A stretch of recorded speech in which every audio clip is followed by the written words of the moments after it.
welcome to the beginner's mini album tutorial.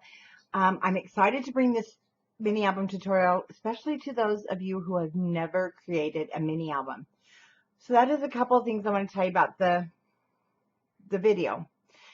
If you are an experienced crafter and you're watching this because you do want to make the album just like I have done, welcome. You're so welcome, but you may get, I don't want you to get bored or frustrated.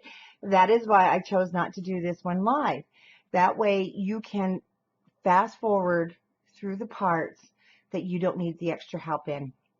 This video is going to be slow and hopefully enjoyable, but it's all about helping those who have never ventured into this part of crafting and who have wanted to make mini albums.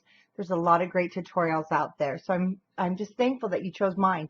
But along with mine and using others, not only from our design team, but from the crafting community, you're going to pick up a lot of great tips. So that's one thing to remember.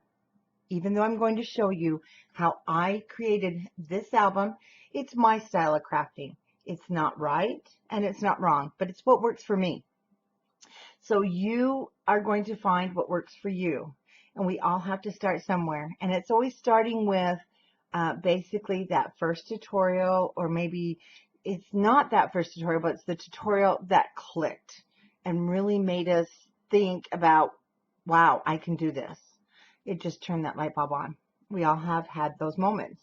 So this one, I hope will do that for you. And if it doesn't, that's okay. I hope we'll pick up some tips and trips, because I try to simplify things without confusing them. And that way you can create any mini album with the basics. So before we go through part of the kit, I'm going to go through the mini album. One thing that I want to show you is the layering.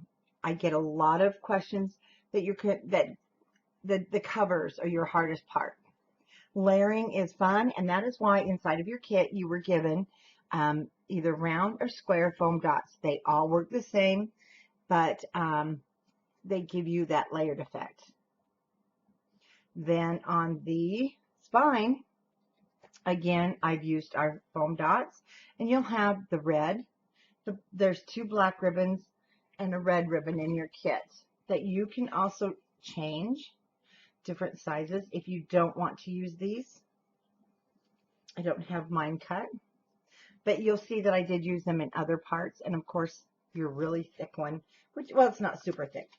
It's an inch, I think, but it's so pretty. And then your back. I don't usually do a lot to my back covers, but this is where you may want to put a spot if you're giving it as a gift that you sign and date. Because the back is basically what gets set down a lot. And we're going to open this one. So a couple of things on this one. You're going to learn an accordion pocket. Accordion pockets are great for extra booklets that you do make, extra photo mats. And I do use these photo mats, these extra booklets, because they're a great place for those tickets, or maybe you went to an event and you want to put it inside of the booklet. So they're great spots. Then also how to create a flap, first of all, and then how do you create a flap without a magnet or a closure? Well, that's where your photo mats come into play. And then you have a pocket. But not only that, you have room for those extra loose photos. I do stick a lot of loose photos in till I get back to those albums and map those photos. So you have a flap, you have a pocket, and then you're going to have 2 page styles. I kept them very simple, but they are pocket pages. This one I call a short pocket page. I don't know the terminology, but it is a short one because my front cover does not come all the way to the back, and it gives you kind of a little envelope pocket feel. Then for the back of page 1, you'll have a photo mat. So not every page will have a fold or a pocket, and one of the reasons that you need to be aware of, and I'll do this as we're teaching the album, things get caught on the sister page or the next page. So sometimes you don't want to put a flap there. It would get caught in my band. Then you're going to have an album that is torn. But you definitely want to add those flaps and different elements, because this, if you've heard the word real estate, this gives you extra real estate or journaling. And in another video, I'll be going through, and I do have dogs, so I do apologize. I do go through journaling, but I use Word.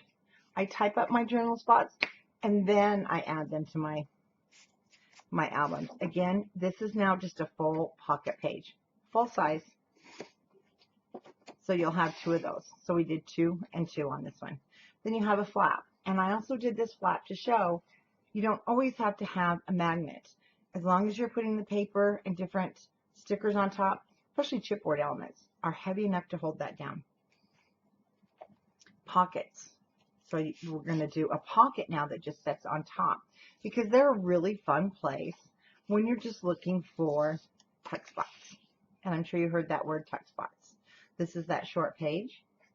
And again, because I have popped up elements here, I knew if I put a flap or something, it's going to get caught on there. And that comes from experience. But I really wanted to pop our car up. Then we have a waterfall. So this is where you'll have 2 magnets in your kit. One will be used here and one will be used here. Now for this one, it not only is an awesome closure on our waterfall, but it's only 2 waterfalls so that you don't get frustrated if this is your first, so that I can show you how to put them directly on the page. And you've just really made some really cute spots for those photos. And then the back will be our belly band.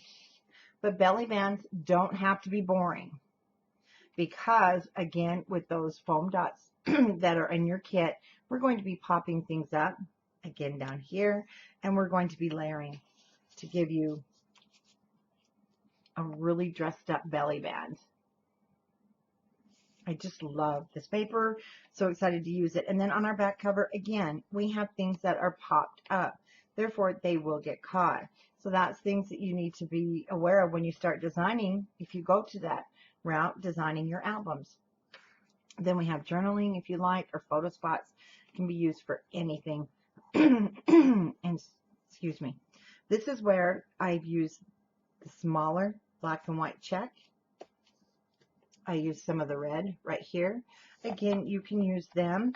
We'll use the wider one here as a pole, because sometimes it's just nice not to grab the lip of your paper. And then I did use some more of the black here, but you'll be able to have plenty left over that you can use it everywhere that you like. So that's the album we're making. And now a couple of things in your kit. Remember, the foam dots may look square. You could have round ones. They all work the same. You're going to have 3 sheets of your Scor tape sheets, and I'm going to show you how to use them without being really scared and nervous. You have a pack of your 25 sheets of black cardstock. You have your 4 magnets, art glitter glue, and the tip. And then, of course, your designer paper, ribbons, and chipboard.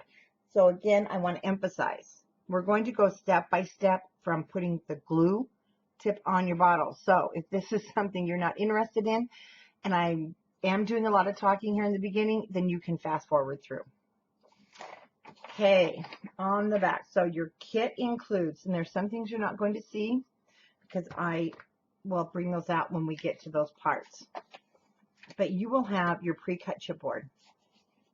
And you have 2 6.5 by 8.5 pieces for your cover. 1 2.5 by 8.5 for your spine. Then again, you'll have the black linen cardstock, which I do have here sitting ready and waiting. You have your large magnets. There'll be 4. So you have 2 plus and 2 negatives. That will look like this. I've used 2. Then you have 3 8.5 by 11 Scor tape sheets. You have a 4-ounce bottle of your art glitter glue. And I do want to tell you one thing.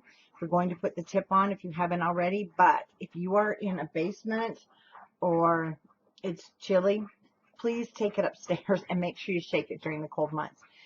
We took a risk shipping it, so I'm hoping it arrived to you safe. But go ahead and grab your bottle and really shake it. Then you're going to have a 1/4 inch roll of Scor tape. Mine has been used on the sample, so yours will be much bigger and in the package. we use a combination of these things. But you can see even after making an album, because I'm using mostly my art glue, I have all this left over. Then you're going to have your Happy Days collection kit. And again, I want to emphasize, please don't cut anything until we're working, because the Happy Days kit was, I just love it. Madison from Echo Park, it was a special kind of favor. But here's the thing, you have enough. You're going to have some leftovers for tags, but you won't have very much left over. In fact, you'll have a tiny bit left over. Do not cut your paper unless we're working together, if you're brand new, or you will not have enough. Then your foam dot squares or circles, and then your ribbon. You'll have 1.5 yards of each color. Additional supplies that you might need. Well, you're going to need a bone folder. You're going to see I use a couple of different ones, and so I want to show you, whoops, there are all kinds of bone folders out there. There's even, and I don't have one here, but it's made out of the plastic. A lot of crafters love it. I'm not a fan. I like to have more pressure, but it's all, again, not right. It's not wrong. It's what you're comfortable with. These are my 3 favorite. I've had this one forever, my Martha Stewart, since I started over 15 years ago when she first came out with it. It's even lost the diamonds. I still use it for some things, not as much as I use these two. The EK Success, I do have more coming into the store. They are wonderful. You've got multi-surfaces here. You've kind of got a beveled squared edge. You can see the different shapes there. I do not score with this because it is very sharp. It will go through your paper. But for heavy scoring, it's the best tool because you can really grip it. My little Fiskars, and you can just pick these babies up at Hobby Lobby, Home Depot, not Home Depot, Joann's. They're very inexpensive, but again, they have this beveled end. And I just love it because it gives your album covers such great shape when you are scoring in between the spines. And it's kind of dull, so it doesn't really hurt your paper. You won't go through it unless you intentionally push too hard or unintentionally push too hard. Then this one came with my Cricut maker. I had no idea that this existed. I'm in love with this. It has a metal tip. So one thing too, if you're new to crafting, you'll notice your tips will start wearing down. And that can be a pain because it will change the shape of your score line. Sometimes just enough that your page might be a little bit crooked. Just different, there's just different factors when you're scoring. This metal tip is my favorite, but you do have to be careful. It is a little sharp, but I love it. I love the grip. So Cricut's really stepped up and made some great tools. I usually don't spend a lot on tools. And you'll see me using, again, this came with my Cricut maker. So I'm in love with this. And it's great when you're crafting and you have a big surface. But so are these plastic scrapers. Now these did come from Lowe's. Oh, there's my other part of my Color Street fingernail. Anyway, these are great because you can really spread that big surface. And I have a beagle, and my studio is in close proximity of where he runs out to play. EK Success scissors are my favorite, but they're not a necessity. But the smaller scissors do finer cuts, so you don't cut into score lines and different things like that. And for me, they're more manageable when we're fussy cutting. But any scissors that you have will do. Like I said, if you're new to crafting, I have more than one pair because they do get worn down over the years. But they're great for everything. And then you want, I like to have an ink. Especially when it comes to using some of the papers, they have a white core. This is the reason for distress inking. The white core on some darker papers will really stand out, and you'll notice it. And I've used the black. You can choose any color. You might want to use sepia. You might want to use even a walnut would look nice. These are my two go-to, sepia and black. And this one was a special we brought in for our last retreat. It's the hybriding. I will be having these come in stock. And then I used to carry the color philosophy, but getting refillers at the time was not super easy, so I haven't brought them back in. But the choice is yours. You can use any.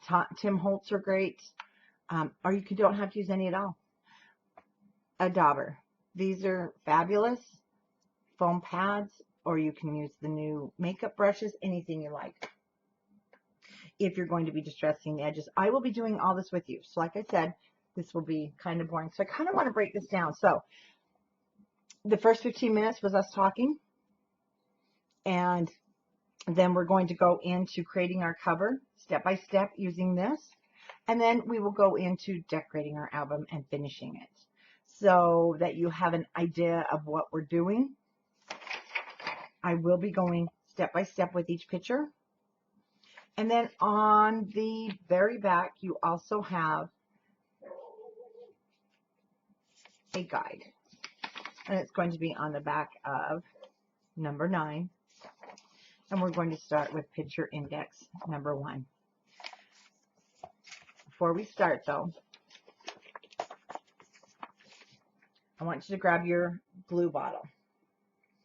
And when you first get your glue bottle, if you have not opened it yet, it will look like this. So you will also need to take, there's something on me, this whole lid off. Take the whole thing off. Yours, unlike mine, is going to have a cover. And one other thing I really like are diaper wipes. I open a whole package and dry them out.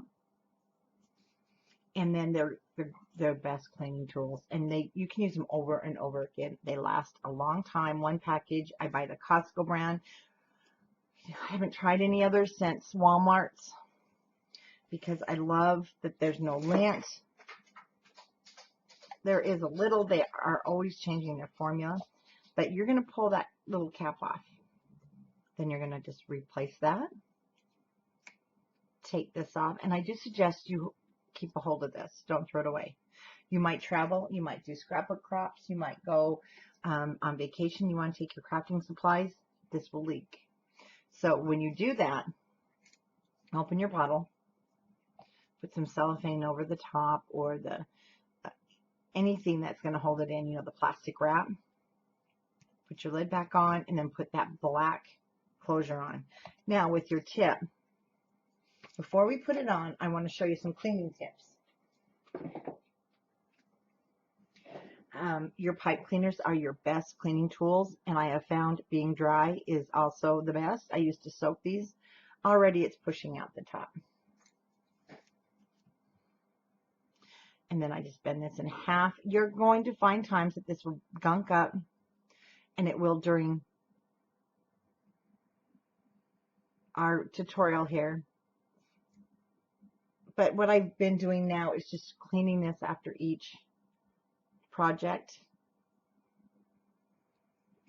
Okay, now we want to set it down on the bottle and just push and twist.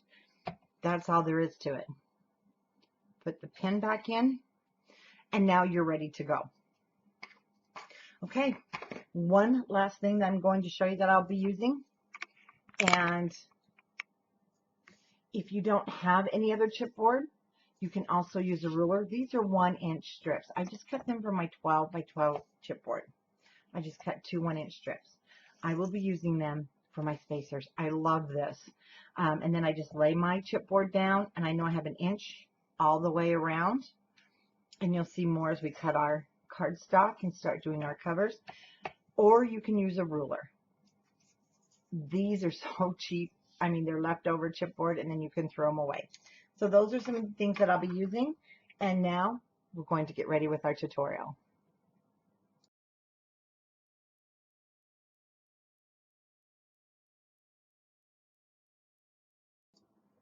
You'll also see that I work on my Scor board a lot because of the mat. The mat is a true surface that is easily cut on, and it does heal. This one's pretty old. I'd say about 4 years old, and it's still going. But we're going to start here with number 1.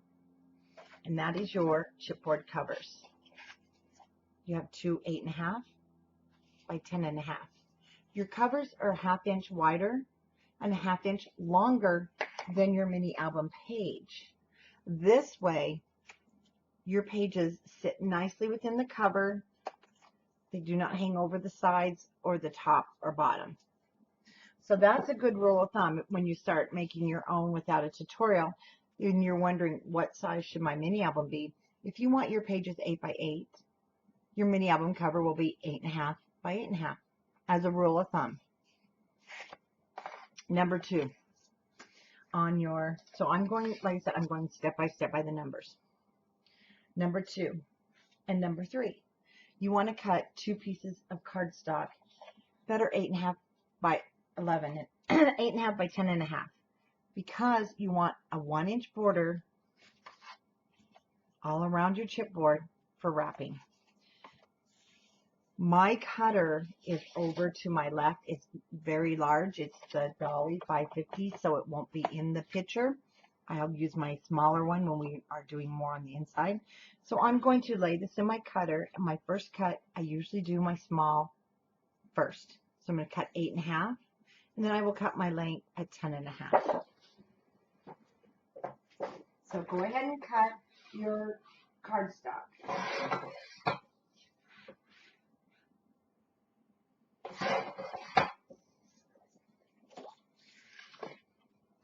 From the cardstock, these are the pieces that you will have left, and you will hang on to these only because they're great for matting, and they're also great for belly bands if that's the size we're going to be using. So number 3, 2 and 3. So we have our 8.5 by 11.5, and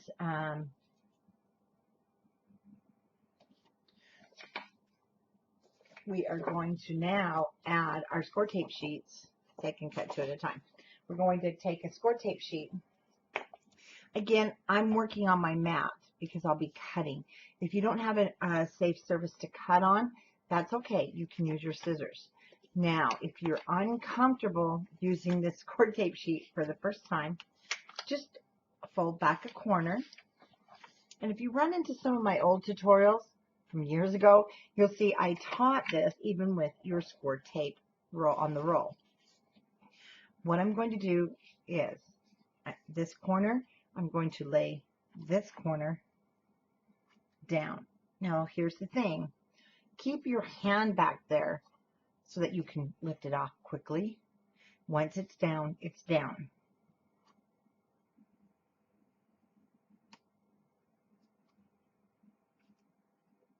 Keeping it somewhat straight, not too worried. Okay.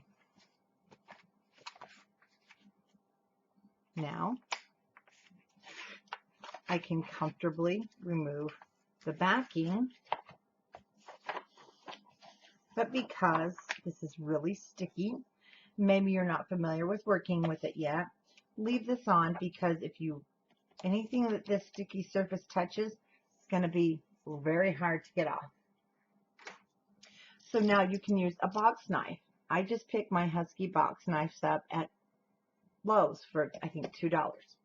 I also have a really nice, another one that is from my Cricut maker, but the blades are a little more expensive, and I don't like to do a lot of cutting. This is what I call heavy duty cutting, because it does wear that blade down pretty fast. Your box knives are great. So I'm going to cut around right up next to my chipboard, and anything hanging over. Now, if you do not have a box knife, no worry. Just leave it hanging over, and then you can run it with your finger. It's not a problem, especially with your cover. And if you cut into your chipboard like I just did, it's okay. It's not going to change the structure or anything of your album. Sometimes I do that. I'll have a little cut right there, but it's not going to hurt a thing. And we tend to get really upset when things like that happen. Don't even fret. Now, this one's smaller, so I'm going to just turn that back a little bit. It's about the size of my 2.5-inch spine.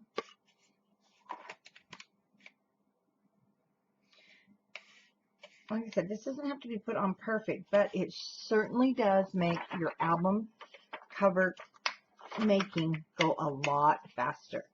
Making your album cover, and if you're sitting there rolling the Scor tape off, can be time consuming and it can hurt your hands. It hurts mine.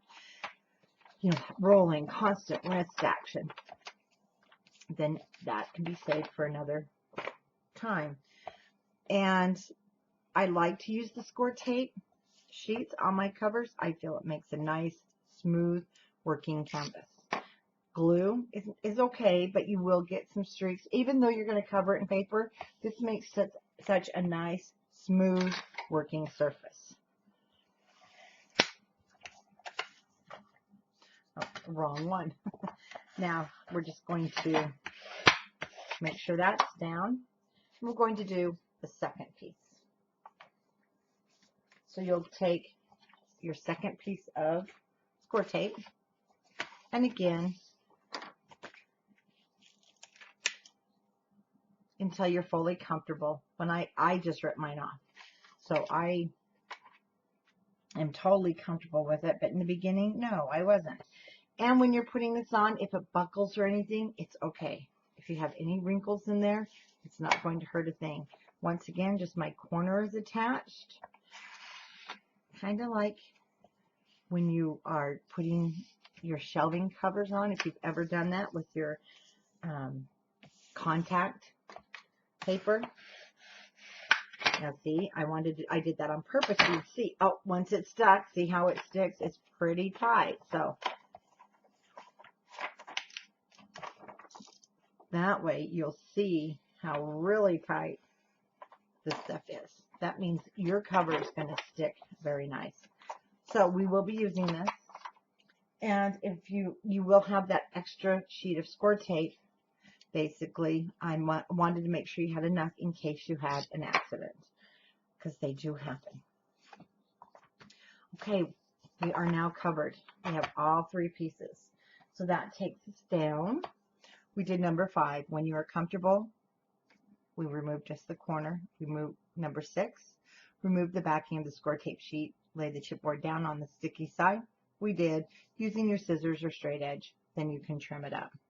Now, when laying your chipboard on your cardstock, you're going to be looking at if you're following along with your sheet, number 9. I won't be referring to them a lot, but one thing I wanted to show you, if you're not using a ruler or you don't have any ways to really mark your papers, you can score this at 1 inch on the 8.5 inch at the top, and you could score 1 inch here, and then within that inch, set your chipboard. That's one way. Now, if you don't like to score into your paper, then I also like to use my quilting ruler. I prefer a quilting ruler over any other ruler because these are 1 inch segments, very easy for me to read. And you'll see me in a lot of tutorials using this. 1 inch. Then I have the 1 inch right here as my guide. And I can also just lay this down within those perimeters. And then I will have 1 inch around the sides.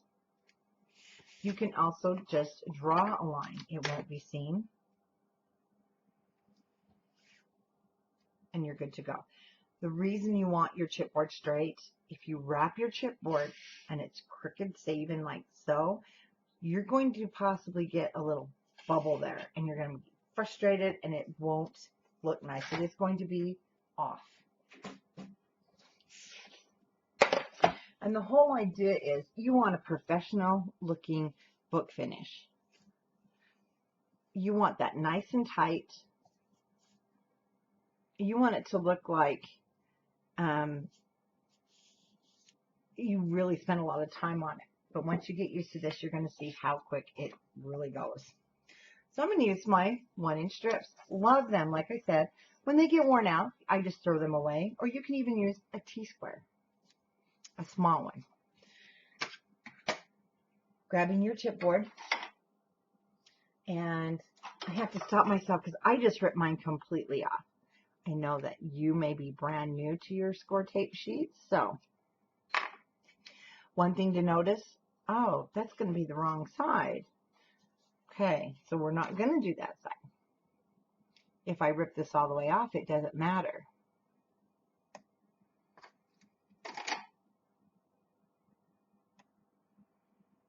Using a tool, a fingernail, whatever you like. Now, you need it back far enough because you're going to have to reach inside there and pull it. But with the Artisan cardstock, also, it has a coating on it. It's a UV coating, and it protects our pictures. It protects the paper from sunlight. You have a few seconds you could pull this up if you had to. But now you're just going to set it up there in your square. Just remove those. Now, as you can see, I really can't pull that back a lot. There we go.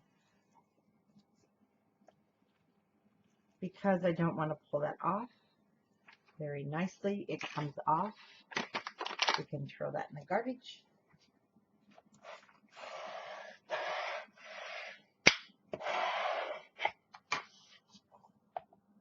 We're just going to set this aside. We need to do the second piece. So that brings us to number 14 if you're following along.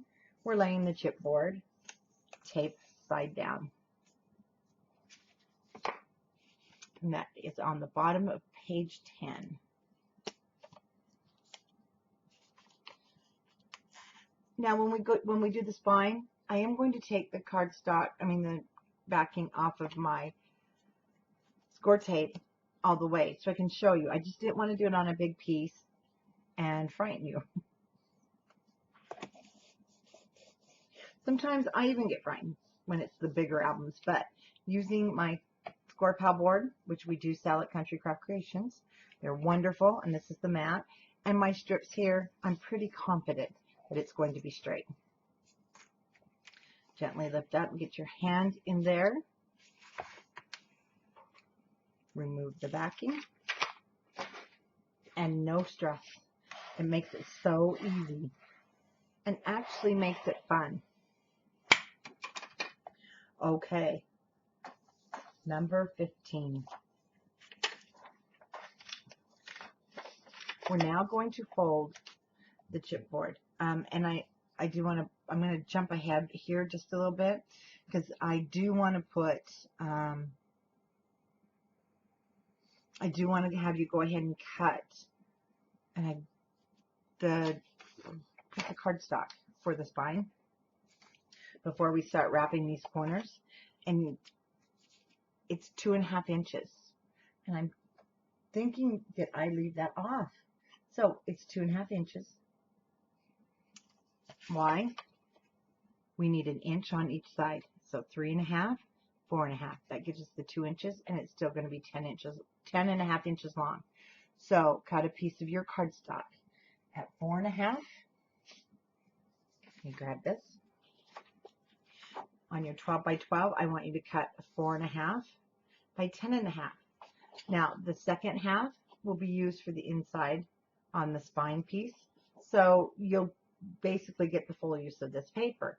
But let's cut 4.5 by 10.5.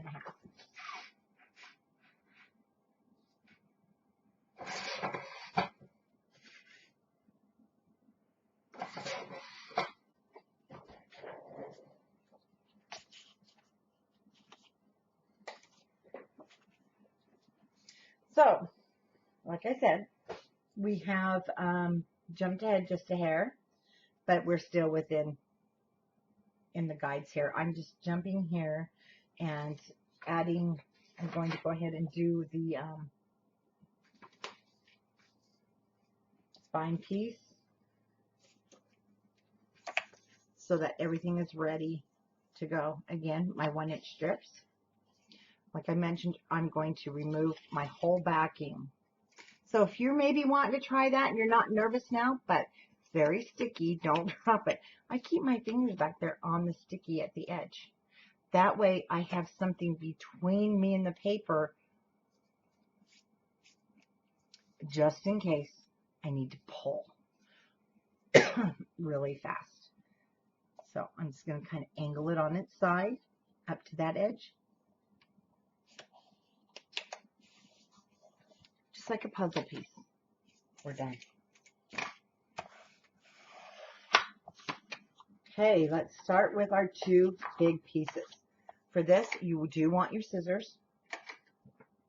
Smaller scissors are extremely easier with this. And if you have sewing scissors, but you don't have these, and you're okay with using your sewing scissors, I would grab those. So taking my chipboard, putting my fingers down in the corner, I'm using that as the leverage, and I'm going to fold it all the way over. With my bone folder, I want to burnish across the edge. Don't be afraid. I am pushing. Now, it doesn't matter what bone folder you're using, just now along the edge of that chipboard, I want to make sure it's up there tight. I don't want any spaces. I want my album to look nice. Plus, I want my cardstock to already be bent over so it knows exactly where it's going. And I also want to tell you something about our cardstock. Right now, usually we're at about a 98%, it won't crack. Now it's not going to crack. We're having some dryness issues. The paper is brought to us by truck. The cold weather, we just had a huge meeting with the mill, and the weather changes can cause some increased maybe popping or separation of the papers. It's not a true cracking. I'll show you how to fix that if that should happen. But again, using my fingers down in the corner, I push down. I'm pushing down like I'm manually scoring. So I will now just take the edge of my bone folder. I'm basically checking right now that my paper is snug against my chipboard. Plus, I want to make some squares here in the corner. So now just move your chipboard back so you can get a hold of the corners now on the long side.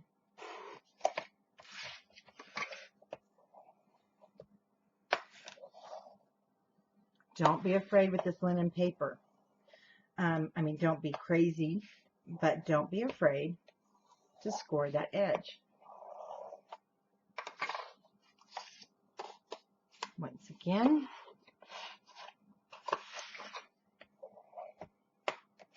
now if you are watching this tutorial and you're not a beginner and you're getting, maybe because it is slow, you might want to watch though when we get to attaching our cover, because I've changed a couple of things that I found work better. And when I find things that work better, I definitely love to share them with you.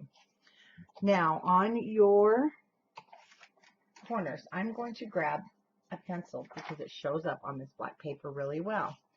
You now have a square. In fact, you have a square on all four corners. So I'm going to be close to the camera. Right in the middle of that score line, I'm cutting right to the corner. And I'm going to repeat with this corner.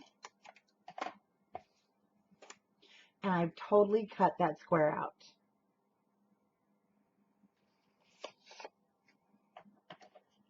We're going to do it again. So you can see where a smaller pointy scissor works really well.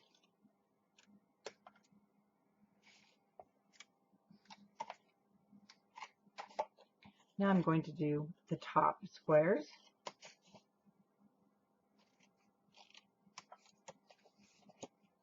And sometimes I do end up going straight to the chipboard. Sometimes I don't. If you can stay just a tiny, tiny bit back, just a tiny bit, that is what your chipboard and cardstock now will look like. Now, if you've ever made a box, this will make some sense to you, because when we bring these together, Usually we'd have a piece that hooks. But making a box, we don't cut straight at an angle. That causes holes in the corners. But remember, if you like to make your album covers that way, that absolutely, there's no right, there's no wrong. Now I'm just taking my hand and I'm going to push one of the long sides over. Your chipboard is your best guide to keeping your paper straight, because you want a straight line all the way up. So with my scissors, my chipboard is now my guide. Literally just smack your scissors against your chipboard. You can't go any further, can you? So now take your scissors, pushing against that chipboard, and angle them. Not only will it clean off any excess, but mine didn't clean off any excess, but it kept it nice and square. And now I have that angle. So when I lay this down, I have a perfect corner every time. Now, when I do this side, because I don't cut left-handed, but I do want to show you something. I can already see from that pencil mark, do you see how it's hanging over my chipboard? You might have that too, but I have to turn mine over. So I'm turning it over and holding down that 1 inch. And again, I'm going to use my chipboard as my guide. Now watch the difference. I'm going to angle it, and it cut more off here because I'm keeping in line with my chipboard. So that's this top piece, but we have to do the two sides. So now I'm going to fold in a short side. I can see it's sticking over. It's going beyond my chipboard. Again, my chipboard is my guide. And I do hit my chipboard, so it's a reminder, because I don't want to just go and cut straight across. Did you like those sound effects? No. In. But now I've got a nice straight line. And then it angles. Back side. And also you might have a mountain from when we did the folding. You do want to get rid of that. That just doesn't look nice. Now when you fold it over, everything lays within perimeter and there are no holes. And when I put the glue on, you'll see I might even make that, I might straighten that out even more. It just depends on how far it's in. So for instance, just keeping it straight again,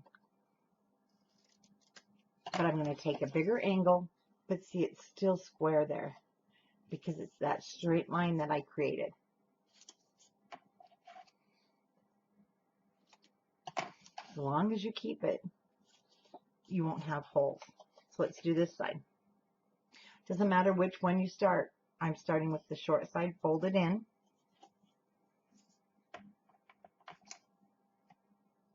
Chipboard guide. Angle the scissors.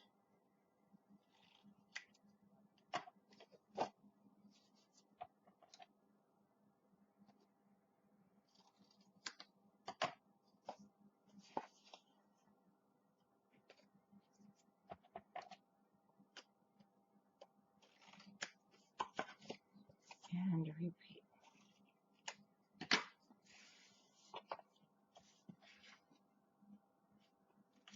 Now we can get rid of all these little pieces because they do sometimes get stuck when we use our Scor tape.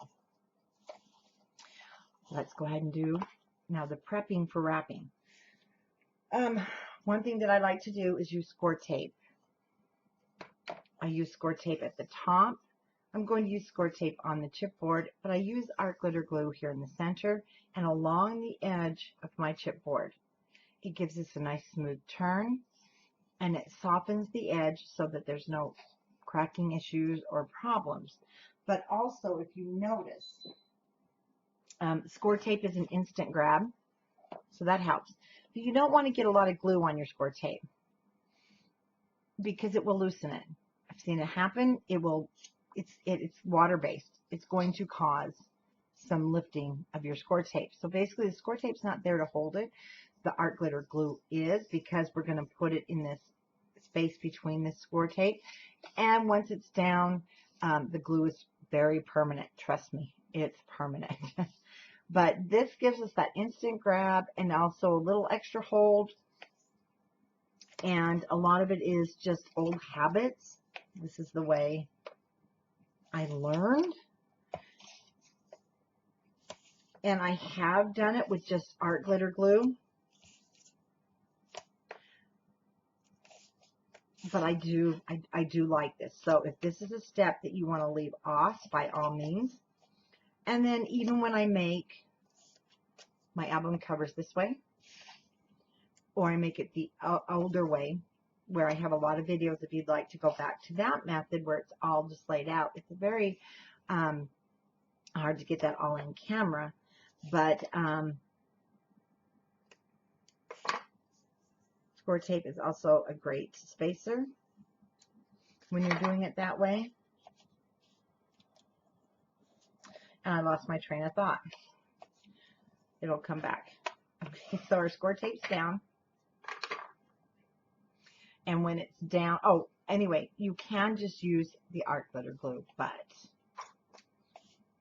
I do that when I'm in a hurry sometimes, or if it's a smaller project.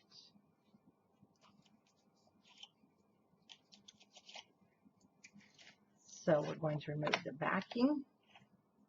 Again, if you're feeling hurried, I want you to stop the video, finish what you're doing, and then you can turn the video back on. Because you may be working a lot slower than I am, and that's okay. I have slowed it down.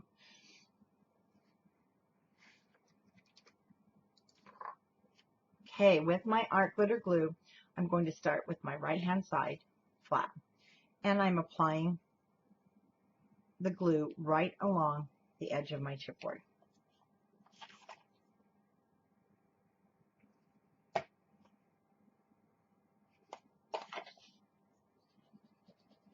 Just going to do a little squiggly in here. Using your hand, using your bone folder. I love this one.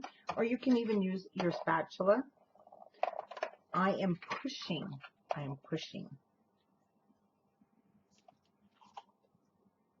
So you'll see it kind of smushing out. I am pushing the cardstock up against that chipboard, because we've already burnished the chipboard, or the paper.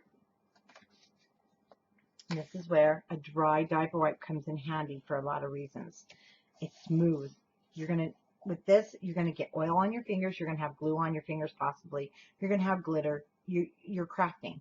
But when you use a dry diaper wipe, dry paper towels, shop towels will work. I just find that these dried out diaper wipes have a lot smoother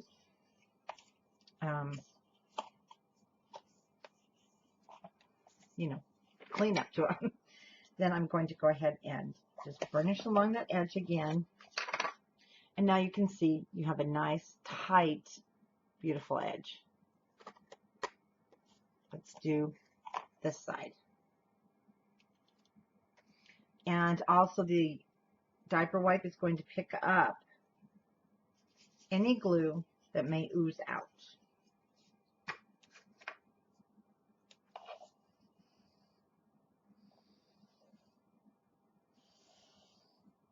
Now, I did a tutorial. We have a Scrapbookers of Country Craft Creations Facebook group. And I used Graphic 45. And a lot of you who use Graphic 45, you know it will crack when you... And a lot of the papers that are smooth will crack. If you use your art glitter glue, don't spritz it with water, because once it dries out, what happens? Paper is even drier than before. Art glitter glue along the edge. We wrapped these boxes beautifully with Graphic 45. No cracking. So art glitter glue is a fabulous tool. It is made actually for art glitter. The company's name is Art Glitter Glue. It was made for face glitter. But crafting is just, it's fabulous. Again, you have a nice, beautiful, smooth corner. Now, this is where I go ahead and just lightly push down and I check my edges. If I see I'm not happy with them, but do not cut the corner unless it's sticking out excessively past your chipboard. I'm going to clean it up a little bit more. And if you sew and you do miter corners, then you kind of know what I'm talking about, because we don't want anything to stick over this edge.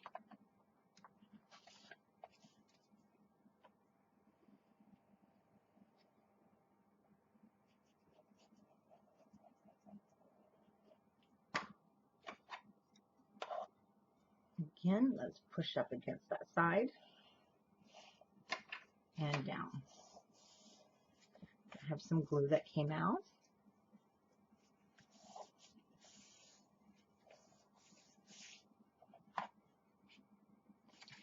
And I do want to clean that up a little bit.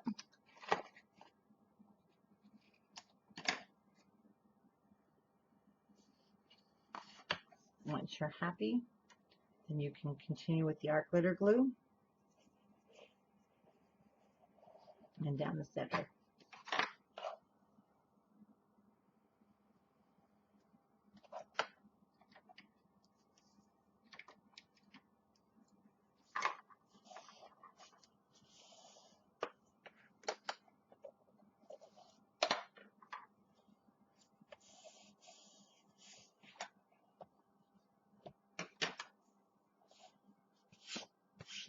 And there is a nice tight wrapped cover. Let's do it with our second one. Sometimes you'll need to stop and just kind of clean off your work surface if it's picking up any lint. Mine was picking up some fuzz from the diaper wipe. Once again, grab the corner and fold it over. The weight of the chipboard is what is creasing the paper and giving it that nice fold. So again, push down and over, plus it's keeping it straight.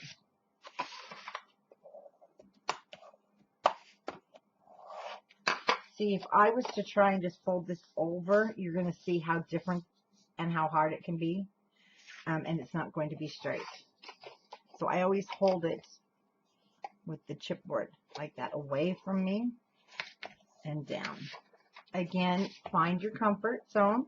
Maybe you want to hold it this way and bring it towards you. Again, no right, no wrong. It works either way.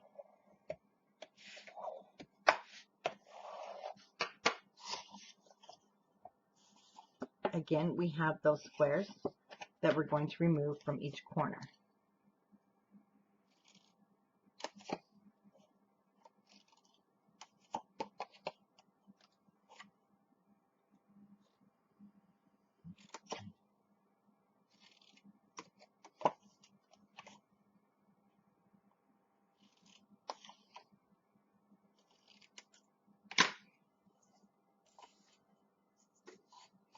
Okay, I'm going to fold back alongside. Again, using my chipboard as my stopper.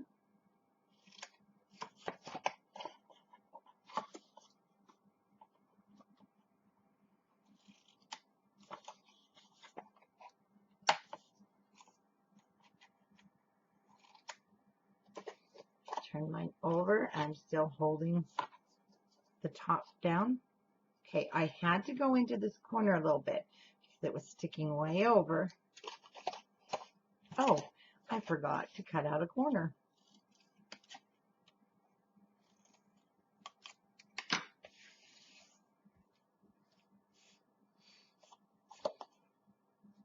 Ooh, that one's sticking way past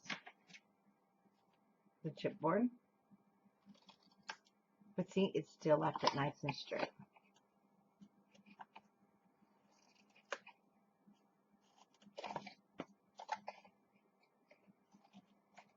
Basically, your goal is to leave that corner alone if possible. But sometimes it's not possible because you can tell it's not within that square that you've created.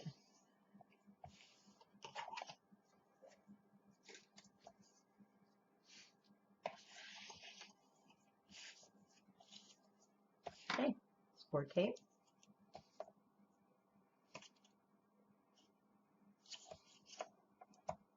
I just use my finger, no special tools required.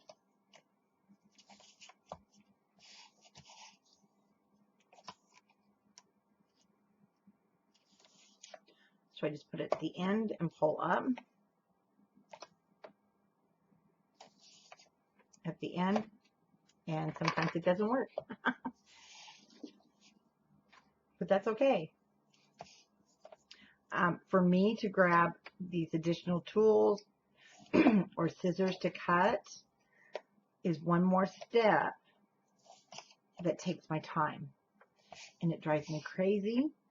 But again, no right, no wrong. If you like to stop here, grab your scissors, then that's what you're comfortable doing. Even if it means just a little waste there, I'm more comfortable with the quick method. Tear it.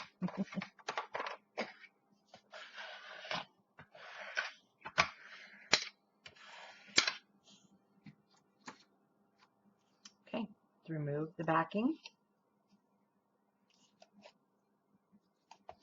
The tool that I'm using, I picked these up at Harbor Freight. I believe there's 5 different shapes. What I mean by shapes is the way the tips go. And this is actually not my favorite one. I love this angled one. Or you can use a dental pick. You can pick dental picks up at, see how well it works. You can pick dental picks up right at Walmart, or you used to be able to. Anyway, you get a package of 5 of these for something like $2.99 on sale.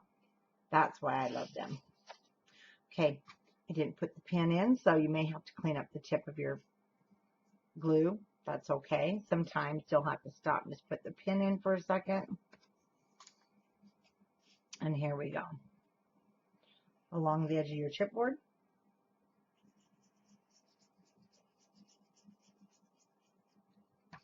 Squiggle.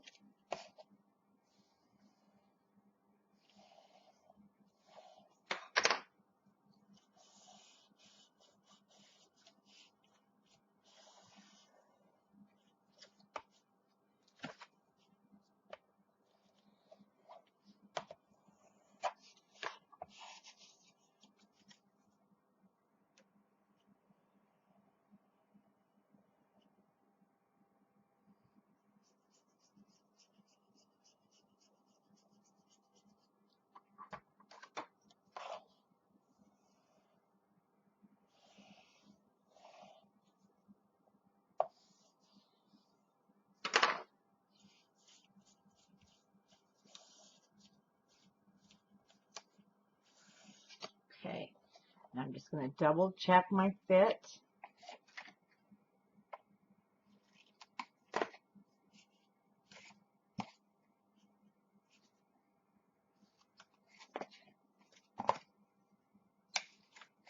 And sometimes you just have to go deeper. But stay away from that corner.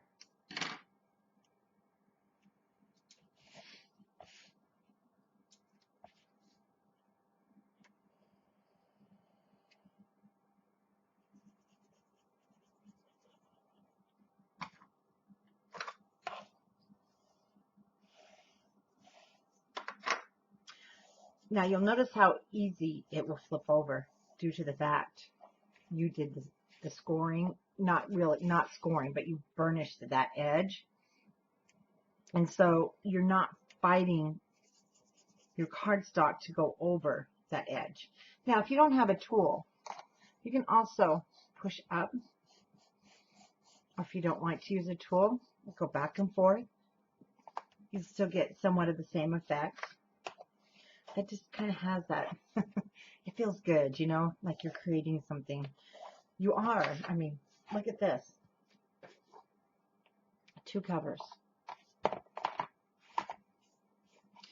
Now, a little bit about this cover. This came about from our cruise. We had some elderly ladies, just adorable. They came and they did not even know what we were doing. They just signed up for our crafting cruise. They were so fun, but wrapping and folding really hurt their hands. They were in their 80s. So I had gotten an email to ask, how can we do this, because they want to make travel albums without our hands hurting. So we came up with this, and I don't think it's new. I'm sure others have done it. But the way we do this spine is actually really fun, because you're also going to create an album that lays almost perfectly flat. The only thing different I'm not going to teach is how we did the pages. I'll do that in another video, because I thought it would be too much when you're just doing a beginner video. But this is what we ended up showing them after I got home, because it really helped their hands. So we're down to our spine. We're going to do the same things. There are some differences with this. So I definitely do not want you to work ahead. I don't want you wrapping the spine, because this is what we're going to use to connect our album together to create the album, the front and back covers. And if you wrap this, you will not have your outer pieces.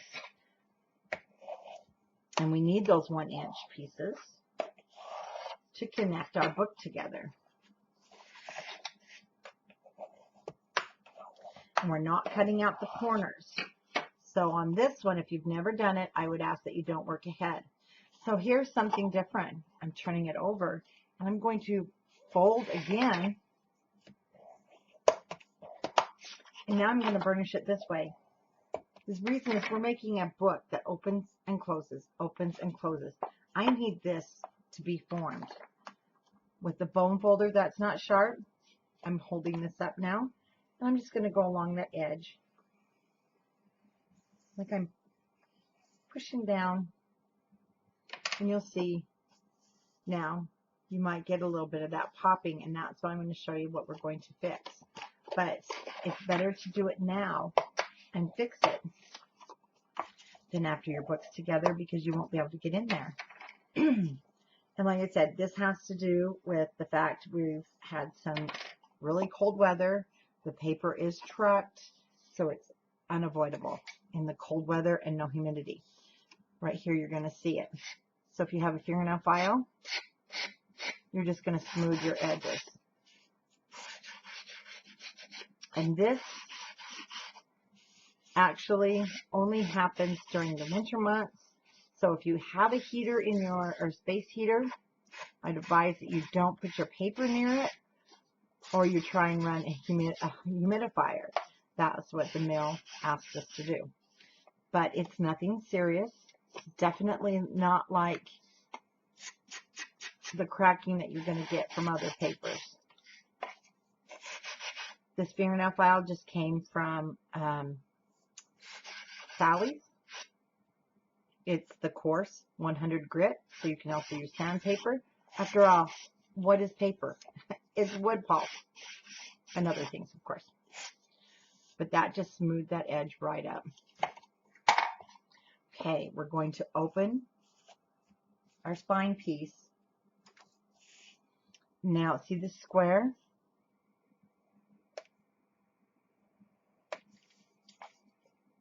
Before you cut the square out, this time we're not.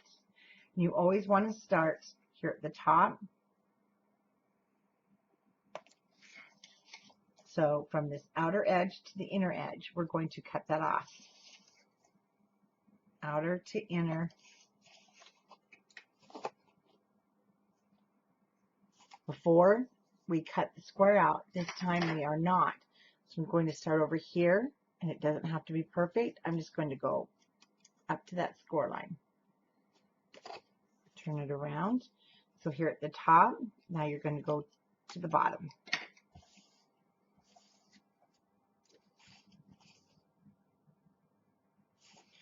Basically, you just cut those tips off. So turn it around from here to there. Just aim from corner to corner, and if it's more comfortable to take your ruler or any guide because you're afraid of not cutting it correct in the beginning. But this does not have to be perfect. Then you can draw a line from corner to corner. And once again, now from this top, corner to corner. And that is what our piece looks like. These do not get wrapped. Do not wrap these. These are the spine. That connects our front and back cover and creates our open mechanism there. So it opens and closes. Now, this is where if you've been making this and you've used just our art glitter glue, I'm doing this different. I have found that with the Scor tape, now it's going to overhang, but I'm just on that Scor line, just a hair above my chipboard. And you might say, well, why didn't you just put it on before you cut it? Well, because then it's not as easy to see. I could turn it over. But I'm going to use my 1/4" Scor tape and just put down 3 pieces. Turn it over. And yes, you could have turned it over and done it, but it's still the same effect. We're going to get the same no matter what.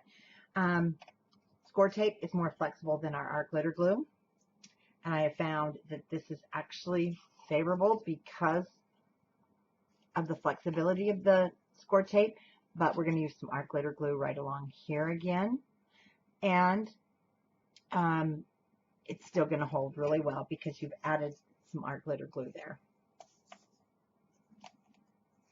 And I really like how it's turning out. I taught art glitter glue in the beginning on this whole creation, but sometimes you need some flexibility, and that's what art glitter glue gives you. Scor tape gives you. So that's what it's going to look like. And we're going to remove the backing.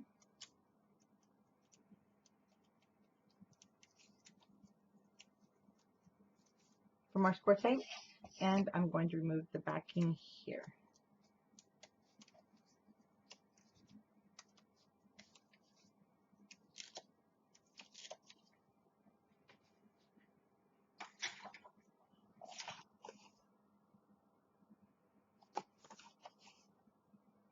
Doesn't matter which end you start with. Art glitter glue along the top of your chipboard.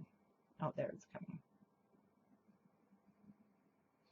I did kind of a thick line, and I meant to do that on purpose because I want it a little thicker there. Okay, push that up.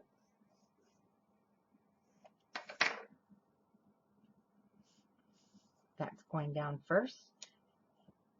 I'm just pushing those down, and I'm going to take a bone folder. I'm going to fold this over, creasing against the chipboard, and repeat, just creasing against the chipboard. Because see, I want it to form against the edge of my chipboard. And there we go. Now, this is so much more flexible than the art glitter glue on the edges. And I'm much happier with the outcome than just using art glitter glue there.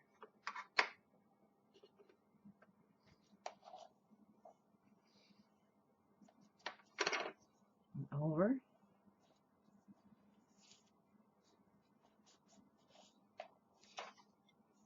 Bone folder. Remember, don't go in your paper like that. Use the sides. Use the sides. Save your tip for if you're scoring. You don't want to go in there with that tip. You're going to cut through your paper. Now, if any of that has happened, and say you've gone through your cardstock, and so you're very upset and unhappy, have no fear. You can also cover this with pattern paper on top. But as long as you're going step by step, hopefully everything's turning out great and that you're getting excited that you're creating an album. So now we are going to actually cut this. So I'm going to cut the first one. Again, my chipboard is my stopper. I'm going to angle it. I'm going to go a little deeper and I'm going to cut that off.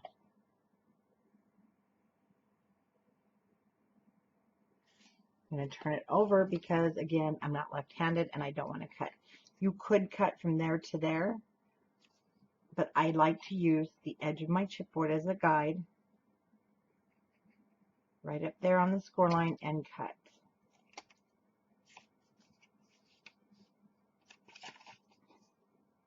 Okay, once again, let's go to this edge. Scissors. So if you need to just practice, pivot off the chipboard.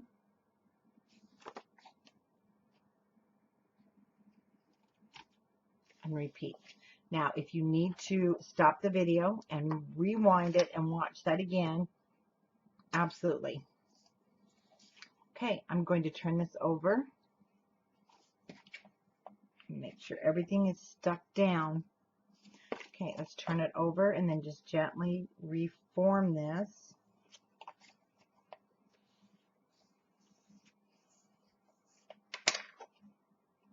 See how it gives it definition to that piece? Then you've got the nice tight edges.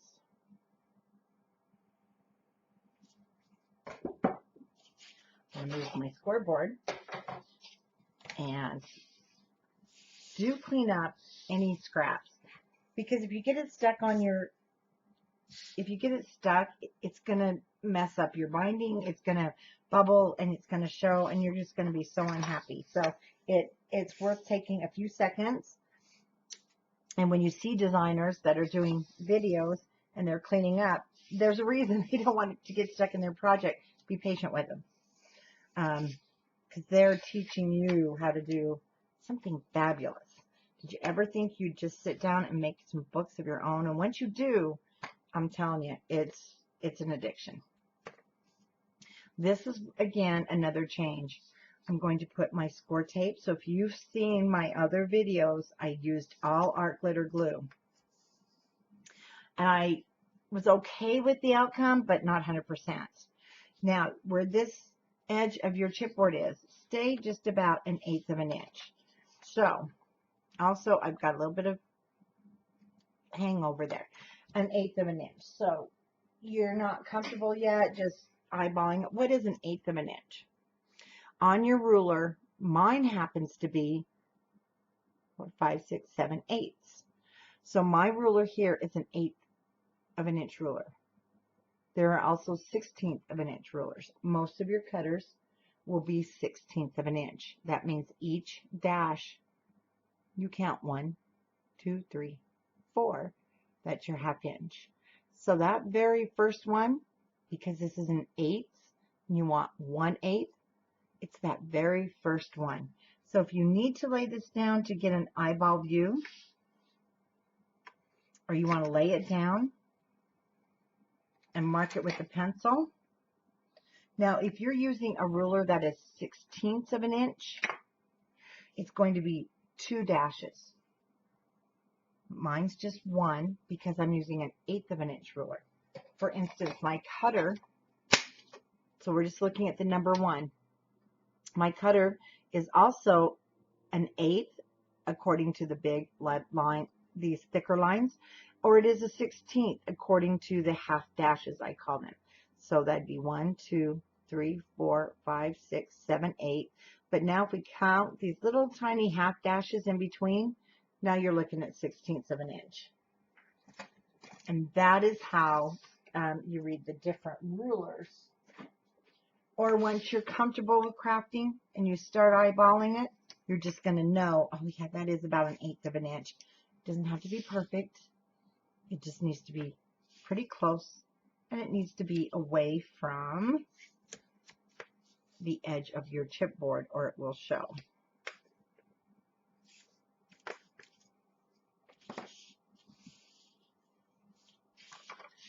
Okay, we're going to go ahead and clean up our score tape. Now on this, I would suggest you to cut it and really clean it up. You don't want anything to show.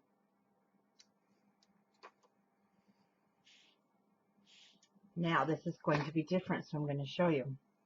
With the unfinished edge away from you, so on the bottom, we will be attaching our chipboard. So one thing, I'm going to show you is you are putting it, there's no spacers, you're going to put it right up against that chipboard. Now, when I turn this over, I do see I've got just a little more of those fuzzies. So now is the time, if you did get a few of those, I call them paper pops, and it's because this paper's in so many layers. Clean it up now, because once we put our book together, you won't have time.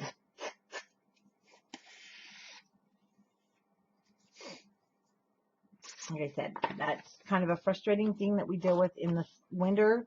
We dealt with it last winter, and it's just nothing we can do.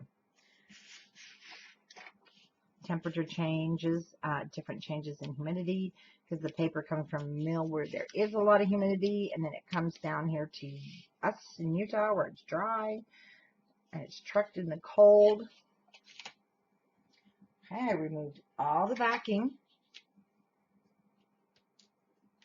Your glue is also going to afford you a few minutes of movement. Let's do a squiggle right down the center of our Scor tape. Now, taking your chipboard, doesn't matter which one, you're going to line it up with the top and the bottom, and I'm right next to that edge. I'm pushing down,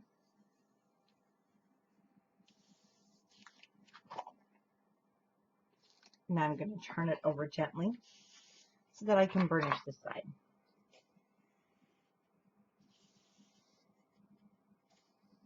I like to make sure it's down. Oh, and I forgot. Yes. Oops. Turning this over.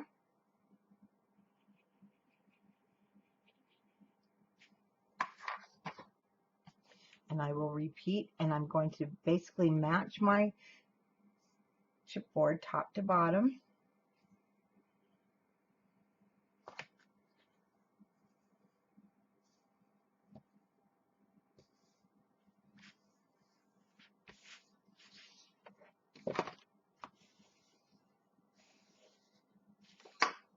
Any glue that may come out, just clean up. Okay. This was the first one I put on, so I'm going to fold it over.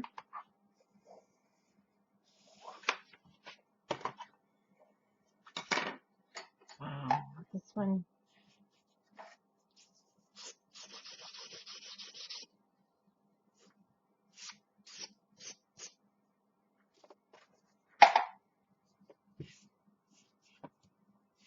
Let's repeat with this one.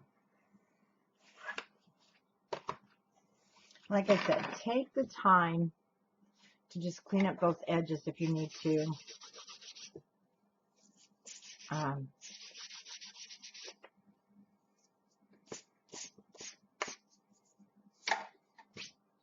And that looks great. Now your cover is going to be kind of wiggly, and you're probably thinking, oh, no, it's not going to hold. Yes, it is. I promise. Because now we're going to do the inside. And for the inside, we are clear now over on page 12, number 34 and 35. You have now created your cover. Now I want you to go to number 36. And I'm going to change this for you only because it's going to help you with your Scor tape sheet. So I actually want you to cut a piece that's 5 1/4, and I'll be cutting this with you. And I want you to cut it at 8 1/2. So you might want to make a note on your sheet. I cut my cardstock at the 5 1/4 by 8 1/2. I will be using my Fiskars cutter, and I'll show you how that's done. We're going to actually cut through everything. Now, you have that extra piece left. And this is going to be totally up to you. I don't always like to, wait a minute, I cut this wrong. I gave you the wrong measurements. No, I did not. Sorry. I jumped ahead. Sorry, just thinking to myself. But we had 2 pieces of our sheets left. So let's go ahead and let's use the 2 pieces, and I'll show you we're going to put them together. Now, depending on which side you want to start with, I'm going to start here by pulling down a corner. Now, I usually just slap mine on, but I did start this way because I needed to get comfortable, because you really don't want to extend past the top or the bottom, but because this is longer, you won't have, I mean, it's shorter here, you won't have a problem. So we're going to go ahead and place it. But in case you do get over the top, we cut it a little long for that reason. Then I'm going to remove the backing and let my paper fall into place. Now we have this area. You definitely can use this piece, or you can just use your 1/4 inch. And I'm just going to use my 1/4 inch. So one thing I like to do is I like to start on the outside edge. Keep it perfectly centered there. And then you should be able to just fill in that spot. Now, one reason we cut it a little bit longer, sometimes you'll have overlap here. If that's the case, then you can just cut it off. It doesn't have to be a perfect 5 1/4 or 5 inches on the centerpiece. You can even make it the whole length of the book, but this is also a way to save paper. And Bonnie on our teaching team uses it at the retreats, and so I've been following suit because I really like it. It does save paper. In your cutter, make sure your blade is sharp and make sure you push down hard. Now, we do need this to be a little bit shorter. We actually want it to be 8 3/8. But I need to cut both ends. So I want 8 3/8. Right now it's at 8 1/2. I'm just going to move it up to one of those tick marks. Then I'm going to put it back. Let's see, we were at 8 1/2, weren't we? So now we know we can cut it at 8 3/8 because we're working with 16. So there's my 1/2 inch. 1/2 inch. There's the 1/16 of an inch tick mark. It's the little short guy. Oops. And then there's our 8 3/8. Because if you count in between your larger Scor, you have the little tiny tick marks down at the bottom. Those are 16ths. Your medium ones are going to be more of your 8ths. So now we can count 3 of those. 1, 2, 3. They're the ones that stick up in the middle. 8 3/8. Over this way though, make sure you're marking and trim the bottom. So now I have nothing hanging over the top and the bottom. And I use 1/8 of an inch borders. What that means is when we are matting, you're going to see I use 1/8 of an inch around the perimeters. Some designers like to use 1/4 of an inch. That again is up to you. You could also do this at 1/4 of an inch and you'd be just fine. I still have a little showing at the bottom. I'm going to use my big cutter. And I'm going to show you what this looks like. It's huge. But again, I've had this for a long time. The screen printing does tend to wear out, but I'll tell you what, the cuts you get are amazing. And you can also cut through an awful lot of papers at one time. Now on this, I'll be honest with you, you really are going to be better off if you can take the whole backing off. Pretty hard to center this otherwise. Now remember, we're going to have that little bit of a border at the top. We're going to have a little border at the bottom. We're not really worried from left to right. and I do want more of a flat surface. So I want my book completely flat. With my fingers back there, I'm just matching top to bottom. You certainly don't want it to hang over the top or the bottom. You don't want it to be super off-centered. You want to try and center it. Just eyeball center. Keep your fingers there till you're comfortable. Push down somewhere, and then down it goes.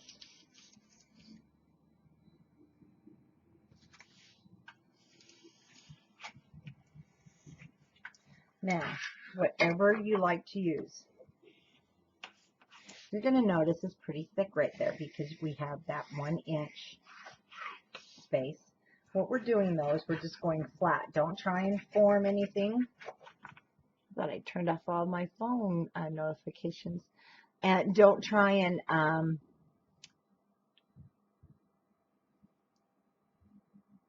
let's turn everything off so we're not disturbed.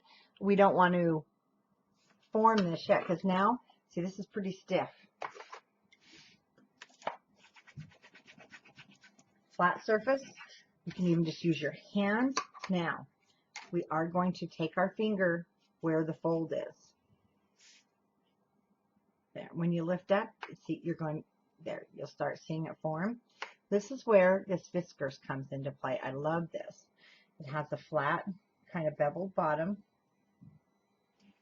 And help form that. Now I'll use the other side. Don't push hard on this. You do not want to go through. You'll be very sad. Be gentle. Super gentle until you're comfortable with this paper. Once you are and you turn it over, go. And we're going to repeat. Find our space.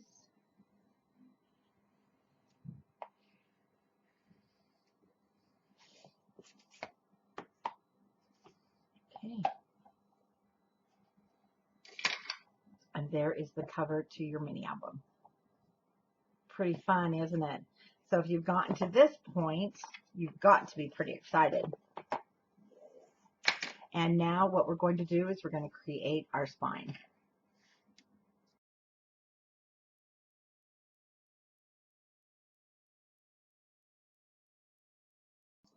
I believe I said our spine. We are creating our hinges. So if you come down here, I want you to also come back up where we were on 36 and just make a mark. Down here at 43, I'm going to circle 43. We're going to skip ahead. Actually, you're just going to come down here to 53. We are going to create our spine. And that should not be spine. Cross out, that is hinges. They're the hinges that will sit on our spine. You're going to be cutting a piece of cardstock that is 7 7/8 by 9 1/2. Now, once again, you will have your pictures to go back to number 53. So we will then go back to creating the pages, but 53, your cardstock is 7 7/8 by 9 1/2. And then I'm showing it scored up here at 9 1/2 across the top of your scoreboard.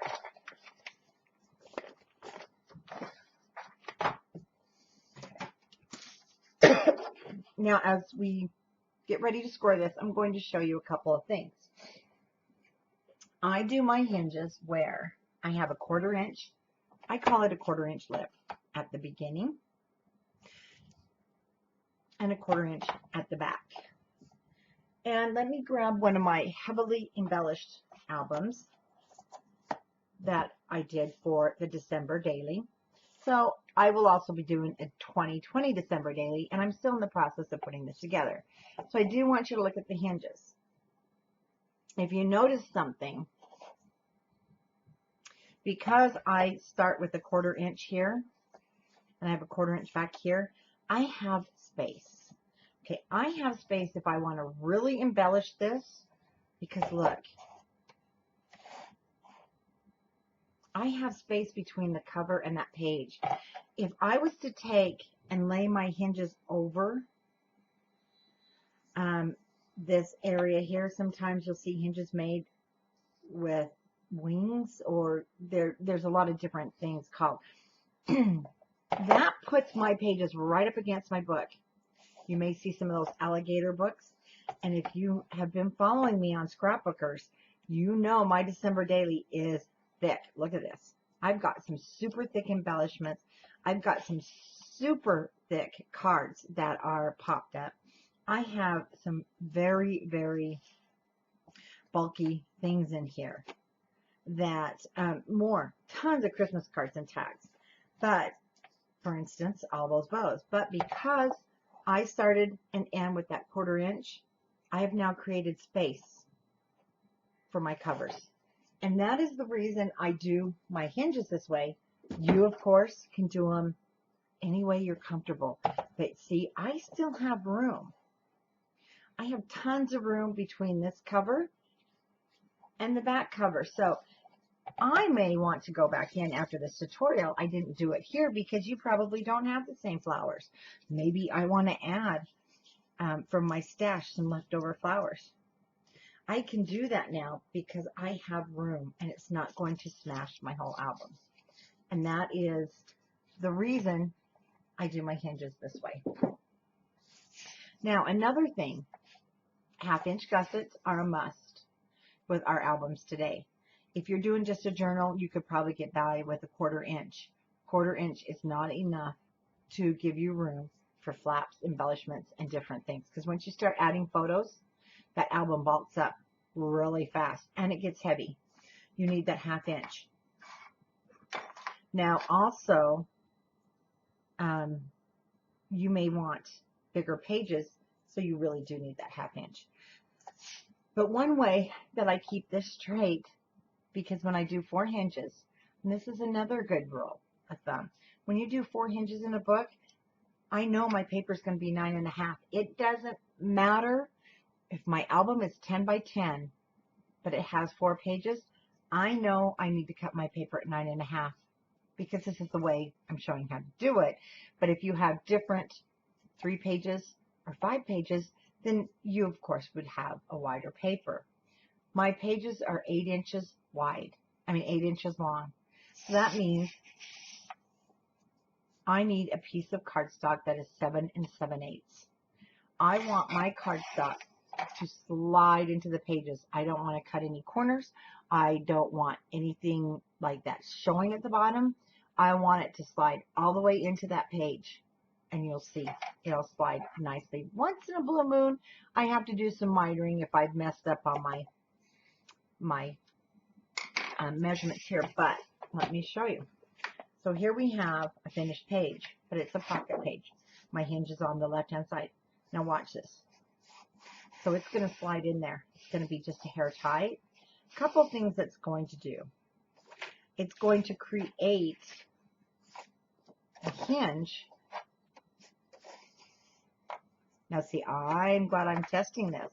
I have one finished where if you had a page done, okay, it's a little tight. I'm going to trim mine down, but it's not going to move back and forth. I didn't quite cut mine at 7 7/8. So that I could demonstrate this. Now it is at 7 7/8. Watch this. Slide in, slide out. That means I'm going to slide my page in there beautifully. I'm going to have very little wiggle room. And now my pages are all going to be laying straight.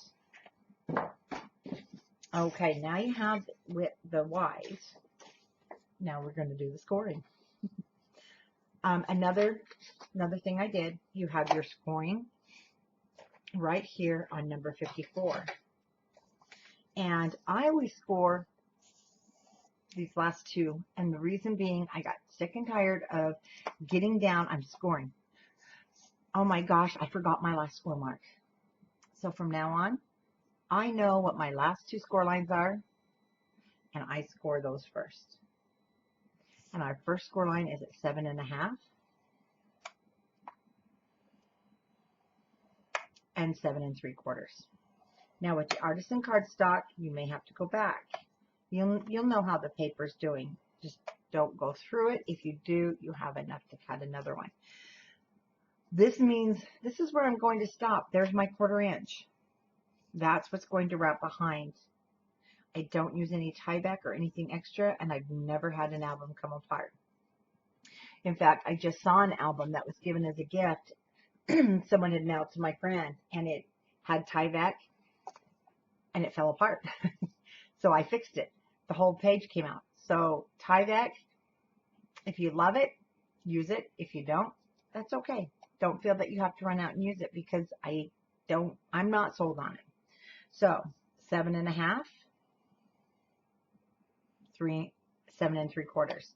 Now I come up here, and it's right in your notes on number 54.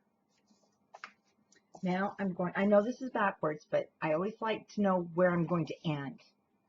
So now I'm going to come up here, and I'm going to score at 1 3/4 and 2 inches. Okay.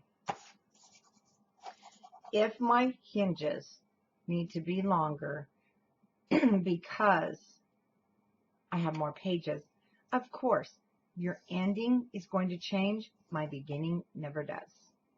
I always start at 1 3/4 and 2 inches. If you're not sure, just make your paper 12 inches and score it, and then you can cut it off where you need to cut it. Now I know in between my 2 inch and my 7 1/2 inch, I'm going to score 1/2 inch all the way to that last one. So on number 56, page 13, 13's at the bottom, you're going to score at 2 1/2, 3, 3 1/2, 4, 4 1/2, 5, 5 1/2, 6, 6 1/2, and 7. That way you don't have to come up with some, oh my gosh, I need to mark the scoreboard. I don't know where to score. Very simple. 2 1/2, 3, 3 1/2. Now, for another thing, these 3 lines just created 1 hinge and a gusset. So 2 inches is already there, but we wanted to go 1/2, 3, 3 1/2. So now I have a hinge and a gusset. And that's how I will count my hinges. I will go 4, 4 1/2, 5. Now I've got 2 hinges, gusset, 1 hinge, gusset, 2 hinges, gusset. And you'll get a funny mantra in your head. Trust me, you'll go score, score, space, score, score, space. You'll get it to however you're comfortable. Then 5 1/2, 6, 6 1/2, and 7. Start with a 1/4, end with a 1/4. So I'm going to do this again with you. Score with the paper along the 9 1/2 inch side at 7 1/2 and 7 3/4. Come to the beginning and score at 1 3/4 and 2. Now begins our 1/2 inch. 2 1/2, 3, 3 1/2, 4, 4 1/2, 5, 5 1/2, 6, 6 1/2, and 7.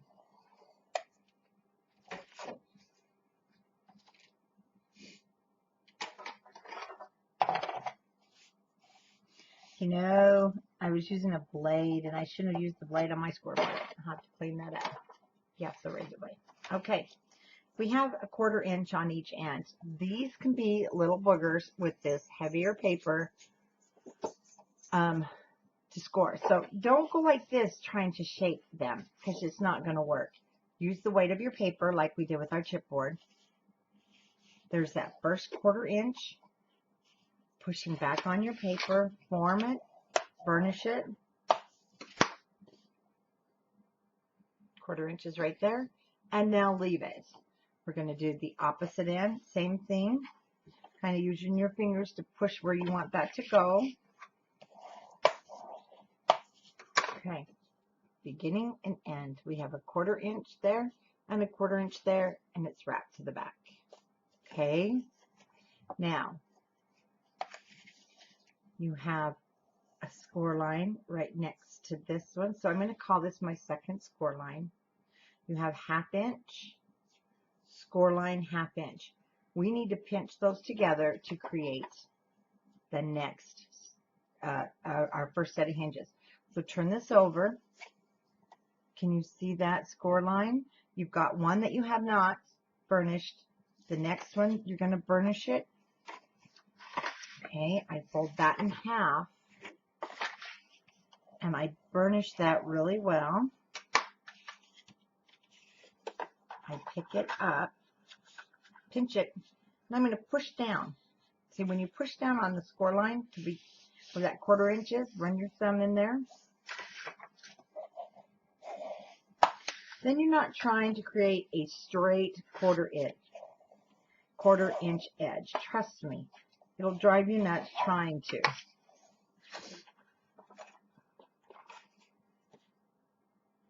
Now you can see how that's formed.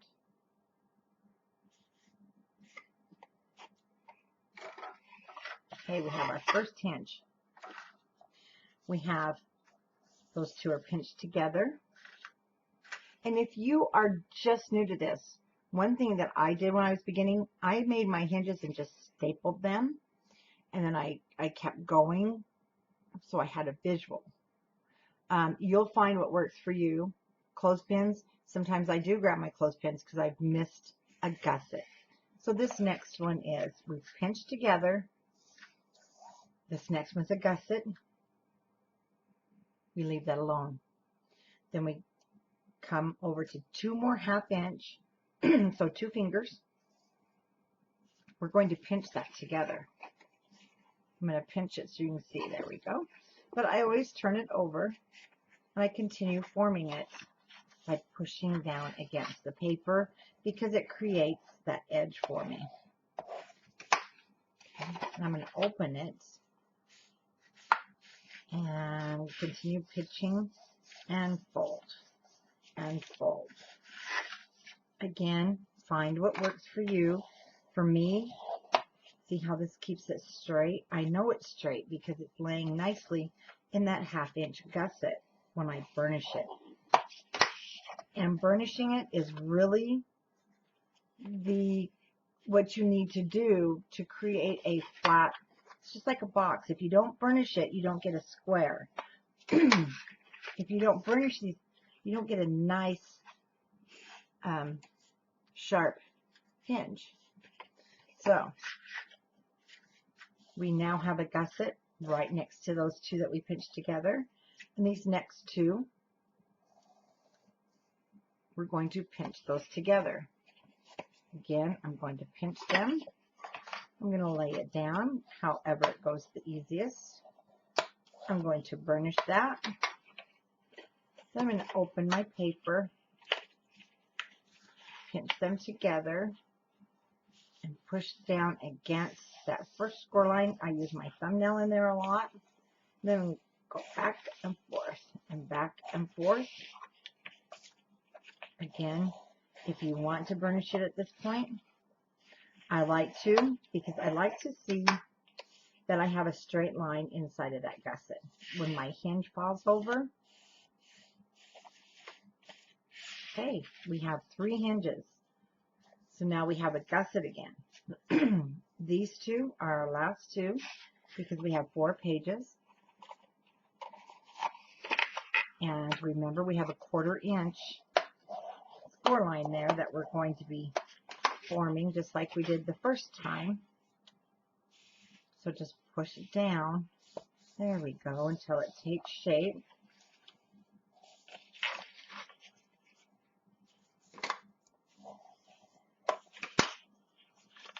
And backwards. See, this was pretty hard to kind of explain on the printout, and that is why I mentioned that we'll be going through this on the video. And so then on your paper, you'll notice that I have this pinched together with clothespins to kind of give you the idea. So let me just do this one. I love clothespins. I work with them all the time. And you'll see now how that brought that together. So each hinge, when pinched together, now creates a nice flat back.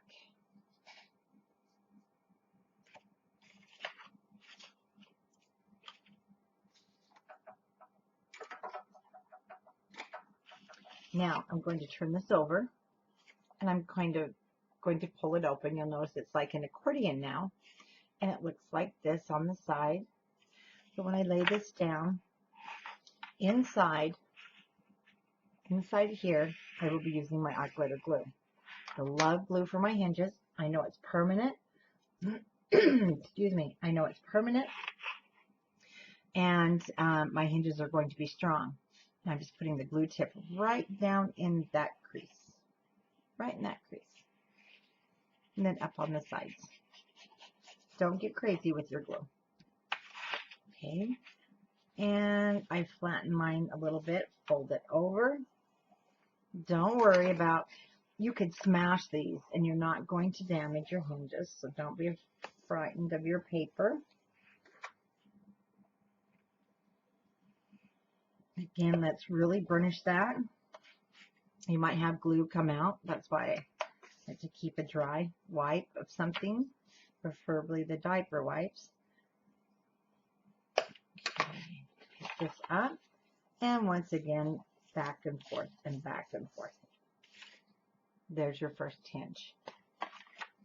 Now, just go to your second one, and you're going to notice you have kind of like the top of your mountains here, so don't add anything there, because I do use glue for this whole thing.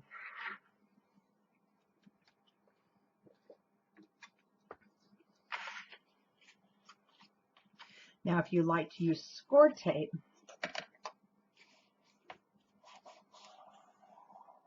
I'll show you here in just a second. Let's go ahead and get this all burnished down.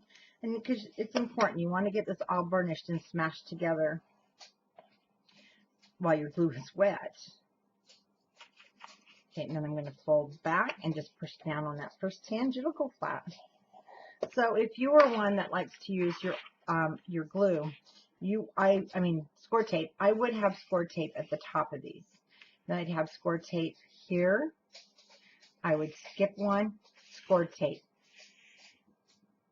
and you would just continue like that. But from experience, I have found that my hinges hold up and stay on the book with art glitter glue. Once these are in, you will not be able to tear them out. If I use Scor tape, I can tear my hinges out.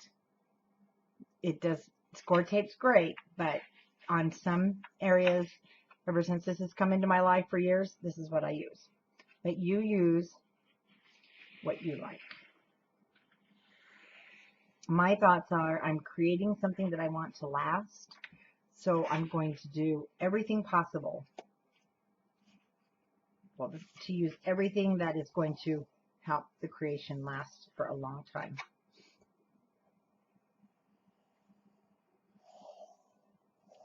Now, I'm not going to say art glitter glue won't last. I mean, Scor tape. But it will, over time, break down quicker than the glue.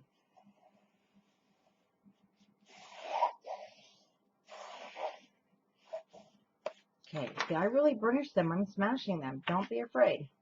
So now we want to go into the next crevice or valley.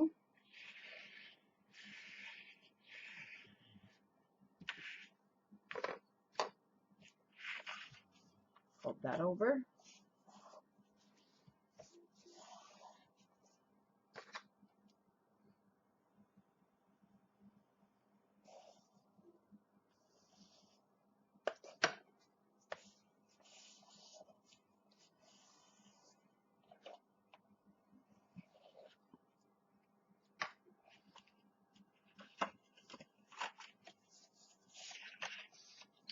And now I'm going to burnish all four of them at once.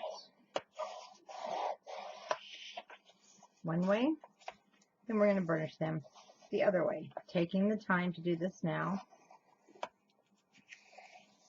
because once it's put together, it's a little bit harder, but not impossible, of course. Back and forth, just making sure everything is going. So this is what I was talking about. Now, if I was to put this in my book and have this over the hinges, it creates two things. It creates additional bulk, it creates additional wear, and also if I do need to remove those pages, I can't. I have had to remove pages. So now I'm going to turn this over and smash it flat.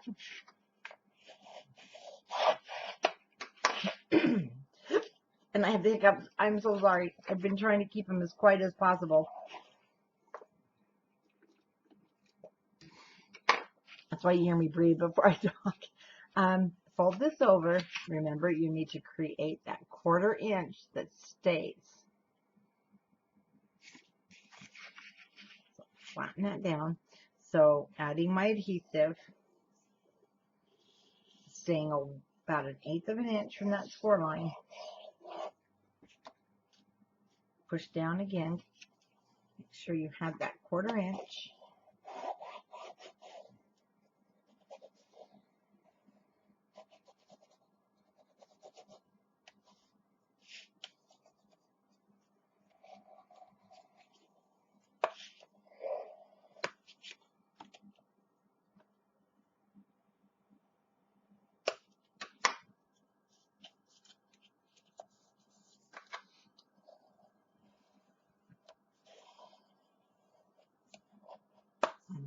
Okay.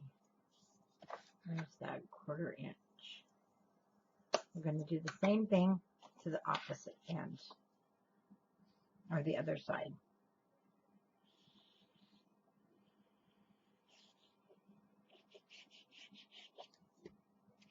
Push down, making sure you've left that 1/4 inch. Yep.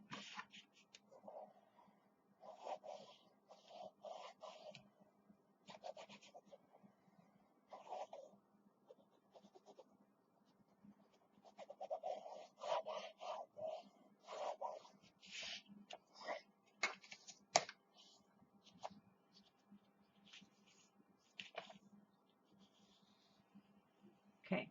What just happened there is it's not dry. So I pulled. There we go. And well, we'll have to burnish that back down. So you may have to wait a second for that to dry. And then you will need to reform your hinges somewhat. Not reform them, just reburnish them, because you'll notice how thick it's become.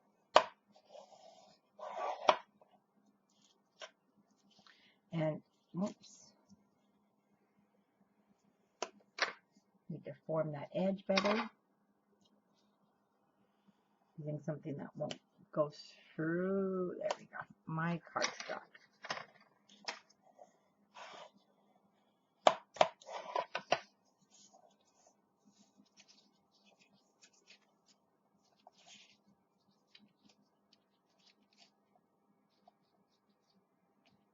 And there is your set of hinges. You have a 1/4 inch here. You have a 1/4 inch here. Oh.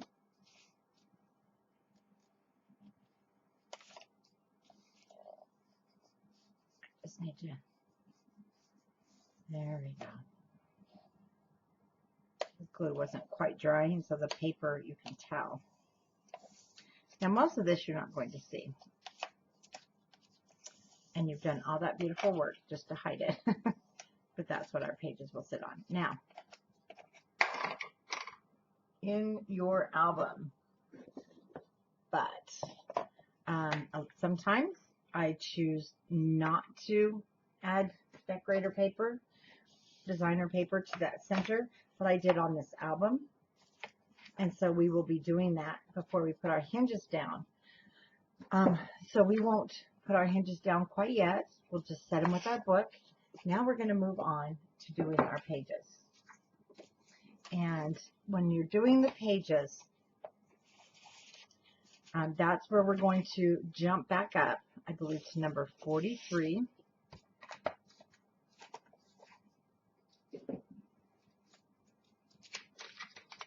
So let's turn back to page 12.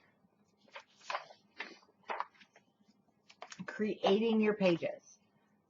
You're going to cut 4 pieces of cardstock that are 6 by 8. But I mean, you're going to want 4 pages.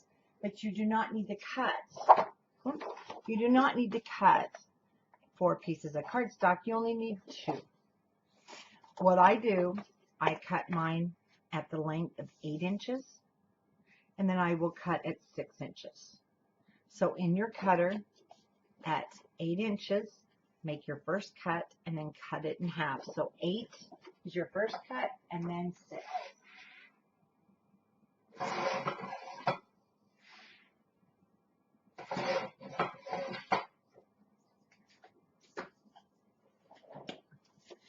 Now that's what I refer to the base.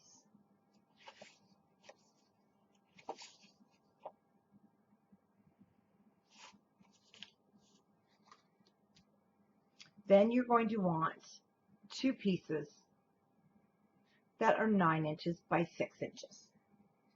And I cut mine just a hair short of 9, which means I go up to the 9 inches on my scoreboard, which would be right there.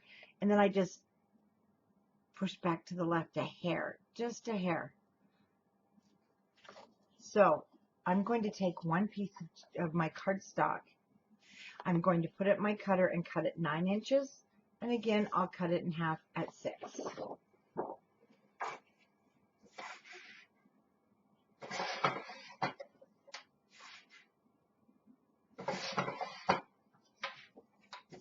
And I do trim just a hair off the edge. So now I have 2 that are going to be scored to create our pocket page that are 9 inches long by 6 inches wide. Number 45. You again need 2 more pieces for those short pages, but these ones are going to be 9 by 5. Once again, I put this in my my cutter at 9, and I'm just going to back it off just a hair. So I have a really nice fit when we glue them together. And then I'm going to cut them at 5. So 9 inches first and then 5.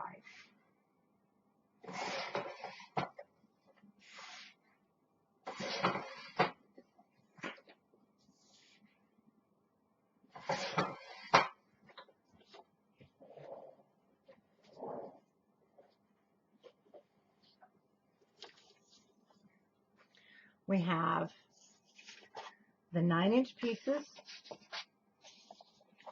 2 6 by 9 and 2 5 by 9 that we need to score. These are going to create our pocket pages. So I'm going to start with the 2 5-inch pieces, and they're in my scoreboard.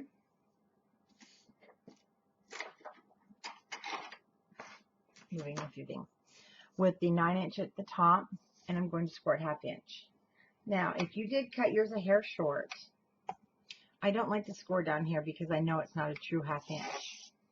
I'm going to turn it this way and score it 1/2 inch. Some, if you like to score at your right-hand side and then just push over, you can do that too, however you like. My second 5 by 9, once again, 1/2 inch, so you can either turn it or start over here on a flat surface so that you know you've got a full 1/2 inch.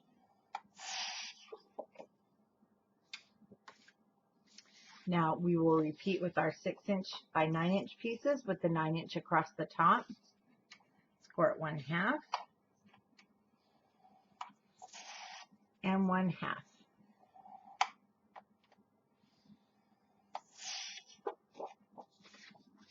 And let's repeat with the 9-inch across the top and 1/2 on each end.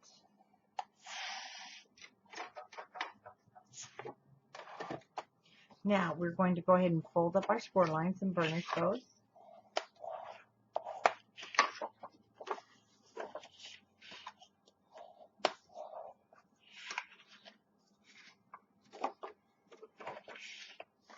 Again, I use my paper for the weight and the smaller end at the bottom to push against my score lines.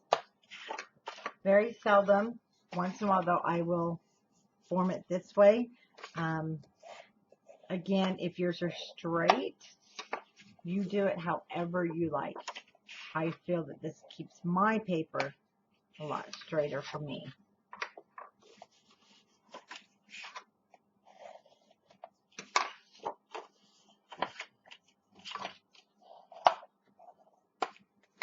Okay, doesn't matter. Just grab one of your 6x8s.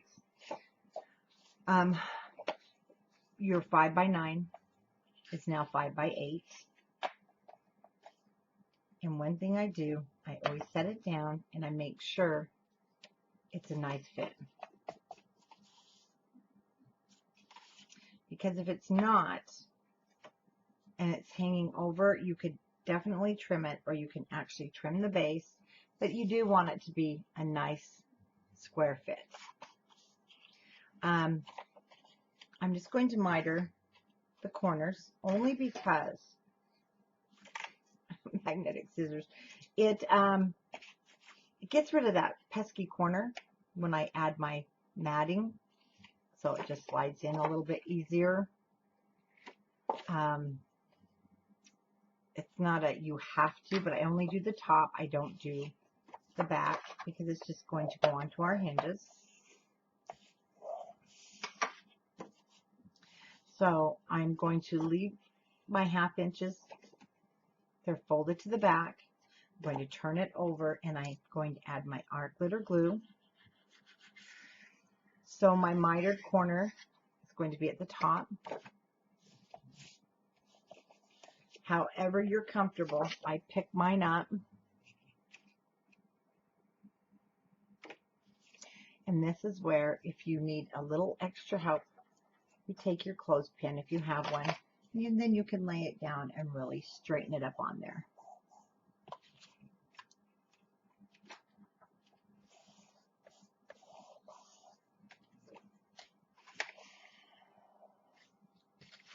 Now, if for some reason, which sometimes that happens, but it doesn't, and it's hanging over the edge just a little bit, you can just clean that up. It's your hinge side, and that way it's nice and clean.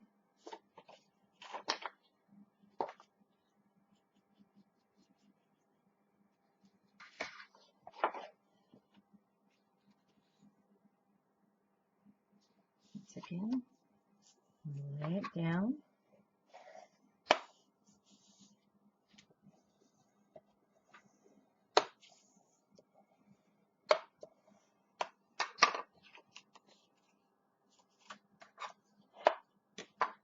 Now, I like a spatula. This is just from your plastic scraper from the hardware store. I like to make sure nothing, especially with glue, that nothing is stuck. Because if you get it now while it's damp, it's going to be a lot easier to clean up.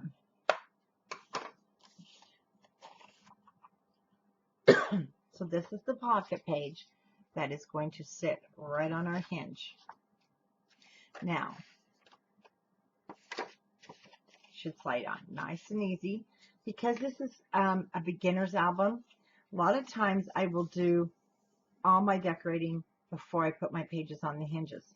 It does make your pages a little heavier, and it makes it a little frustrating to get them on. So we're going to be putting these on the hinges and then doing our flaps and decorating. But once you're comfortable, you can do it either way. Again, it's one of those convenient. Is it right? Is it wrong? No. Is it like how you want to do it? Yes. Then that's all that matters.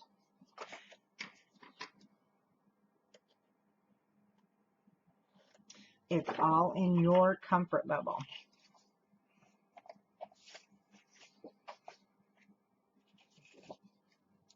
I did not check this. Let me go ahead and check this now, because sometimes, you know, things are off.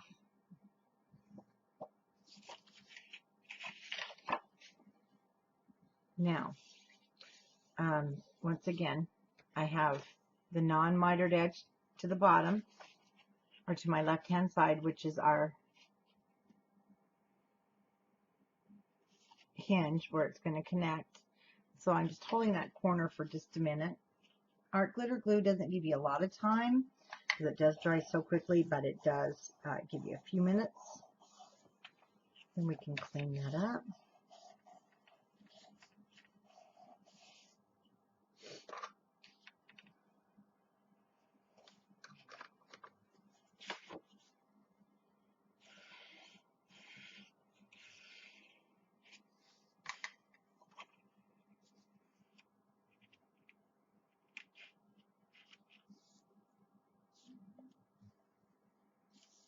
Should line up very nicely. And it did not because I'm not.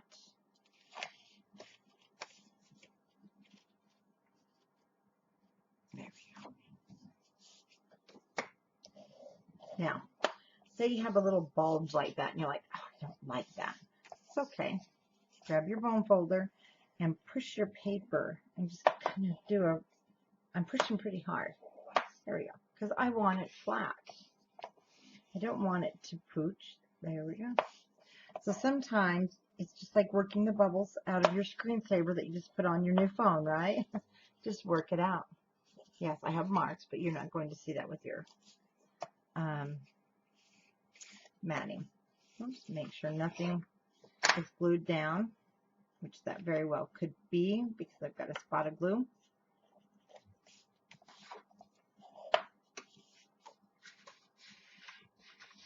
Okay, there's our two, what I consider short pages. And now our two 6-inch by 8-inch. Once again, I'm going to put it on the matting or my base.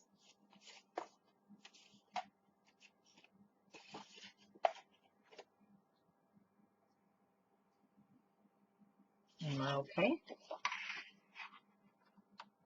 Now, if we weren't, see, I could have trimmed this down, or if it was really bad, I may have made just another top. Most of the time, though, you should be just fine. Now, it is easier, see, at this point, when I put this on, let me line this up and give you an example.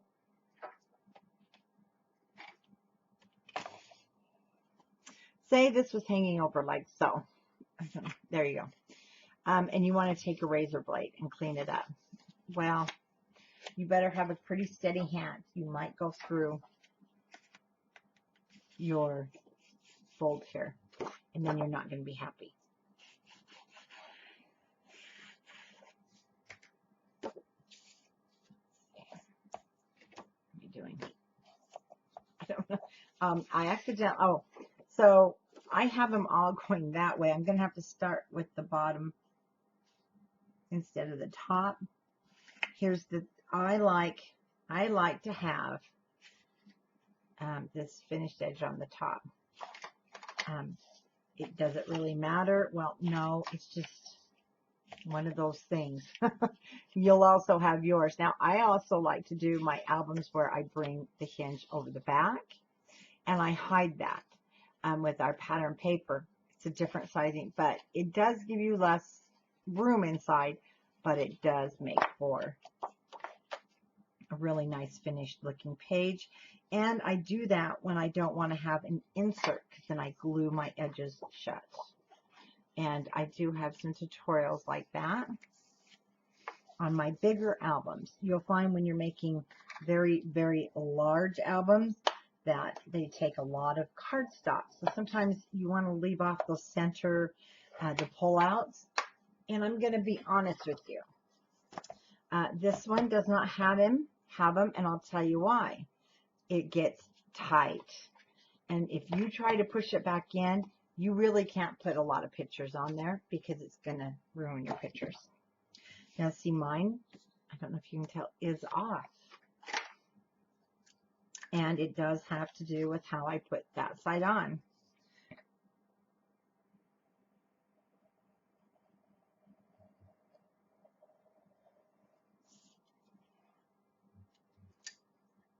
So that is kind of risky. If you are not comfortable with doing that, You definitely can leave it, but you'll see, again, I'm using my file.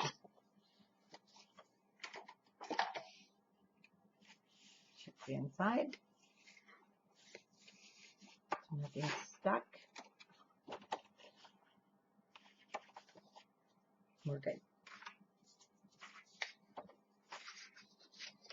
And then once you're comfortable making your albums, you'll have different things that bug you that you'll fix, that the designer maybe doesn't fix, that drive you crazy, that may not even bother the next person. We are the worst critics of our work, that is for sure.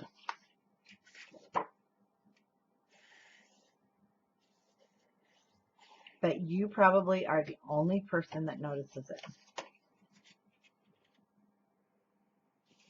But it's like that itch, you know, you can't scratch. I have to fix it, or it drives me nuts throughout the whole construction.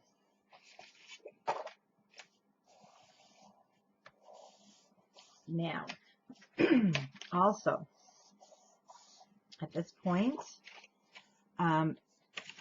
say I just laid this wrong.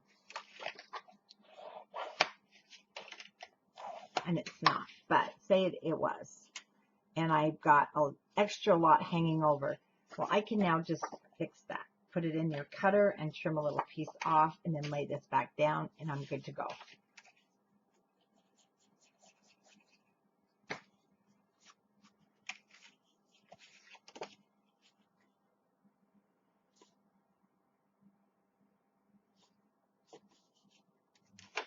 Again, trying to get this on straight sometimes can be a challenge, even if you've made hundreds of albums there. Sometimes things just aren't playing the way you want it. Clothespins, Walmart, you get 100 of them for, I believe, under $5. They're the best investment. I have got boxes of them. And I use them all the time. There's page 1. So actually, we're going to be starting with page 1 is a half page.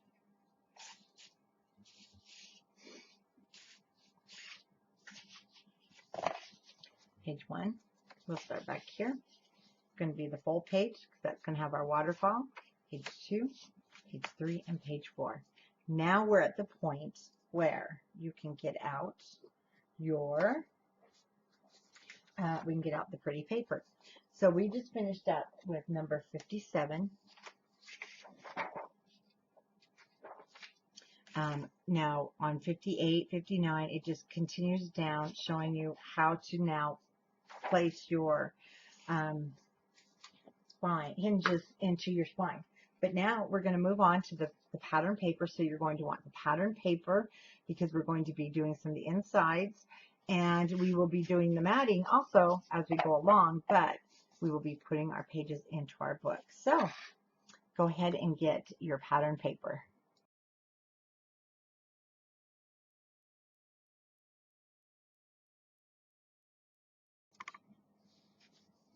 Now comes the fun part. We get to create from this to this. Amazing how we can create and turn what is just plain into this. What we're going to do first is this back piece, which is on our spine. We need to cut that, but let's go through the paper. One thing you'll notice when you opened this paper, now this one is it's quite an older line, but it's one we had bought for a retreat, and then we ended up having too many participants. Wonderful problem, but we just could not get any more of it. So I decided I would keep it for something special like this. But you'll notice one thing, and we are going to be using this as part of our matting. I did use it. You're going to see right here. This is where that comes from. And that's where this tag came from.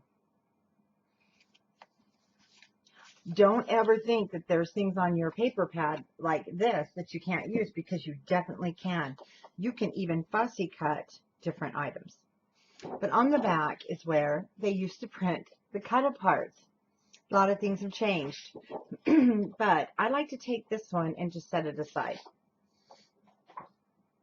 That is our cut aparts. Now, a lot of times you probably are wondering, let's also take our sticker sheet out. You're probably wondering, how on earth do you figure out what you're going to put on your pages? Well, when I saw this, I knew that I wanted to use it, but it needed to be more of what I call a fill-in. When I choose a fill-in, it's because I need places that I know that it will break up. So this is the back side, that it's going to break up some of either the busyness or the colors. And I need more of, I don't want to call that one more neutral, but that's kind of what it is. And so you'll see it here, and you'll be using it throughout the album. So definitely, I know this is not going to be used and cut for a full page. I love it. I want it throughout the album. It kind of tells the story. And if you notice, a lot of your paper companies do this. Mom's Malt Shop, it talks about bingo, different home cooking, things that remind me of the 50s. So I'm going to just set this one aside. Then what I do is I choose my first page, which is going to be for page 1, and this will be front and back. You can see where the black comes in now. And then page 2, front and back. Page 3, well, actually, I'll be honest with you, let's take this one out also. This was another one that I used somewhat as a filler. So I'm not going to be using that directly on a page, a particular page. Then again, page 3, and page 4. And also, this was used on the back of our album, and it was used throughout. Same with this, was used on the cover throughout, and then this was used towards the back. So you also want to go through and decide, what do you want for your cover? Now that I have my main pieces for my pages, I can just turn that right back over, because we'll be working straight from the top. Now, if you have made mini albums and you don't like the way I'm doing it, you definitely can mat yours with any of the others that you choose. This one, again, you've got a big 12 by 12. Really can't use a lot of it, so I chose to use the red polka dots. A little more subtle, and it doesn't have a lot of busyness to it. Then this is going to be used on our cover. This one will be used on the back of our cover. And then we'll be using the floral. Can't get all for the inside, front and back. Okay. Now, our spine on this book is 2.5 inches by 8.5. I did use the red for the inside and the outside. The thing is, I'm going to have to cut mine over on my big cutter. I'm going to use the little cutter just a little bit, because my blade, well, maybe let me go ahead and use it so I can show you again how I sand down the edges. Let's do that. So I'm going to actually turn this over. My camera doesn't like little dots like this. Okay. So we know our spine is 2.5 inches. And the thing with the spine, you can go almost the same size, because we don't have these rounded edges like when I wrap the other way. But I don't quite want it to be a full 2.5, but I don't want it to be 2 3/8. So that's where I'm going to come in and just back up a little bit from my 2.5. Now you're going to need to do that twice, because we need one for the inside and we need one for the outside. Now, if ever in doubt, just cut the full size 2.5. Then you can go back and trim it down. Now, our album cover is 8.5. So I will cut this at 8 3/8. Now, 8.5 on my cutter. Let me bring this up. There's my 8 1/4, 8.5. So please, like I said, you need to make sure. If you're not sure, don't cut it until after I cut. So I'm going to back it up to my 8 3/8, and you will save all of your small pieces. Again, 8 3/8. And I thought I had some more blades. So what I do when I don't have blades, and I get those, if your edges are a little ratty, please sand them down or get a new blade.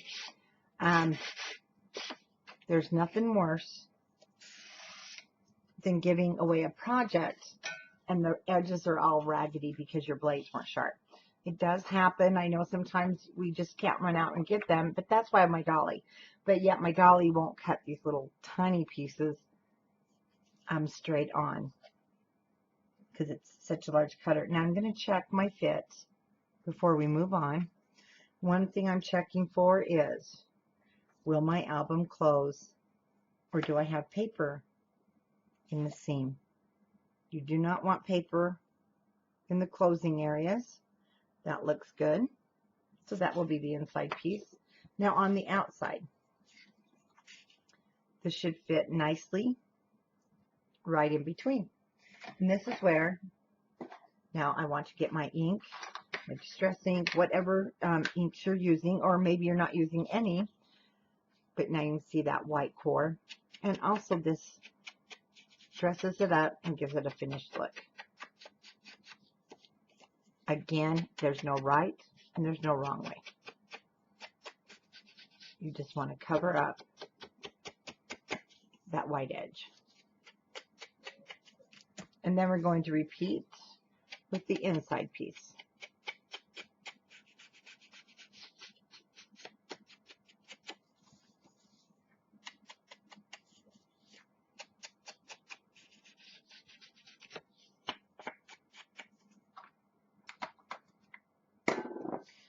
We can leave that out now safely. I'm going to find a place because we're going to be using it. Now I use strictly my art glitter glue.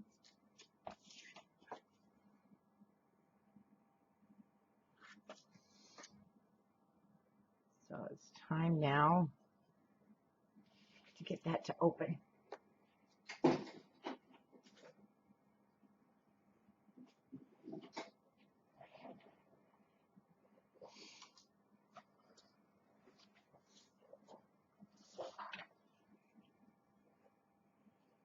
There we go. Sometimes it just takes the pin going in and out a couple of times. Plus, it is a little chilly. I've turned the heat up.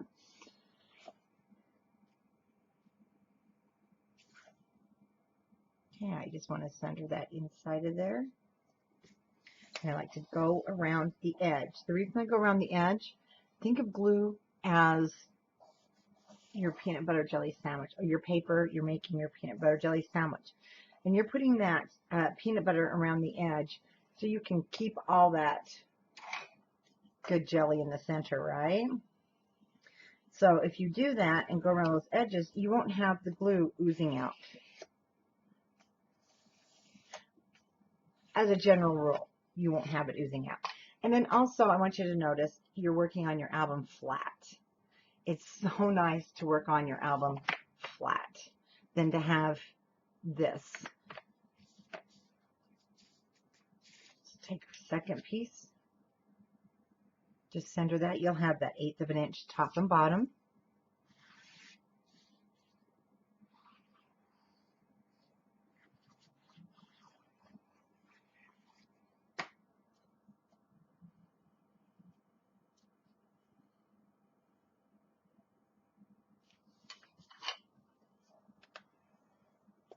See how that glue just, it was out, but my dry diaper wipe picked it right up.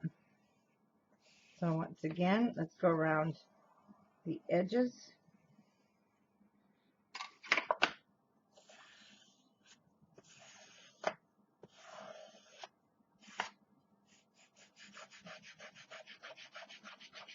And it's down. Okay, I'm just going to close this door. We have some conversations going on in the next room. I don't want it to be picked up on camera. Not that it's bad to hear. It's just that you guys don't want to hear other talking while I'm talking. Okay, keep these aside. You'll be using these as pieces and bits throughout. So now we have the spine piece done, and now we can add our hinges. Now before we do, like I said, this is going to be, we're going to add our pages and then we're going to be building on them right on our hinge. I want you just to check the fit. And if you've never put one on before, or your pages, there, I'll give you an idea. It's just going to sit on there. Kind of play around with it till you feel comfortable. Now, we're going to add adhesive, and I'm going to center it. Now, you're going to notice my spine is quite a bit, well, not quite a bit, it's about 1/4 inch all the way around, bigger. That's not exact measurements, but that's the other thing. I don't like my hinges to be the exact same size as my spine. That's when you get into problems with things being squashed. And if you do that, then you really can't add a lot of things on your cover because it's going to smash up against those back pages. And then that is also not very fun.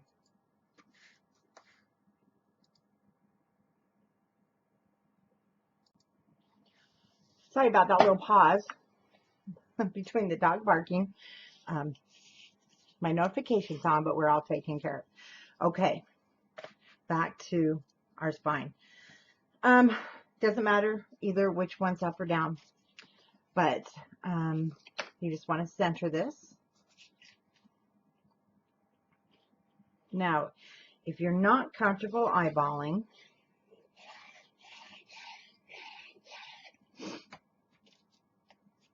you definitely can use a ruler or some kind of a guide, and go ahead. I'm using these dots. It makes it so nice when you have some kind of a pattern that I know I can set those on, and then I can line them up. And of course, then you can also use your ruler to straighten it if need be. You do need to work fast. You'll notice how fast your art glitter glue starts to dry. And then just get in there. And I have a tool. Oh, I need to find it. Anyway, it's not here. I do have this handmade tool. It's going to show you, but I do know it had fallen, and I'm afraid I have to get behind some cabinetry to pick it up. So I'm just going to use my, there we go, foam folder. Now we don't want to mess with that. We do want to let the glue settle. Next, we are going to take our pages. That's my short page. I'm going to turn it over. Normal, another short, and what I call the normal because they're both the same length. And I'm first going to put it on and just test it. Sometimes it gets caught on the corners. It's not that your page is the wrong size.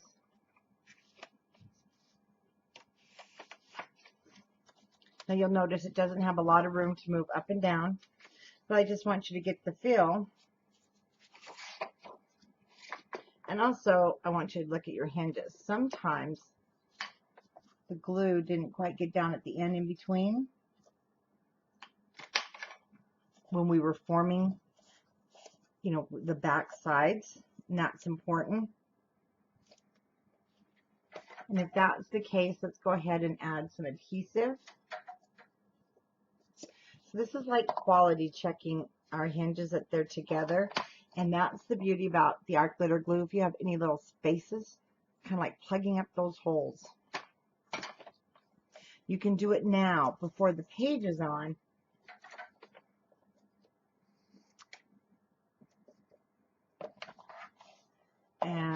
take care of those little problem spots if you have any. So just pull up on your hinge and you'll see that the back isn't quite attached. What happened was I didn't get my glue to the end.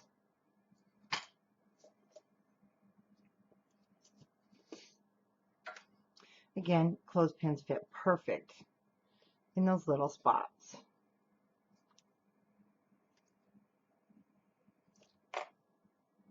Just clean up any outside adhesive.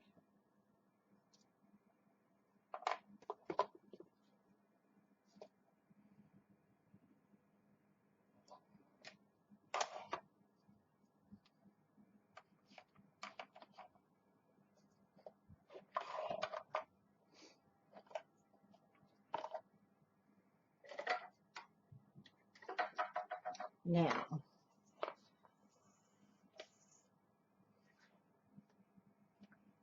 we should be just fine. Art glitter glue. And I want you to just watch if you've never done this. I'm putting it right at the top. Because as you've seen, your glue does squish around. And you don't want it to come out all at the bottom of your page. We're putting it right on the top. Probably a little bit thicker than what you would use on your pages when you're matting. Then you're going to take your page, slide it on,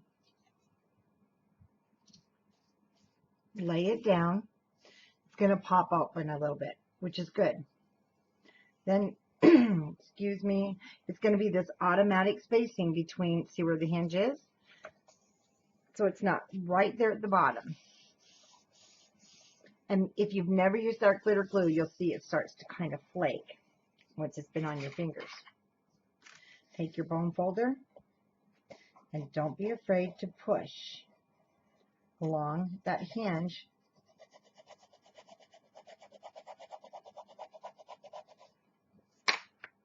Because now your page is also laying flat. You're going to turn it over. And you'll notice there's a little more resistance. That's why I do the other side first, because this side is now pretty much glued on. So we're going to burnish it to make sure. Now if you see that you have some space down there at the bottom, once again, you just take the tip of your art glitter glue, you run it through there.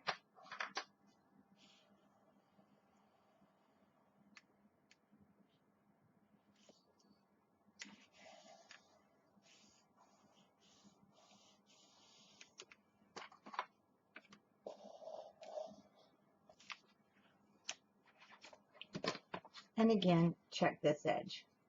We're fine. I like using the art glitter glue because it gives me time to adjust. I know it's permanent. And now if I have to get in there and fix anything, I have this wonderful little tip. Okay, second page is going to have, it's our 5-inch. So you have that inch at the top. And I want you just to slide it on. Now you're going to see it already matches up perfectly to that page because you have no sliding up and down.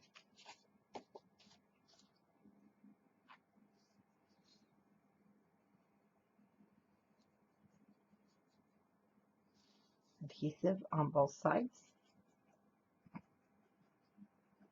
Now if you drop adhesive down here in the center, don't worry, we're covering that with cardstock or pattern paper, sorry. So you won't see it. And art glitter glue dries clear for the most part. It does have a tendency though on black to leave a little mark.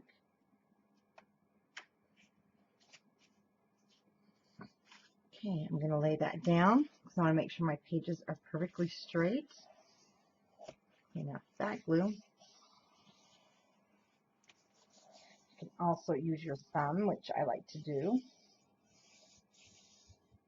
sometimes.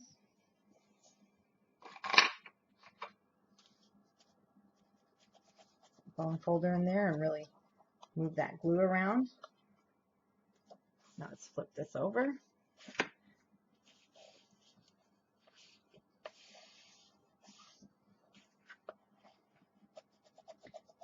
And I'm pushing hard. I'm being rough on those hinges for a reason.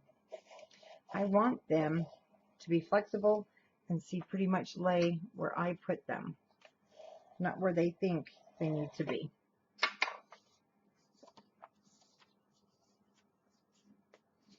Okay, we have the next page, which is a full page. I just check inside because the side with the miters, hard to see black on black. That's my hinge side.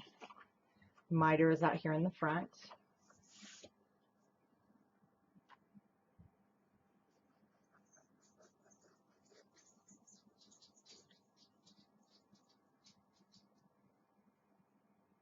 Uh-oh. Yeah, they have. Thank you. Checking to see that the dogs have eaten. I have a feeling Wilbur's acting naughty, trying to get a second dish of food. Okay, just put your page on top. Kind of keep it open. You don't want to smear glue everywhere. There we go. Check your top and your bottom. See, it's pooching open. That's great. That's what I want. Now you can see if I'd put glue on this whole hinge, I would have had glue absolutely everywhere. It would have just been a mess.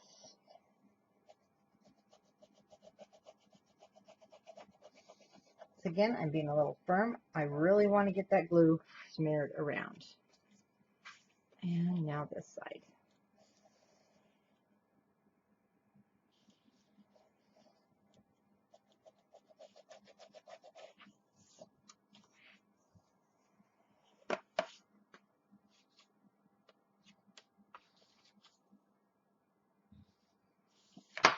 A little there. Before you put your tip in your hinge area, make sure you do clean off any glue on the outside or it'll smear.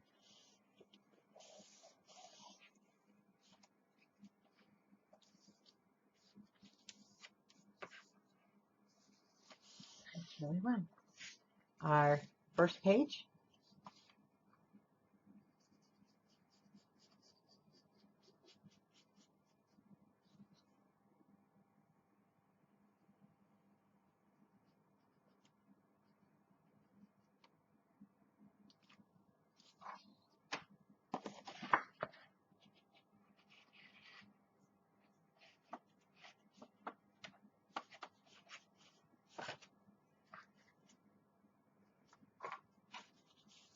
Oops, there we go. Mine slid a little bit more than I wanted it to.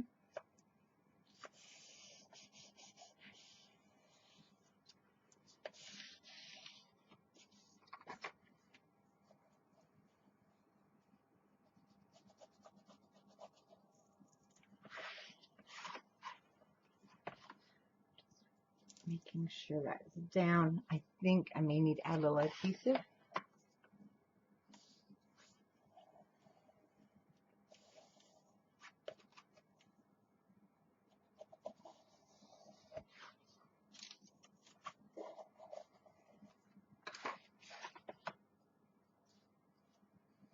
Looks like just on the corner. That is a thick area, so definitely if you need to use clothespins. If you are a crafter that you use undo. Undo does not work with glue, just to forewarn you. Okay, everything else looks great. I'm going to set this aside for a moment because we are going to start working on this left hand side front cover though. Okay, I'm not going to set it aside. It's dry. So I'm going to take 2 pages, so I have 2 on the left and 2 on the right. I'm going to turn this around. The reason I'm going to do the cover now is I have an absolute flat surface. I'm not pushing down on magnets or anything, and it's just going to be easier to work. So the first thing that you're going to want to take is what I call our banner sheet. We have blue on the back. So as you can see, I chose this at the bottom, and then the top piece will turn over and we will use the top piece for here. So our album is 6.5 inches.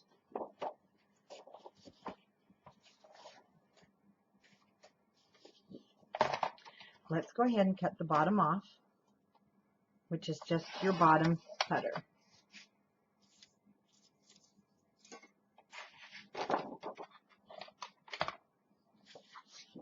Now, I know I want this piece, but if I put this in my cutter this way, I am not going to get this piece. So you will need to turn this upside down to yourself. And like I said, our cover is 6.5 inches. So I'm just going to cut it a hair short of 6.5 inches. I'm going to take the smaller piece, just set it aside. We will be using that. Excuse me. And then I want to put this on my album, and I want to check that I have some border around, and I do.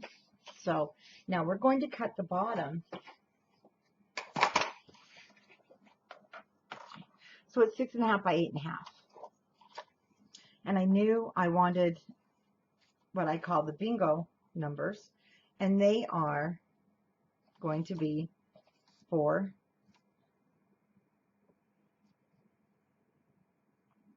okay, there's my 4.5. Then I want you just to move 2 tick marks to 4 5/8, or to the top of the black.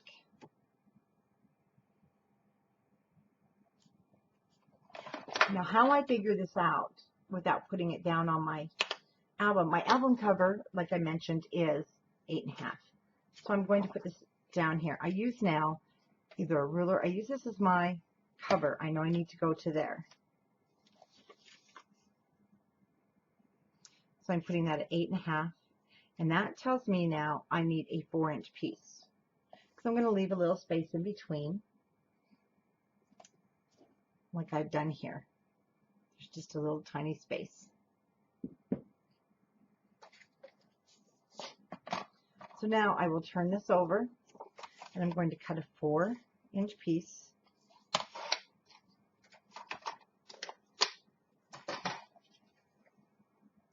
And making sure your album is not upside down.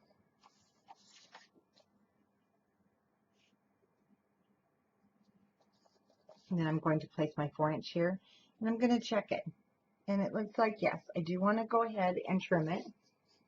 It's always better to have a piece that's too wide or too fat and trim it down than to have one that's too short. But in my cutter, I just moved to that very first mark past our cutting line, and I cut a 1/8 of an inch piece off. And let's check it out.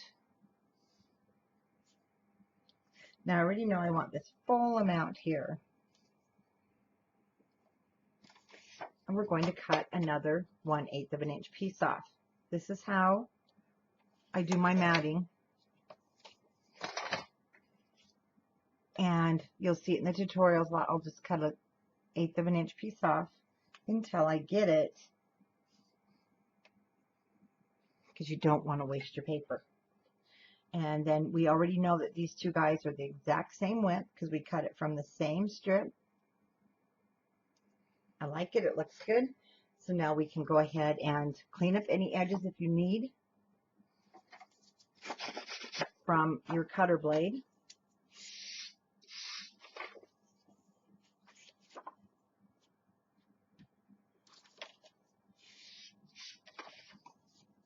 And we can go ahead now and ink the edges. Now this is a really pretty piece, and I don't want to get black ink everywhere, so I'm going to turn it over.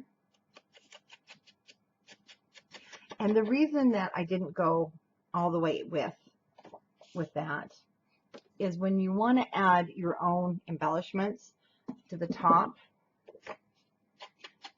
it's better to have more of a blank canvas.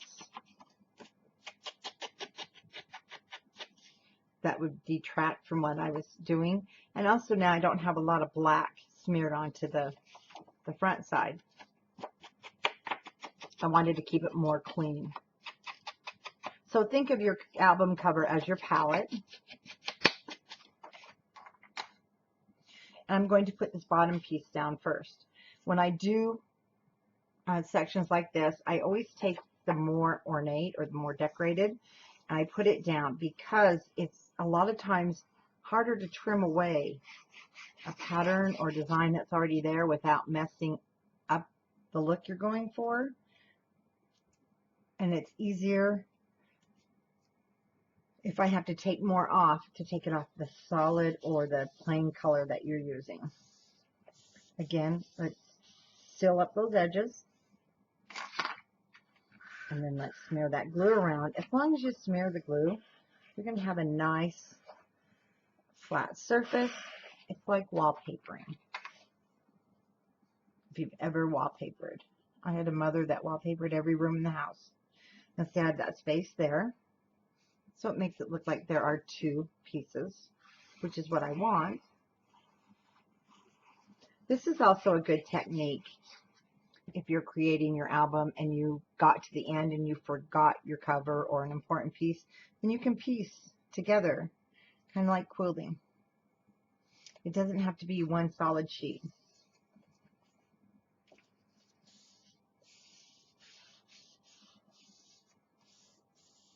Again, hit those edges.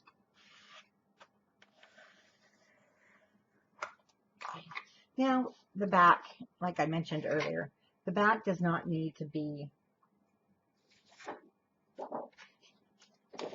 pieced because it's going to mostly be laying on its back, right? So I'm going to take off the header of my sheet.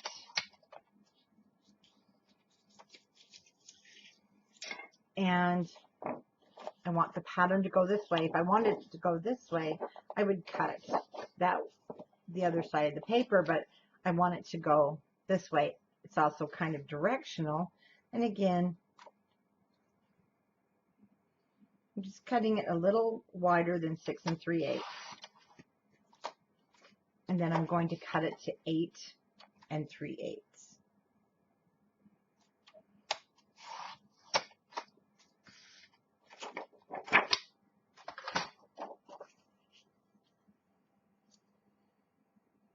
Check our fit. And I thought it really blended well because it has all the different colors of the border sheet.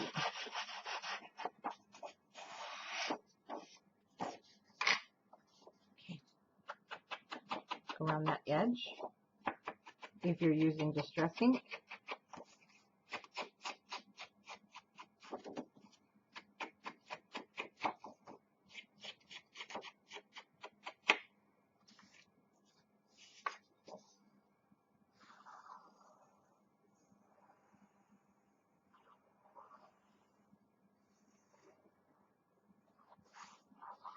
and then up the center.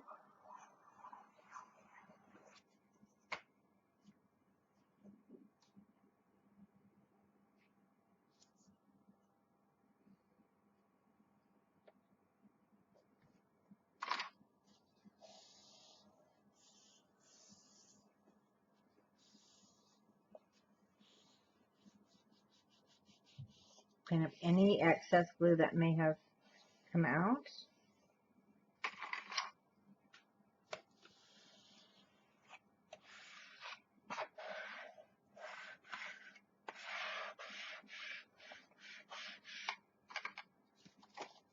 Okay.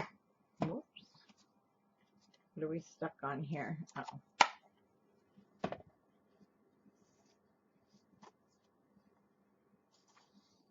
Something was stuck somewhere.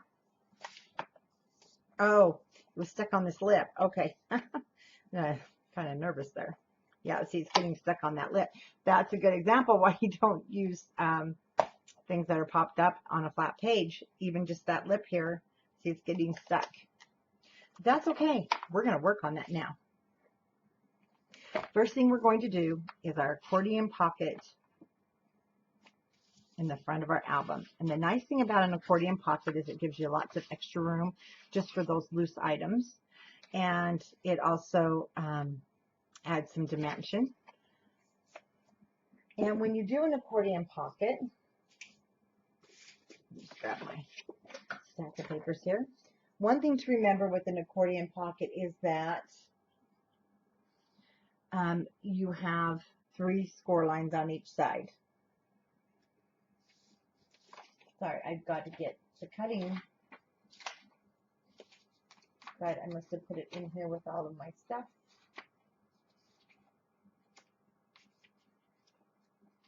That we were working with. Okay. This is the same cutting guide that you have down below. So we've done our pages, we've done our hinges, flaps and pockets. So our front pocket, front cover, we have an accordion pocket. It's 5 by 9.5. So our cover 6.5. For an accordion pocket, you need 3 1/2 inch score lines on each side. So that adds a 1/2 inch and 1.5 inches and 1.5 inches. So that makes 3 inches that we need to add to our pocket in order to create an accordion. So our cover 6.5. So that's going to be 9.5 wide and then 5 inches long. That way too, if you're ever wondering how to make an accordion pocket, well, that's how. So we're going to be cutting 2 pieces from this cardstock. You're going to cut a 9.5, but you're actually going to cut it 5 inches by 9.5. And then we're going to cut a 5 by 8 from the second half because we want to be able to make that booklet. So first you're going to cut 5 inches and then you're going to cut 9.5.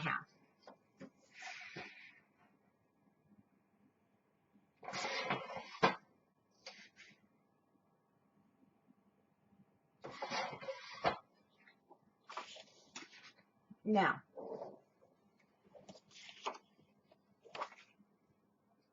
one thing that you're going to notice on this, it might be a little bit long. So I did back it up, so I want you to put it back in your cutter and just take a tiny inch, tiny bit off of that edge from the 9.5 inch side. What I did is I just did a hair trim down, so it's just a hair short of 9.5 inches. Now this was the piece that was left, and we're going to cut a 5 by 8.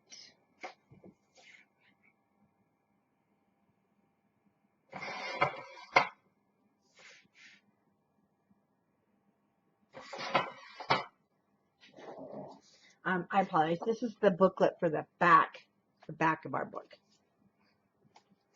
Not that goes in the pocket. I think I did say that. Okay. Let's get our scoreboard ready.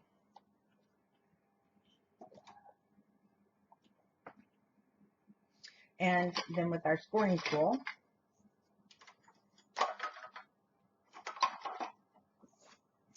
this has become the point of of creating your album that you're going to start losing tools. It's inevitable and it just happens because I've lost my scoring tool. There she is. So we're going to score 9.5 inches at the top. We're going to score it 1/2 inch. Sometimes we're going to go with the Fiskars. 1/2. 1 and 1 1/2. 1/2, 1, 1 and 1/2. Now I'm going to turn it. My score lines are at the top. My 5 inches is now across my scoreboard, and I'm going to score it 1/2 inch.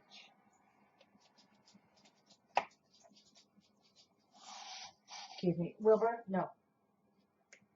He's starting to take things out of boxes. Okay, now my 9.5 is back at the top.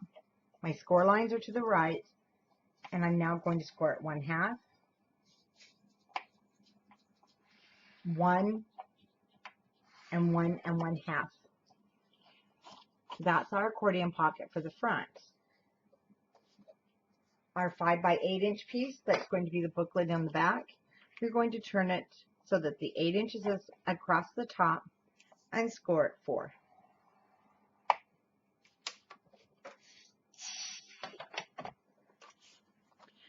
We're going to make sure everything is nice and straight. And I hold it there, and then I burnish my score line.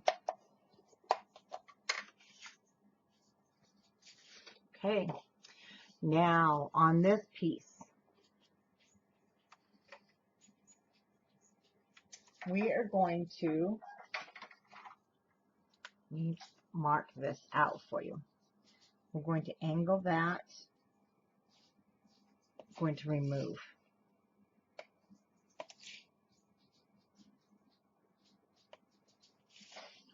Then I'm going to have a very slight mitering at the top.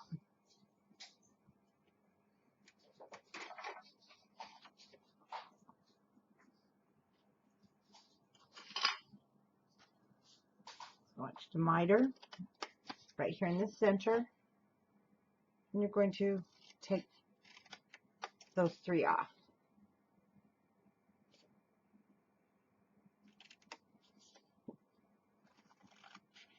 Cutting right down the center of my score line.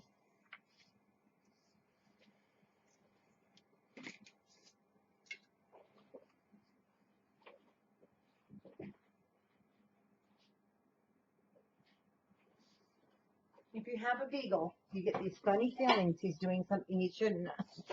Okay, the top. Once again, just a slight miter.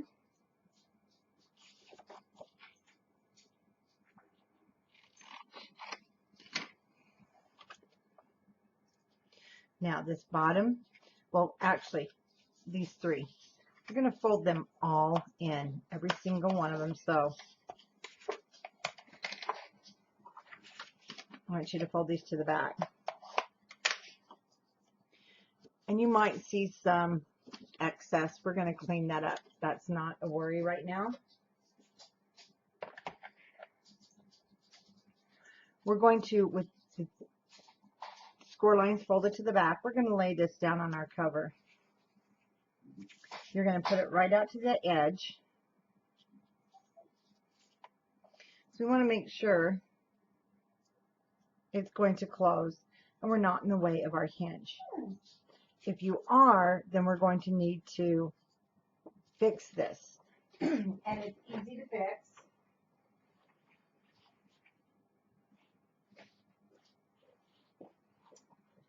If it is too long, that's why we cut it a little bit short, then what you'll do is you'll just grab it, just kind of pull it in a little bit.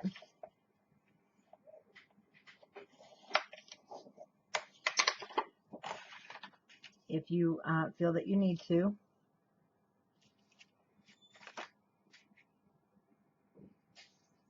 And we're just fine. Now, we can fold this bottom piece.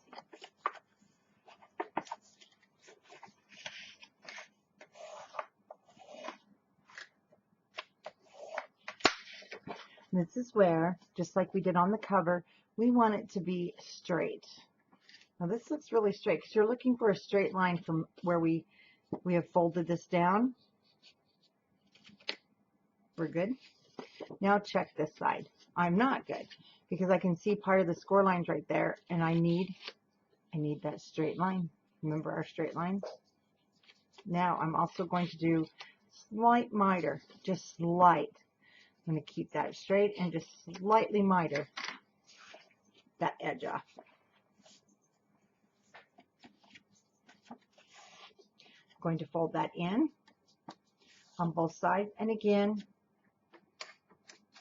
using the edge. Nope, that one's good. This edge, no, looks like we're all good. I'm looking for, straight lines of your paper. Nothing is extending over that fold. If I had paper extending over the fold, it's going to extend down here and it's going to look terrible. You're not going to like it. Okay, I'm going to turn this one set of score lines is at the top, one's at the bottom. We have already folded the bottom in. And I'm going to fold it towards myself. And I'm going to fold it back in.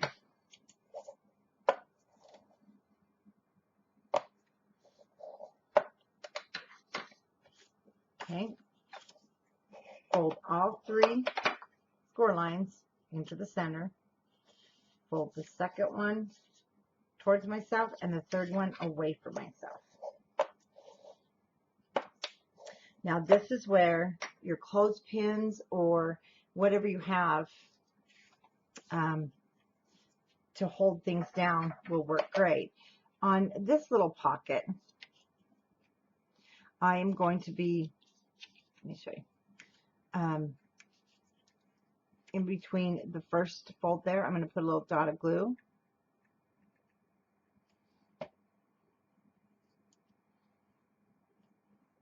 And a dot on top.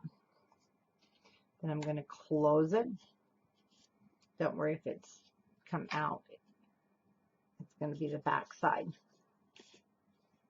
In between those guys, and then just right on top. And it can be messy.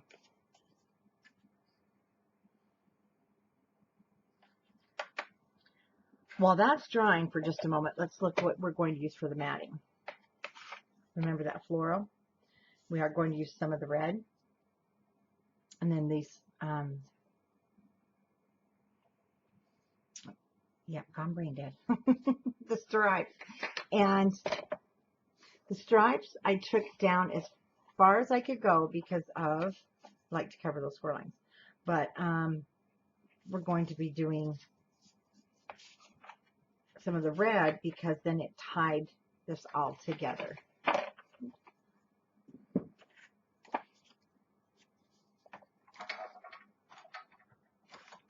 Okay, your pocket is now ready to put down. Again, clothespins might help, or any clips that you like. And on this hinge here, right on the outside,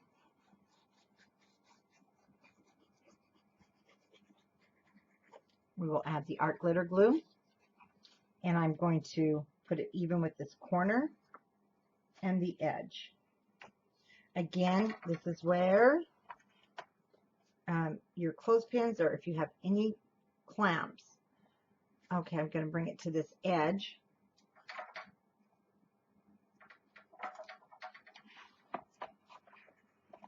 And I'm working kind of fast because that art glitter glue does dry fast.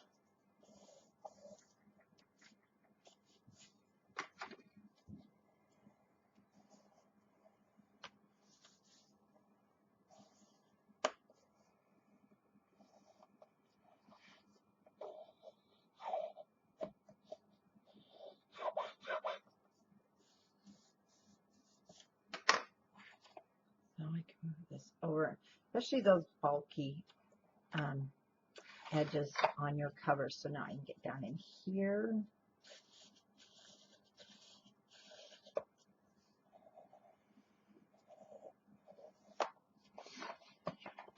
And gently on this side.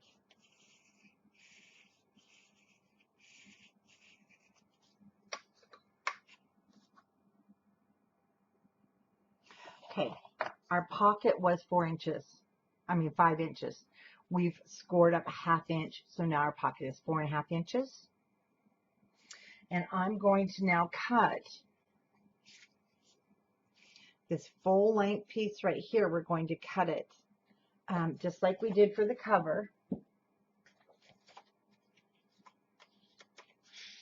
Oh, that's the wrong one.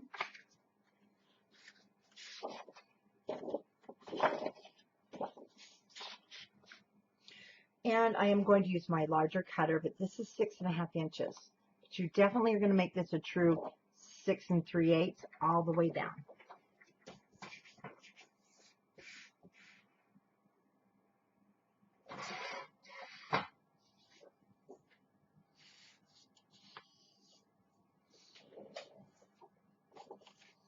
Inside of our pocket is 8.5, so I'm going to cut 8 3/8.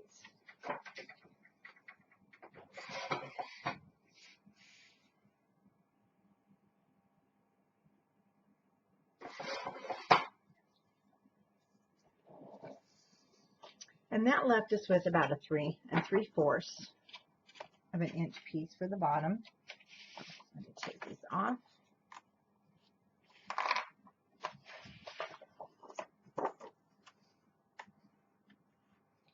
And we may have to cut this. Yeah, we're going to have to trim a little bit off the sides because our pocket, remember we did cut it just a hair shorter. So I'm just putting it here in the groove of my cutter and removing just a small piece. If you can remember, little by little, that's still going to be a little tight.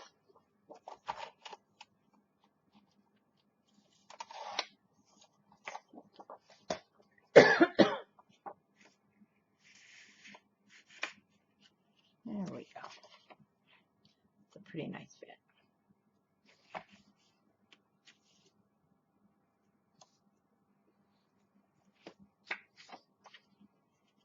Okay, I have my floral at the bottom so that it leaves this area right here.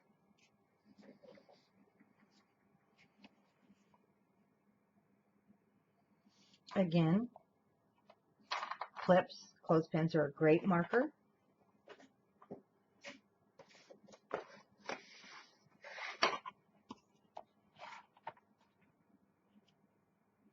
And that left me with 3/8 of an inch.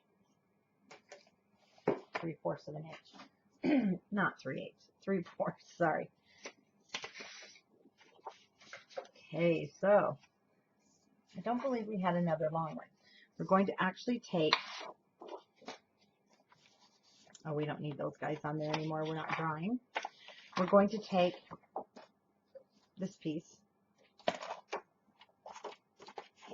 Doesn't matter which side. So it was 3/4 of an inch. So I'm going to cut 3/8 of an inch, which is between your 1/2 inch and your 3/4. It's that black dot right there, the black mark right there. But oh, we are going to have to cut this down to 6 3/8.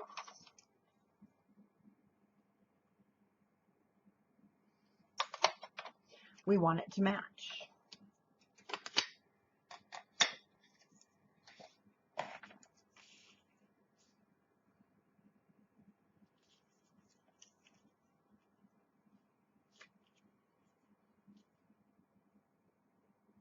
And then one thing that you did see here was that really cool black and white border. We'll be using that from the sticker sheet. So now we can go ahead and ink our papers.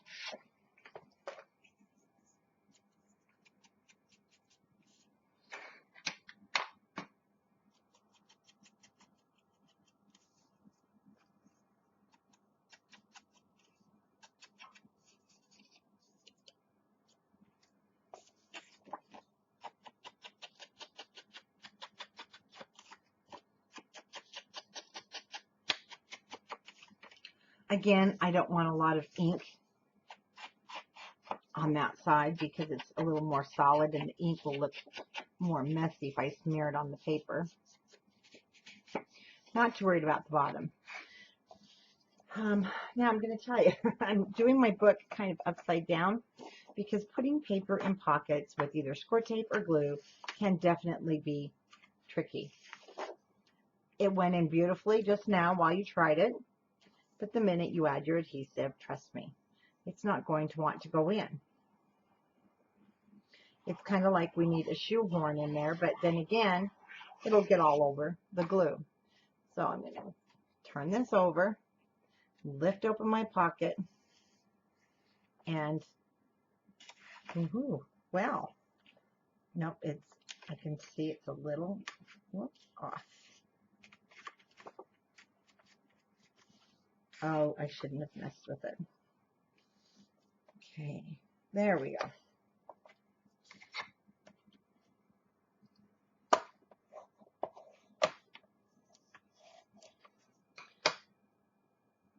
Now, to get inside that pocket is where a spatula comes in handy. Pick one up. They're just the plastic scrapers that you would mud your room, your walls with.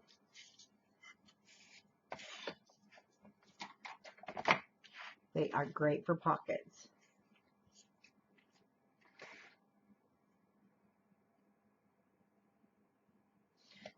Remember to leave a little border on the bottom. Don't take it right to the bottom. If you do, it will change the size of our red strip.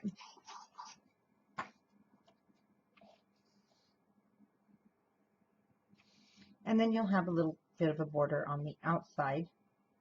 On this pocket, it's not quite 1/8 of an inch.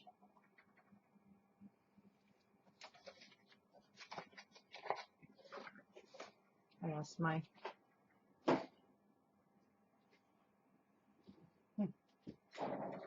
You'll find when you're crafting you lose a lot of things.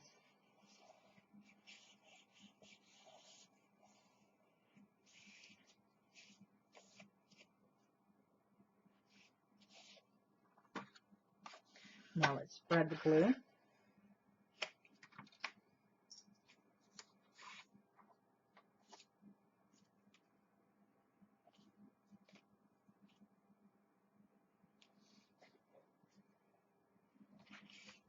And then our smaller piece at the top.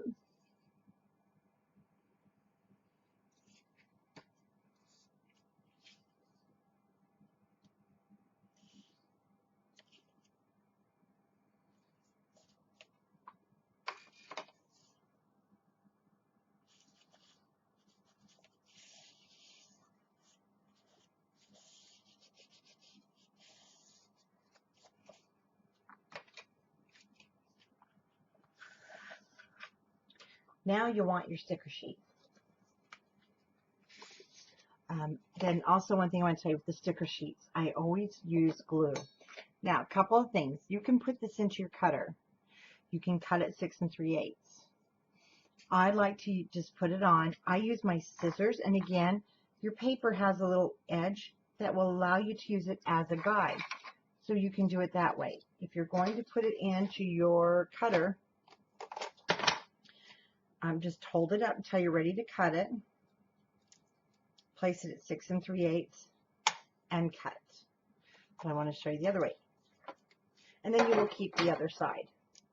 No matter what, with stickers, chipboards, anything, I use my art glitter glue because you want this to become permanent. And I start it here at the edge.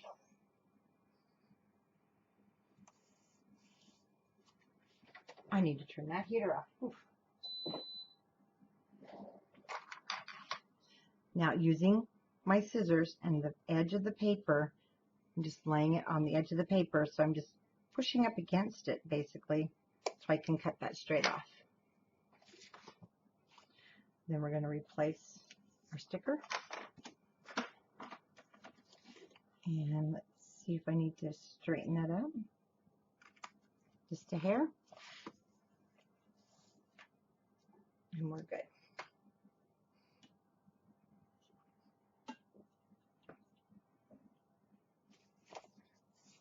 The next thing we want is this cute as a cupcake sticker. Again, I didn't want anything poking up to hit the flap over here, so I just did lay it flat right in the middle of the page. Again, adding your adhesive so it becomes permanent.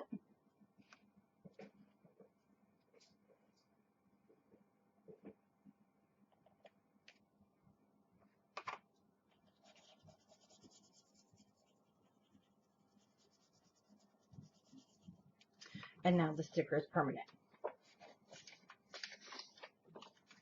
Okay, we're moving to page 1. Now page 1 has a pocket at the bottom and a flap at the top.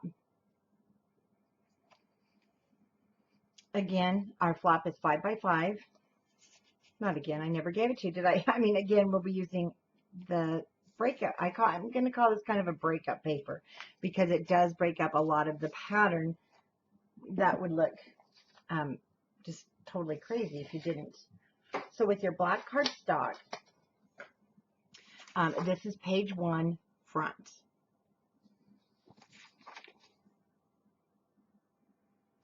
You're going to cut a piece of cardstock 5 by 5.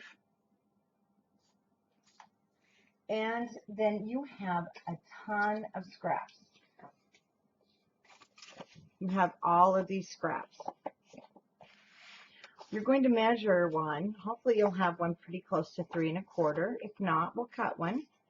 But we want one that's 3 1/4. And the reason it needs to be 3 1/4 is that was the distance you will need between your flap in order to hold it shut. So we have some 3 1/2. Perfect.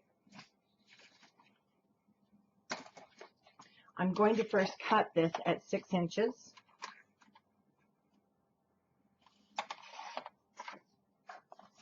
And then I will turn it the opposite direction and cut it at 3 1/4. My blade, like I said, is dull, so I'm pushing harder. Now, you will need another piece of cardstock, but we're going to be cutting 2 flaps. One will be for this page, one will be for another. So I want you to cut it at 5, and then by 5, getting 2 pieces, and you'll have to trim one of them down.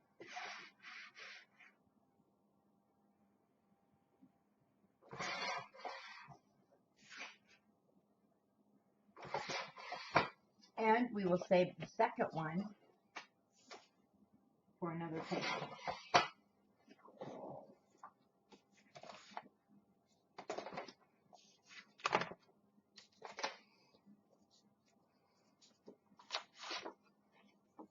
Okay, it doesn't matter how you put this in the scoreboard because it's 5 by 5. That's what makes it nice. Oh, but before we do, I want you to grab your page, your book, and I want you to put it up to there and make sure it's going to be a perfect fit. If it's not, you can go ahead and trim this now. I usually cut everything just a hair short. So you'll hear me say a hair short in my tutorial. And it's so that it fits. I'm going to do both of them. So that you have a nice, perfect fit on your page, nothing hanging over your edges. So once again, it doesn't matter which way this, I told you wrong. It does matter what side. When you trimmed it down just a little bit, if you can't remember, just pick up your book. If you trimmed it and one side is just a hair shorter, then you're going to turn it to be in your scoreboard. So that the side that's exactly 5 is across the top. See, I have one that's just hair short of 5, and I have one now that's 5, because it lands right in the groove. So that needs to be across the top. We're going to score it 1/2 inch. Now for your pocket. Now once again, this is 6 inches, and I did cut it just a hair short. And that's so it has a better fit on the page. And if you've made pockets and you've seen that they're a little bit too long for the page, then that's usually why. You just need to cut them a hair short. But a pocket is scored on 3 sides. And it depends on the orientation of the pocket. We're going to do a pocket that goes the other orientation. We'll do one this way so that you know how to do both. But what you want to do with your 6 inch across the top, you're going to score 1/2 inch. Then you're going to turn, so the 3 1/4 at the top, or the short end, or this becomes now the long end, you're going to score 1/2 inch. Then you're going to rotate and score at 1/2 inch again at the 6 inch side. Now, if you should make a mistake and like score 2 long ends, and you need to go back and score, don't throw this away. You're going to cover this with cardstock. So you are good to go. Now I'm going to first do the pocket. So I'm going to fold up the 2 sides.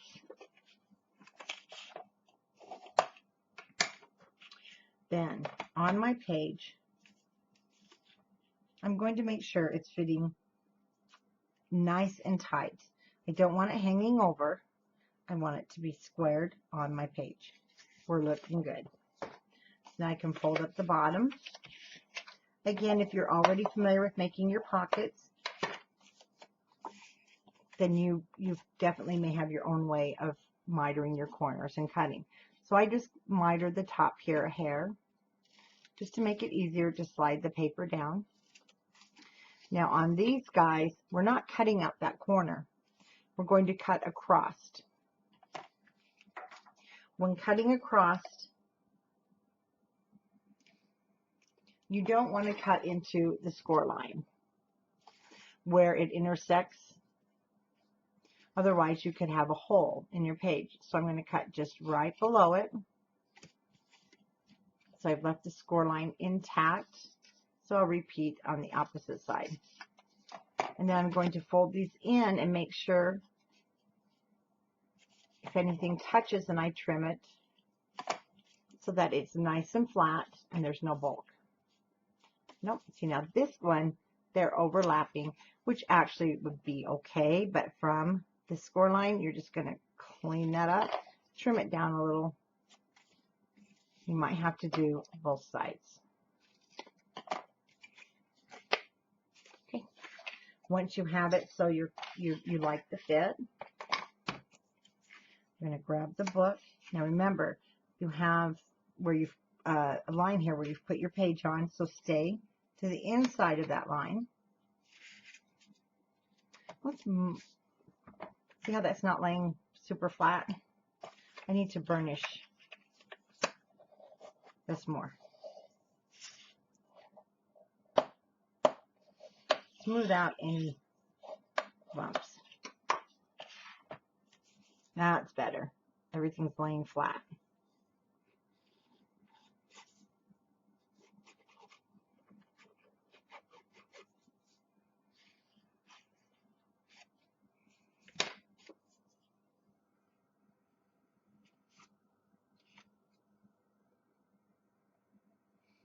Okay, matching the bottom of my page.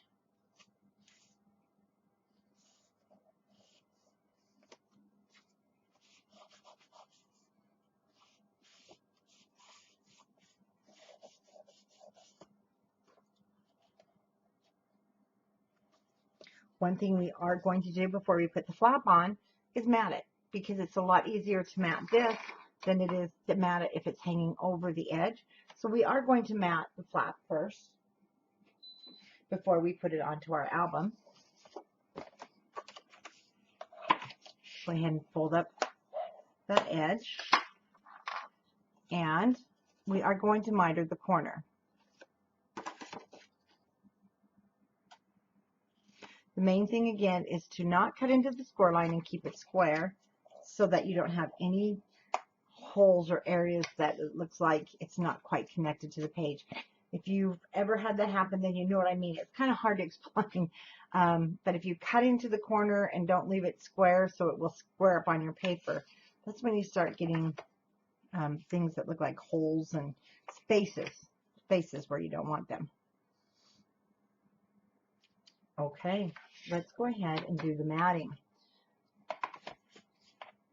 First thing you're going to use, we're going to be using the really fun print here.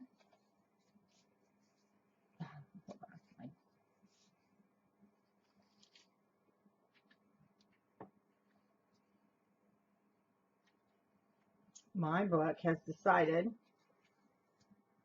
okay, we need to stop for men. I don't know. I hope this hasn't happened. With you, I got mine too close to the cover. Exactly what I didn't want you to do. I did. So,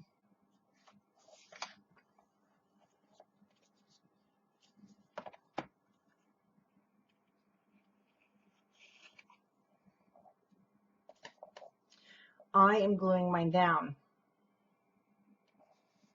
I hope that did not happen to you. If you did get yours too close to that edge, like I said not to, and I went ahead and did it,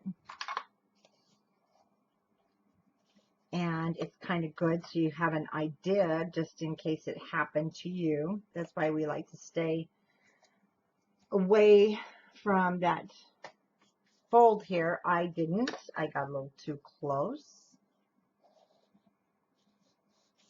But we're not going to rip that off, and it's not going to affect the appearance at all, basically. It will just take away part of my accordion pocket, but now I can close my album. So I hope, ooh, I hope you didn't get yours too close.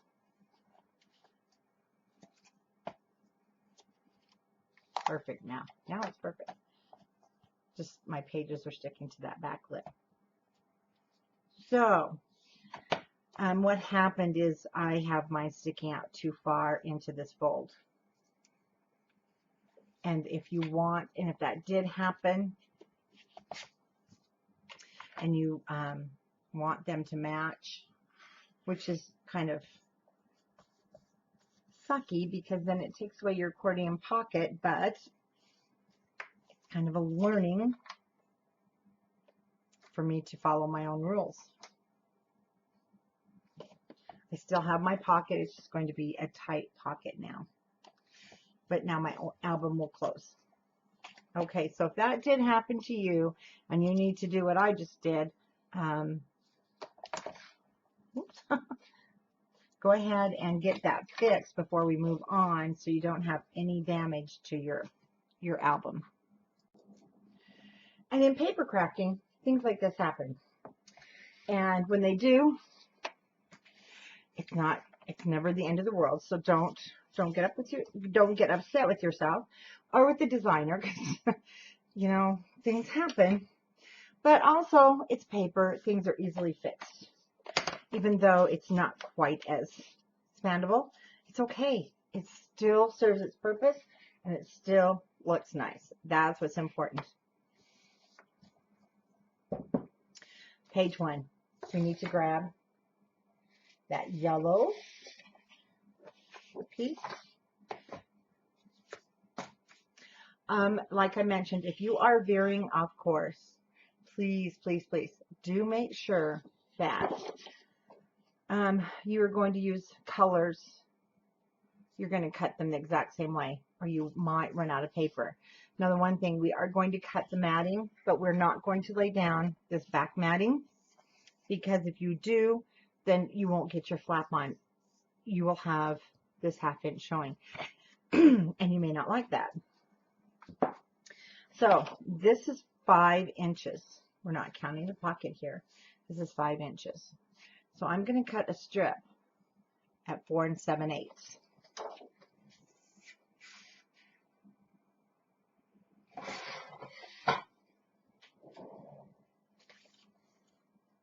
Those where I won't. And then we need our 5 by 5 flap. So our 5 by 5 flap, we need matting pieces that are 4 7/8, which we've just cut this down by 4 7/8. So now I want to cut a piece off for the front. No, it's not 4 7/8. Let me give you the proper measurement for your matting. We're going to use a strip down here of this to tie in. Let me get my brain on straight here. Back up. Cut this at 4 7/8 by 4 7/8.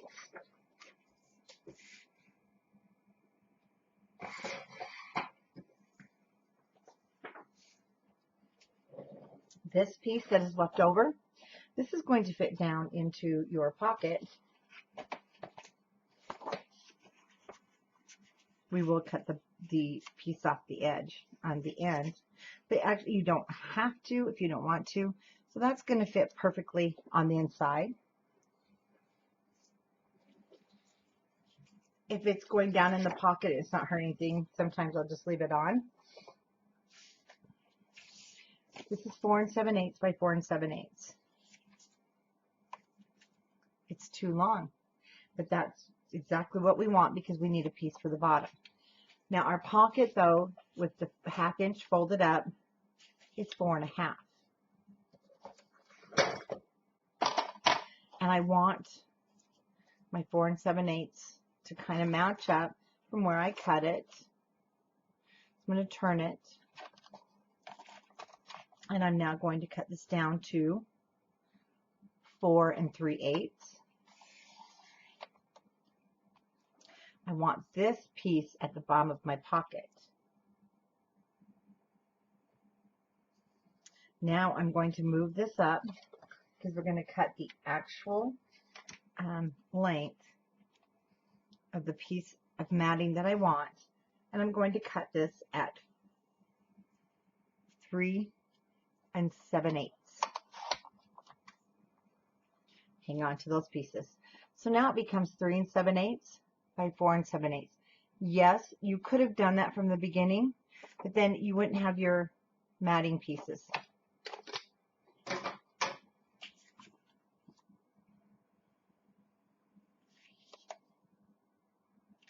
So for the back, we want to cut that really fun newspaper print.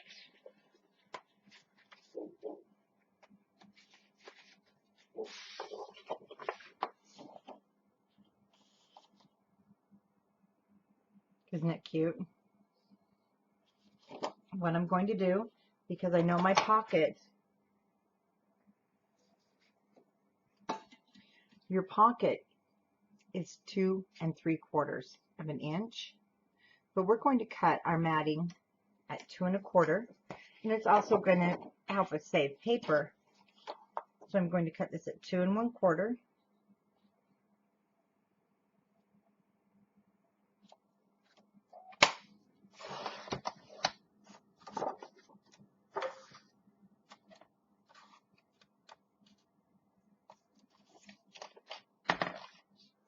And our pocket is also 5 inches wide, so now we're going to cut this at 4 7/8.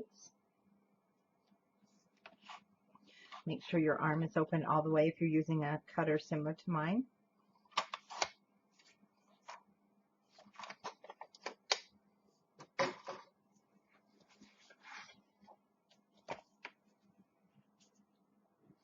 And then you'll notice you have the spot down here. And you can either overlap that piece. I don't like to, because I like to have some of the black showing. So I'm going to put this in my cutter. I'm going to remove 1/8 of an inch. And then using the small of the two, I'm going to see how well that fits, because I want a little bit more. Glue all over my fingers. Then I'm going to take off another 1/8 of an inch. And now that piece that we had cut off should fit beautifully. And it ended up being 1/2 of an inch by 4 7/8. So those two are ready.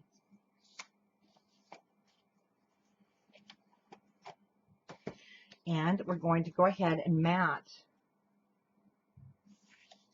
We're going to go ahead and mat the front.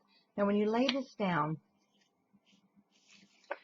with your matting, if you're trying to figure out what size to put down there, so turn it on your scoreboard if you're using a scoreboard.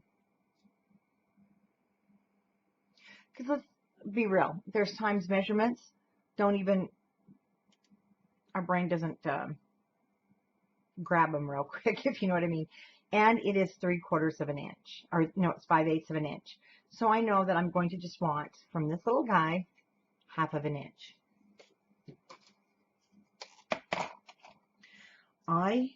If you notice on your cutter, most of them have this. You have 1 inch to your left, you have 1 inch to your right. I use my left-hand side a lot when I'm just cutting small, because there's the 1 inch. There's the 3/4 inch, your most prominent line, your 1/2 inch. And to me, it gets a little bit darker. It does look a little darker. And then we have 1/4 of an inch. So we want to cut this 1/2 of an inch. And I do want to keep this length because we're going to be using it elsewhere. So I'm just going to put it 1/2 of an inch. Set that aside. And we know our flap is 4 7/8.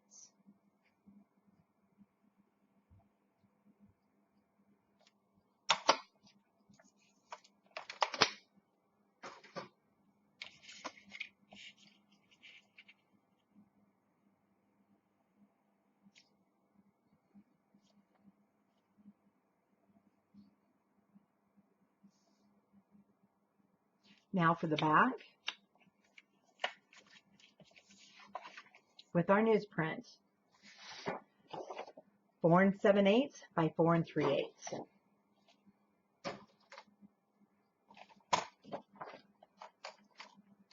So it is 4 3/8 wide.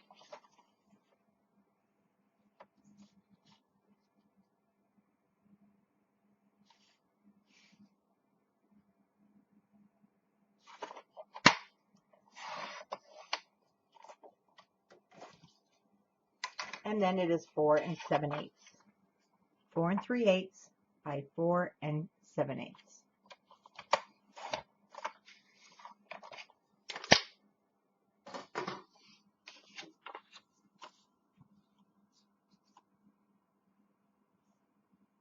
Perfect fit.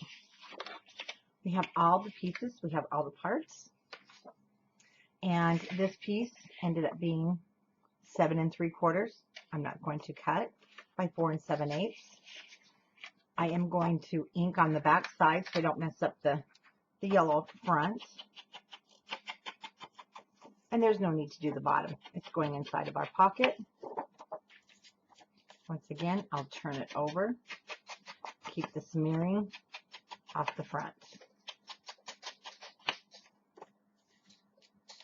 This, it doesn't matter. It's already the black ink, and it does already look distressed.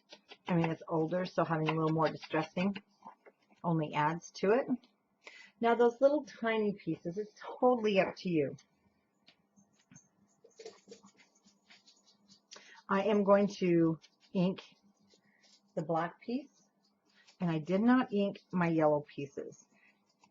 There's enough white on there that the white core of the paper doesn't look out of place like it does on a black paper. So to make things easier, let's go ahead and mat the flap before we put it into our book.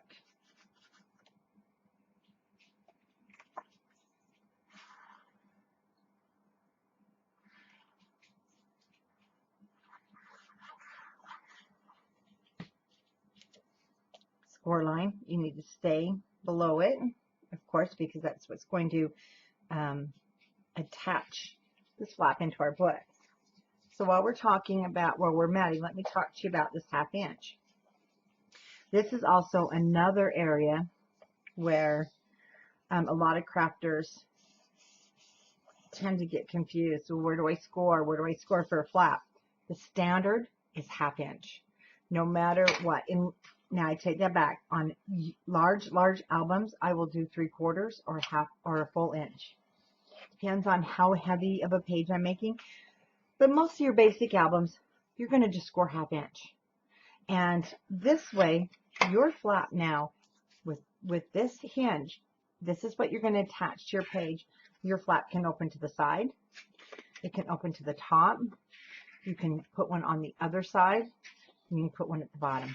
So, rule of thumb on your hinges, 1/2 inch. Very seldom will a designer go bigger, or unless they're doing something specialty. And so there's really no mystery to it at all. Now, my little black piece will go at the bottom.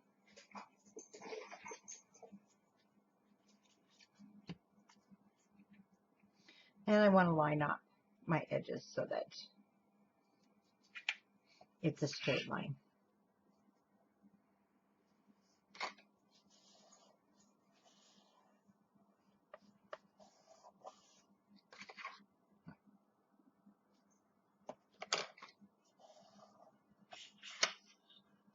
Folds up. Remember, we're folding up.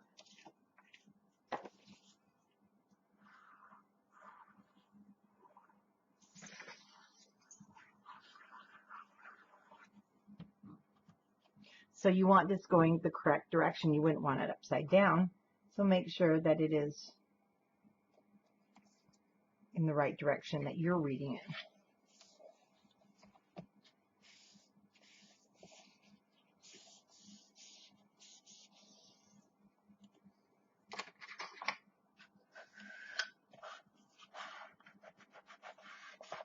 Whoops. Next, we're going to attach that to the page. with your page in front of you, I do turn my book upside down, and I'm going to now take the flap and fold it over and burnish it. We did miter those corners.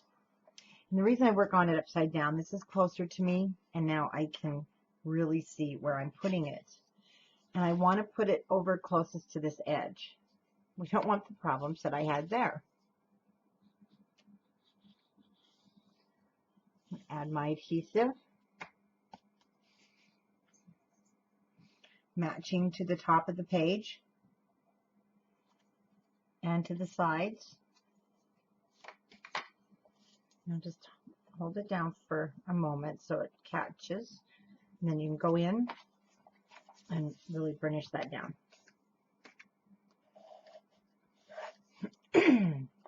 So for many of you, not only did you just make your first pocket, and see mine's pretty tight now, so if you had a boo-boo, we were able to fix that. But you've just made a flap and a pocket. Pretty cool, huh? And if this is your first one, I hope you're feeling very proud of yourself, because you're on your way to making mini albums. They're very relaxing. They really are, even when you make the boo-boos. I'm going to go ahead and ink the edges now of my pocket piece. Like I said, I won't be doing the yellow. And, you know, I was dragging just a little bit this afternoon, and I realized why. I went to take allergy medicine. I accidentally took, no, Motrin. Sinus. I accidentally took Benadryl. So if I sounded a little sluggish, that is why. Okay, we're going to bring this to the top, about 1/8 of an inch down, but I can tell it's wearing off. Benadryl during the day is not good.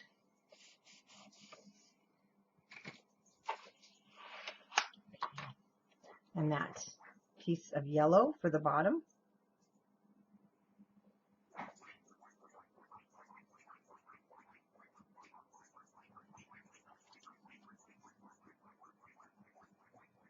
You're hearing Wilbur. He's scratching up his bed. Why? I don't know. And this is the part of the album that I just love, when it starts to come to life. It's not just a plain album. It's actually got life to it now. Okay, we're going to open the flap. Turn this so you're comfortable. For me, it's to the side, so that I can get in there in that pocket and slide it down. It won't go to the bottom, but you want to stay below your score line.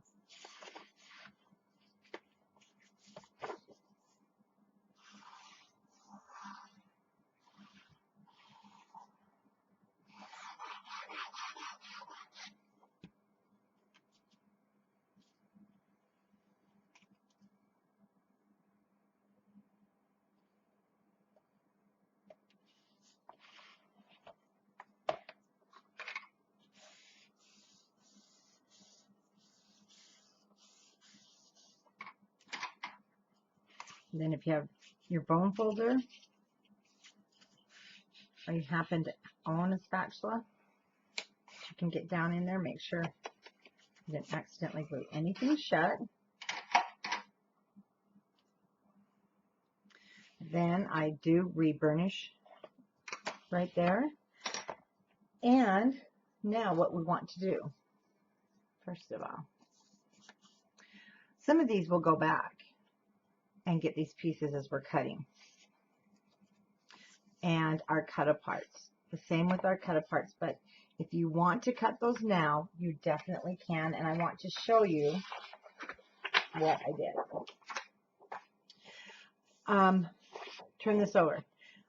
You got to remember, I've used this. Now you have enough paper, you don't have to, but I really liked the look of it. So what I did is now I cut apart this bottom row. Just this bottom row, because I ended up also using where the banners come down. I have some pieces, which one was, the booklet. See how cute that came out with the banners? So that is why I just cut that bottom row of journaling cards. and those are the ones that I used.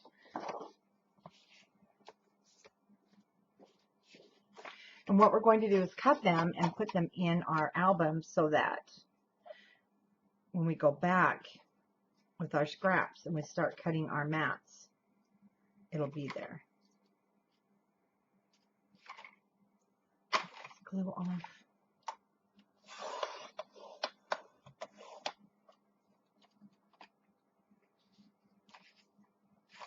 Now I'm going to turn it because this is basically 3 inches and it helps me.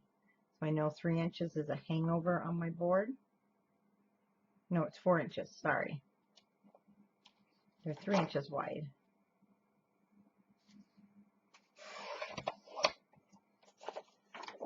So now I'll put that aside. The bottom of my pile.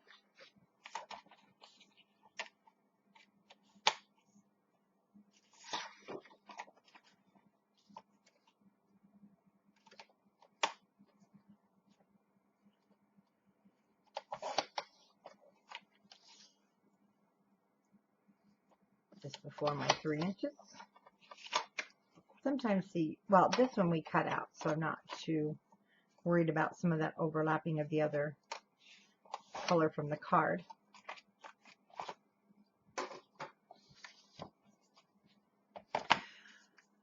This one I used on that floral page, so you might want to set that one aside. And then for my cover here, my closure, and then we'll use a piece of cardstock to make another mat.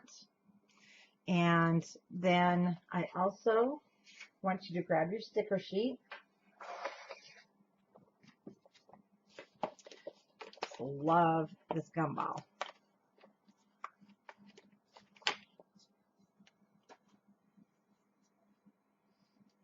Milkshakes. Remember going into Walmart, Woolworths, 5 and dime, or those, I know our pharmacy, we used to have the counter full of the candy in the jars. It was so much fun.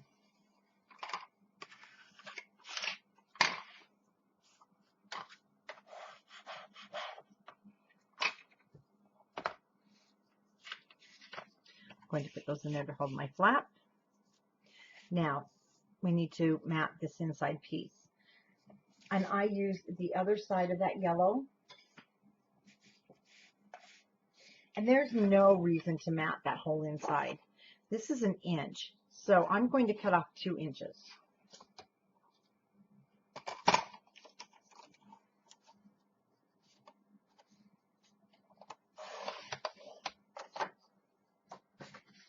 Our page is 8 inches. So I'm going to use my big cutter and just cut this down to 7 7/8.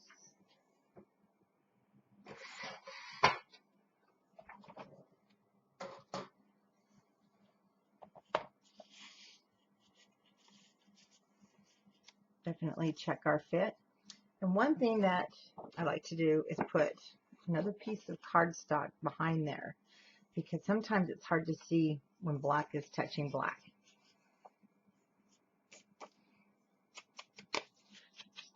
Ink that top edge and the sides.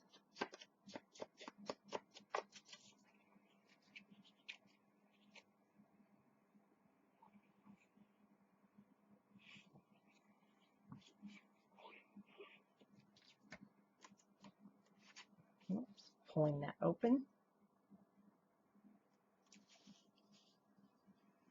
Don't worry if you smear glue everywhere, it's going to happen. And line up so we've left the border.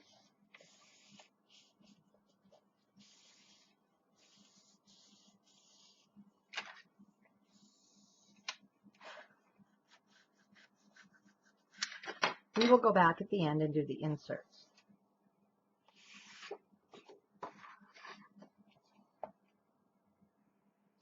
There we have page 1. That is page 1 front. I want to put all of these guys back in here so I don't lose them.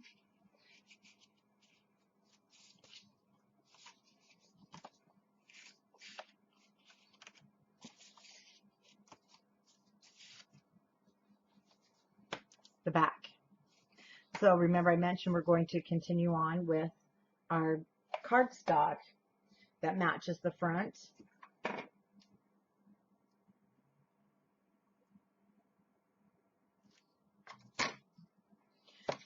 I'm just double checking the measurements before we start. But they are also down at the bottom. So the back of page 2, you have a 4 3/4 by 7 7/8 piece of your pattern paper, which is going to be this. So let's go ahead and cut this down to 4 7/8 by 7 7/8.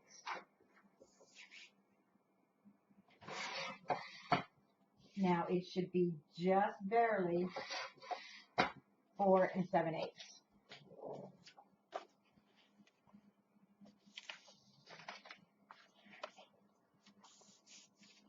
This is going to go here on the back. Then we know we need a 1 inch piece here.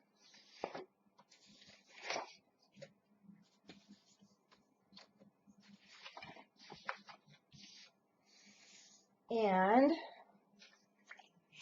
I have to tell you, I just messed up cutting my paper by not having you cut it the other direction first. But with all good things, it's not the end of the world.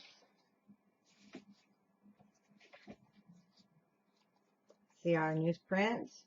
What happened was I forgot to cut our 1 inch before we cut it in half again for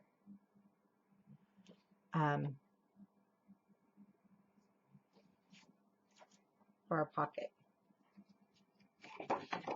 So I'm going to use the back side instead of the newsprint, which is, that's fine. Double check, yeah, we're going to have to.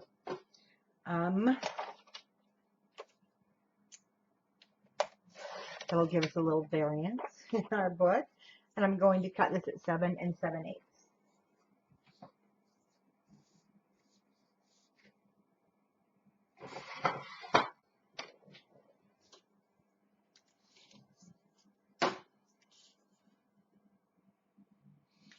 And that looks just as cool. Now, I'm going to lay this down.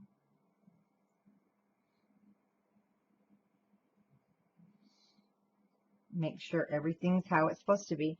So when you look at this page, it might be a little too loud for photos. And that is why I took a piece of our cardstock, because we're going to cut. You should have this big one left. You want to cut a piece for that photo mat. I did it 5 by 8, and the reason I did it 5 by 8 is so that a 5 by 7 cut down, or a 4 1/2 by 6 with some border around it. So I'm going to cut this 5 by 8 inch piece of cardstock.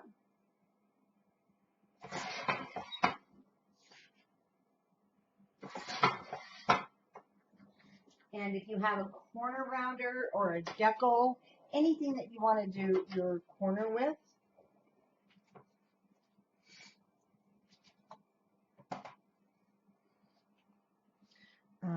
hold on just a moment. I told you the wrong size here. I sure did. It's 4 by 6 or 4 by 6 1/2. I should have looked.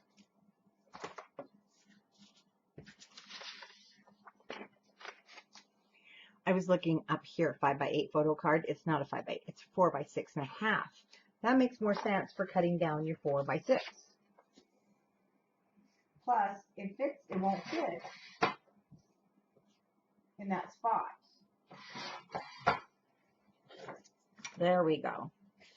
Now we're going to round the edges. If you have a crocodile, this one is really stiff. It's a new one. And I'm going to go ahead and round the corners, which I may have to take this one back. I actually bought this one off Amazon because I can't find mine. So I'll leave that out. I think I used it one more time. Now we're going to go ahead and ink the edges. And if you don't mind your newsprint going the other direction, you certainly could. I don't find that too horrible.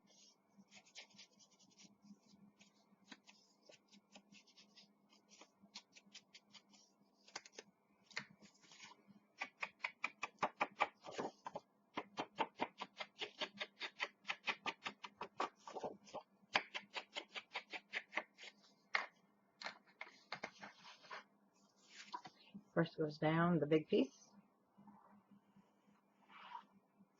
Oh, goodness.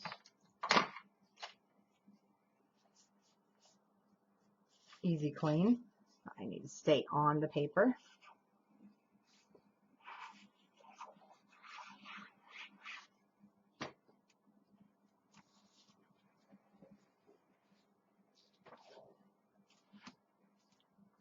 And making sure you have about 1/8 of an inch top, bottom, sides.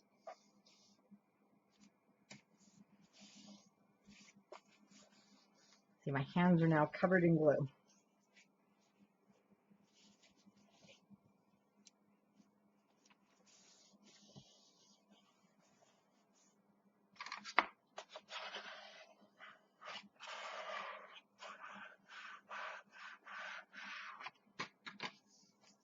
Before I add my adhesive, I do want to check to make sure I don't have to take this down a little bit, and I don't.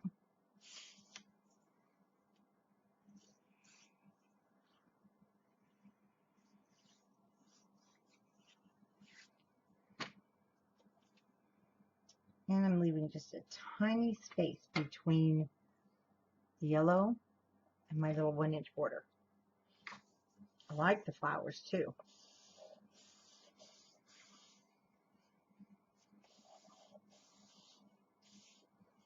Remember the song Smoking Cigarettes and Watching Kangaroo, Captain Kangaroo, Flowers on the Wall? That's what this reminds me of. I can't help it. Now it's through my head. Now I want you to sing it with me because I'm sure now it's in your head. So now the photo mat, I'm going to center it. Nice place for that photo.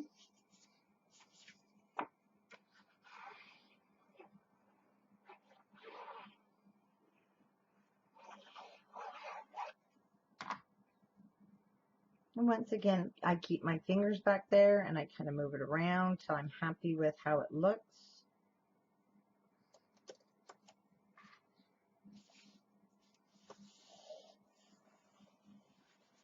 I really don't do the measuring because it didn't matter whether I measured or not. I would put it on wrong. It drove me crazy. So now you're going to want that sticker sheet. And I took the story. It's right here by Happy Days.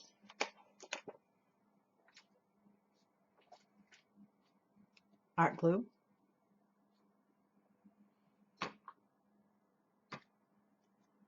And I put it down here towards the bottom. So I had plenty of room left for my photo.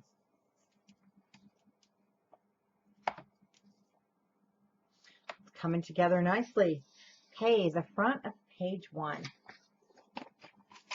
The front, page 2. You need a 2x5, one of them.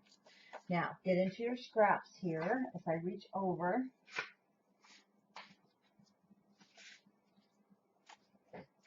You will have a couple of these. You should have 2 of them, and they're 2 inches. So I went with it, and that's what we're going to use. Then you want 2 4.5 by 6-inch pieces. Again, I look through the scraps that we have cut. I always check my scraps first, and I figured we don't have anything close to 4.5. But that's okay. What we're going to do is grab our 12 by 12 sheet, and you want to cut 4.5 by 6. So you'll have 2 pieces.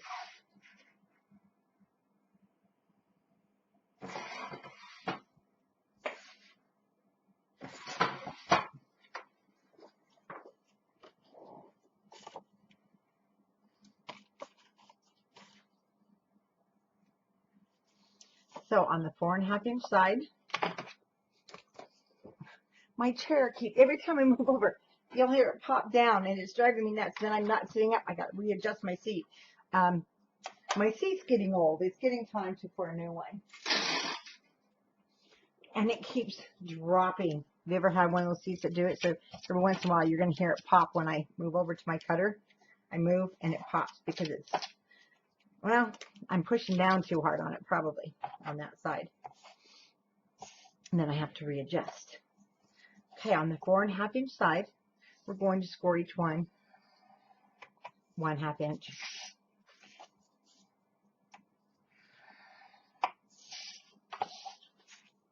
Oh, let's go ahead and cut our closer piece. It's already 2 inches. Let's cut it down to 5. I'm not going to readjust my seat, so I'm going to use my small cutter. So I know if I reach over to my cutter, it's going to plop down again.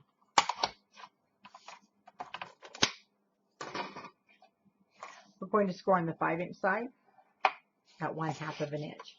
And you're going to want a magnet.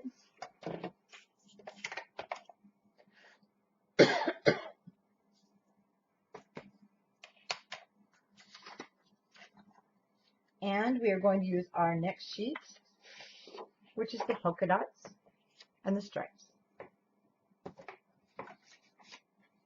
And we have a scrap of this left that we're going to use.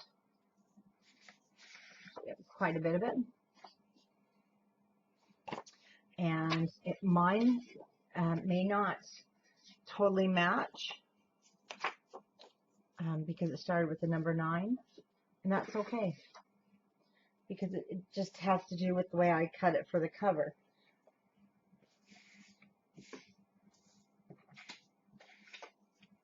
You can actually use anything if you want to tie that more in, but we'll be doing the front and the back.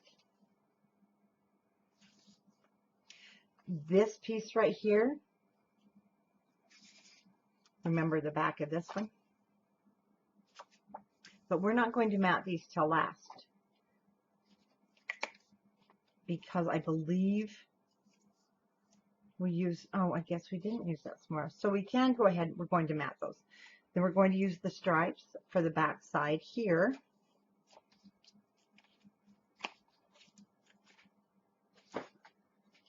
We first want to cut our page, our piece of paper.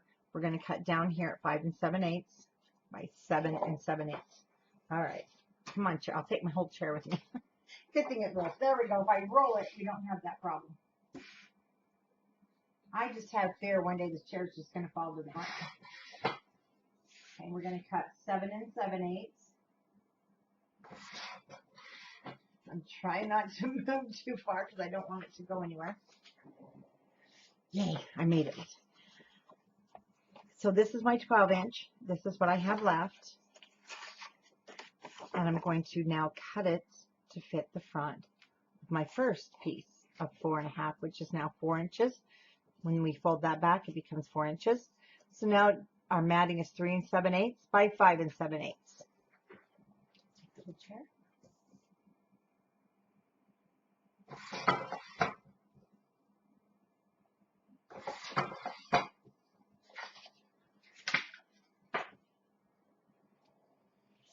Now,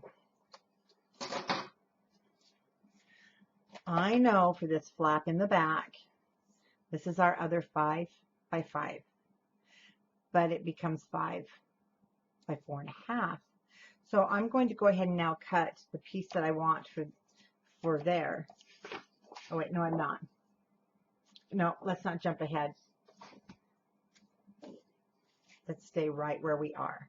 We will get that other matting piece when we cut the back page so that I don't have or cause you any problems with shortage of paper. We're going to start with the first piece. It doesn't matter which one. And we're going to burnish that Scor line backwards.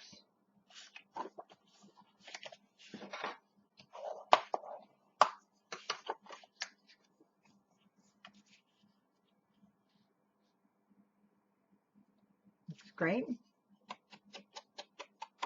I'm just kind of holding it down. just want a little black showing on the top, not a lot.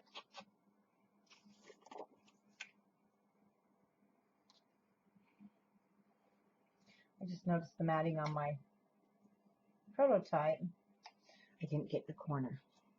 Because it's really important that you do get all your paper matted down, secured down. Otherwise, while you're flipping it, turning it, the chances of tearing it are great. And you don't want that to happen, but you can also fix it as you're adding photos. Now, adding photos. I do add photos eventually, especially on my December dailies. I add lots of photos.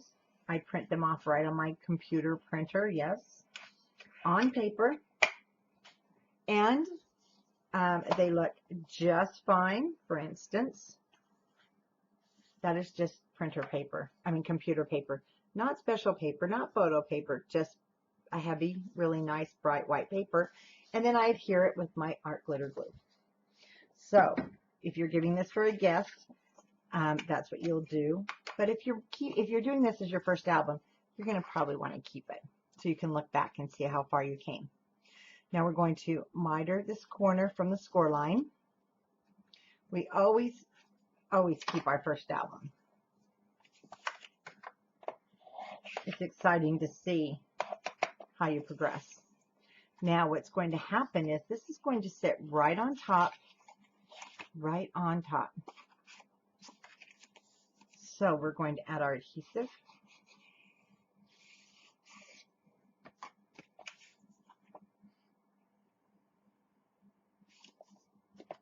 You want to match those guys up.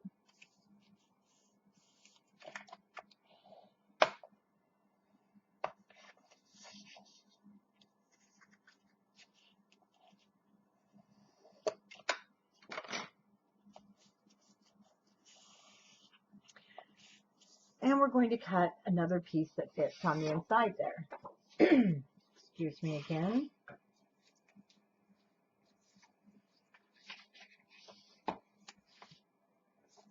Oh, I do have this piece. So, it will match. What I did is I used this bottom part. So let me grab my cutter and do this with you. I'm going to turn it upside down, and I'm going to cut it at 5 7/8.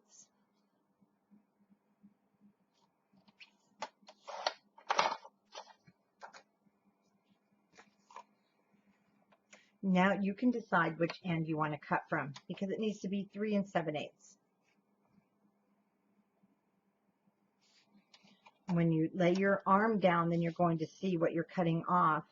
But I do like that. You're always going to have a little bit cut off here. There's not much you can do where that bottle cap isn't whole, but then I have 3 full ones.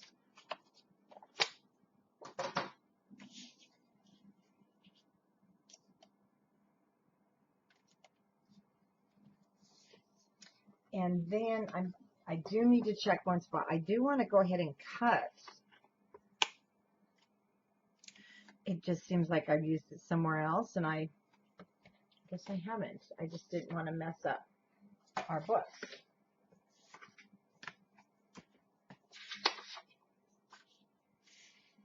Nope, that one's not wide enough. Now this one is. Now do you see how this has a finished side? And this one I've already cut into, so I'm going to turn it this way.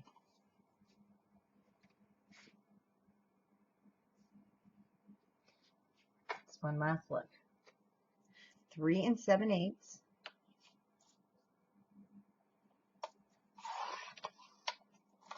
And do keep that.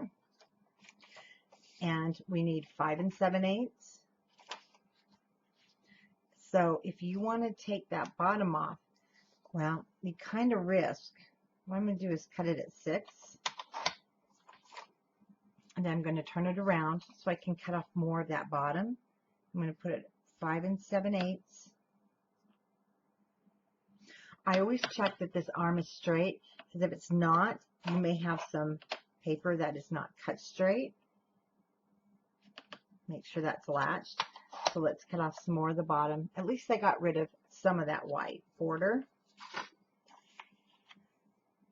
And again, 5 7/8, 5 3 7/8. I did not ink this one, but I will ink this one.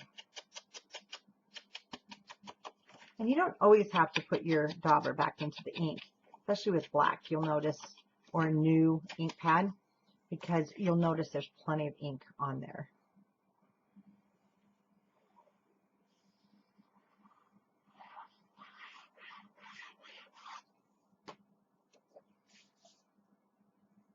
Cover that hinge right up.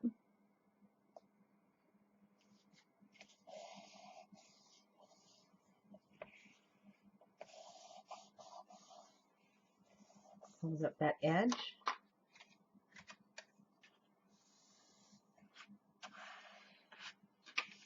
Now we can add our graph paper. Great for journaling right on there. When I journal, I do put it onto the computer. I use Word. And what I do, just so you can have an idea, I print up everything that I want to say, and then I print it off. I know it's here, like our tribe. There we go. So that was the journaling done on Word. You can pick your font, put it in there, and then you've got yourself really nice writing. If you don't like to handwrite, now you don't even have to write in here. You can still just put a photo on top of here if you'd like. If you're making the album, though, as a family keepsake, you might want to write on there. You might want to do some dates or add just some fun things that from the sticker sheet that goes along with the picture.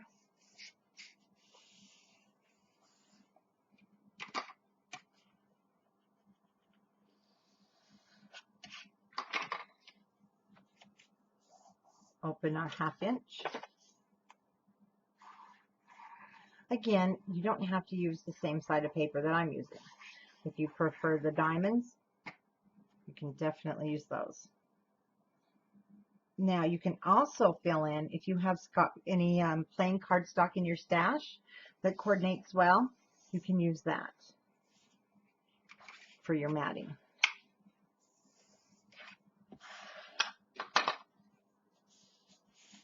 Clean up any adhesive.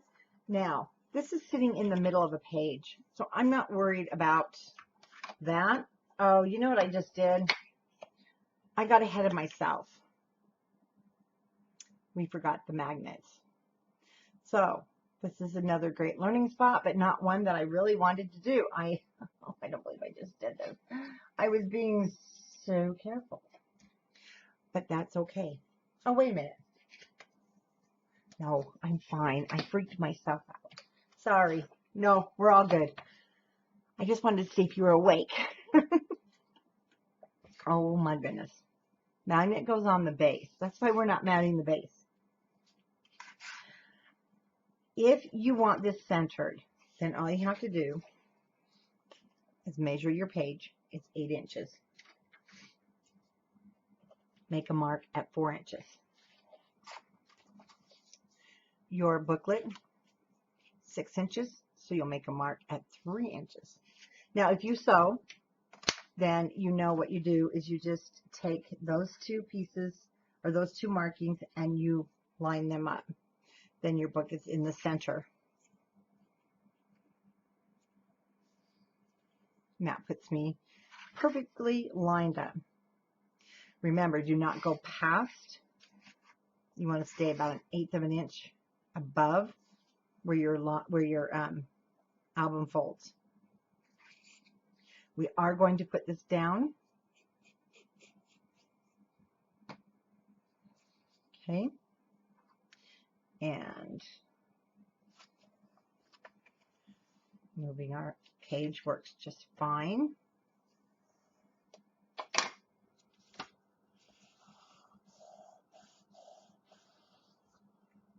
Now our belly, or not belly down, but our closure is where our magnets will go.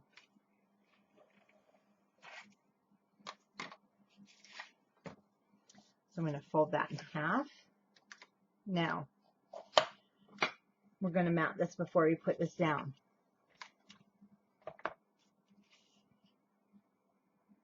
You'll want to decide where you want it to go.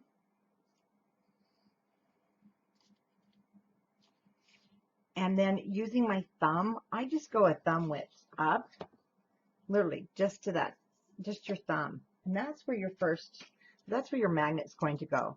You want to have your magnet so it's not very close to the edges.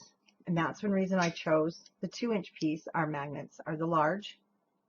I just want to put that down. So I do want to put down my first one.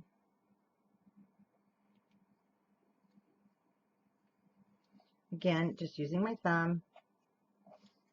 Remove the backing. Now pull this one off.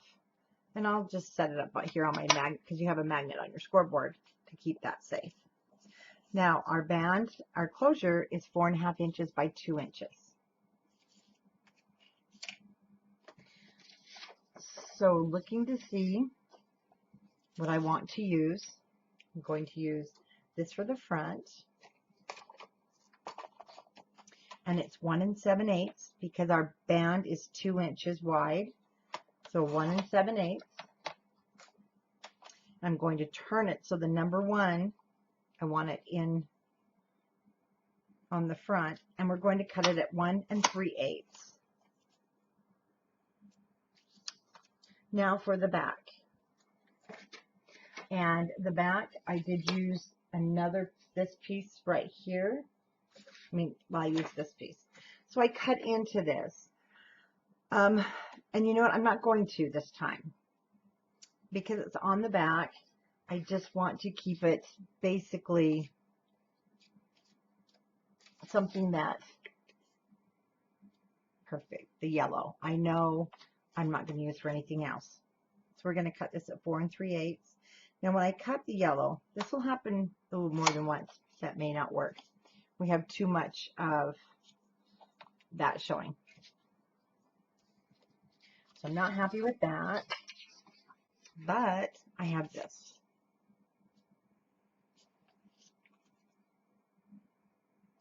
Four 3/8. I'm going to actually be using the black floral. It's 1 7/8 already. How lucky is that? So looking through my scraps,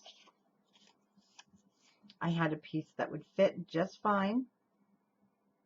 It's a little bit shorter, but for the back side, I'm okay with that. You can cut from any of your other pieces. Definitely, you can cut a 1 7/8 by 4 3/8 inch piece.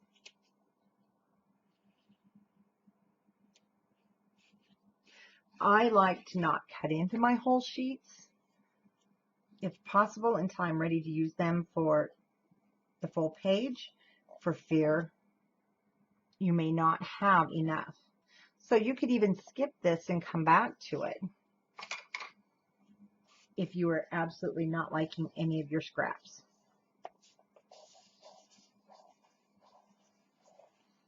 Now there's no reason to cut into the other papers until necessary for the bigger areas, because like I said, you can come back. Now the magnet is right there. Just going to kind of run my finger around it to make sure the paper is adhering. And I do want to ink this edge.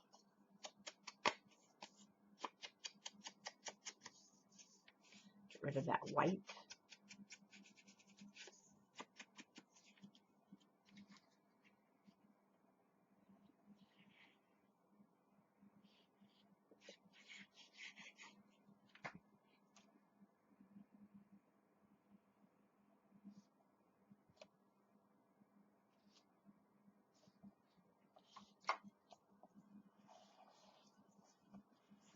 Again, do the sides.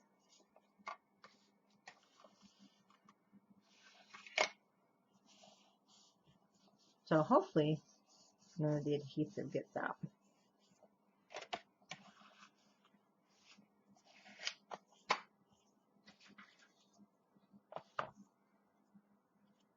ahead and burnish that down.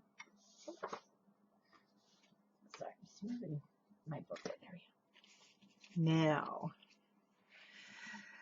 uh-oh. You see what I did? Oh, I did not. What is wrong with it? It's got to be that Benadryl. I thought it was. Your hand is just right. I promise I'm not drinking wine as I'm working. Okay. Somewhat in the center. You can eyeball. You can measure. No need to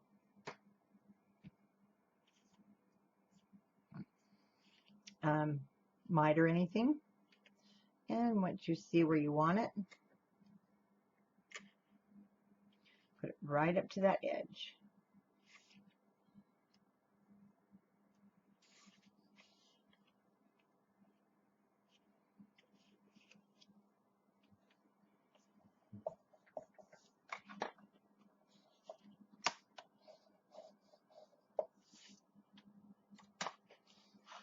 Okay, our second magnet.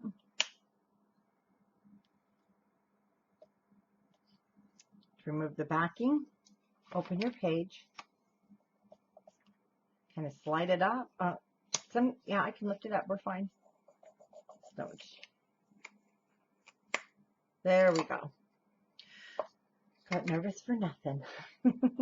Okay, we did cut that piece that is our backing, not backing, our matting.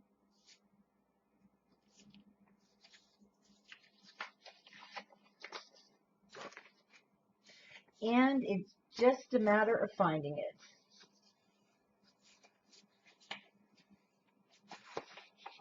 Okay, where'd my stripe piece go?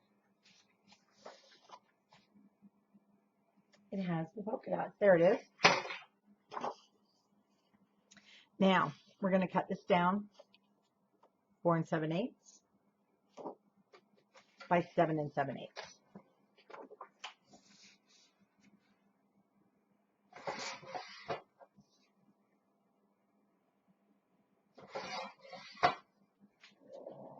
You know, I thought I did cut it. I did cut it. It's 5 7/8.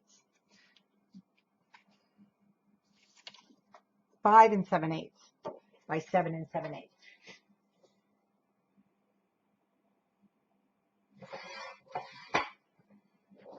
Now, you may need to take a little off like I just did.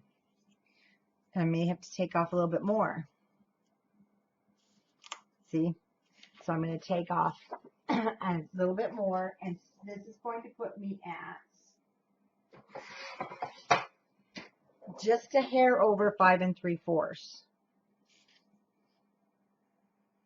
Not quite 5 3/4.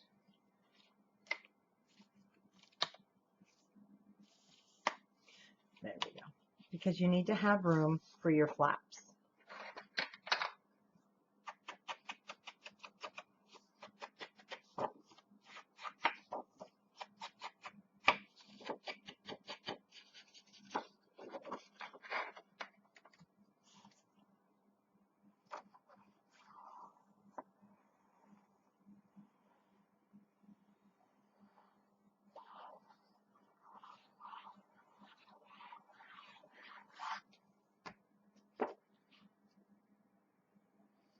Now remember, stay a little more than 1/8 of an inch away from that fold right here.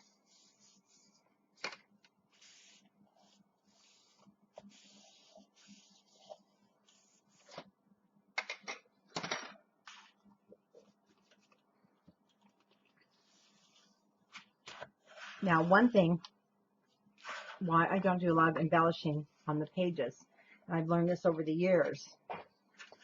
I've learned it from experience. I could do a ton of matting on this page and make it beautiful if I just want it left alone, because once you put your photos and you start matting photos and put them in your book, it starts bulking up.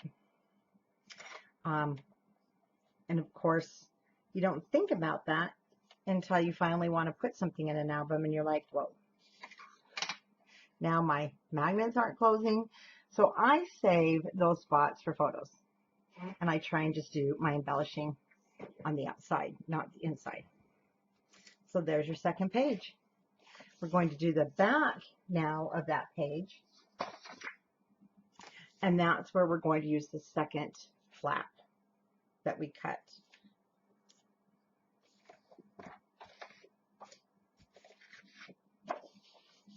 It's just going to be centered right on the page. And so I'm going to go ahead and now take the stripe. No, I'm not. I'm going to score this first. See how I'm jumping ahead here. Now, remember, we took a little bit off, so 1 is shorter than 5, and the other side will come right at 5 if you trimmed yours down. So we need to turn it so it's just a hair short of the 5. If you can't tell, just lay it up on your page and see if you did cut it a little bit shorter. If you didn't, you definitely can cut it after. So now just put it in your scoreboard. And to be honest with you, this one we didn't really have to, because it's not the full length of the page. Sometimes your designer isn't very bright. So it's okay. It's all fun no matter what. So we have the stripes. It is now 4 1/2. So we're going to cut this at 4 7/8 by 4 3/8.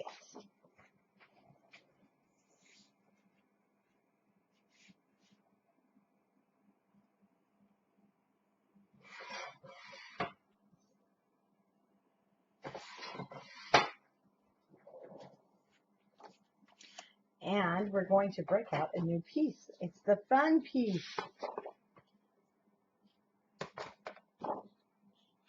And I did use this.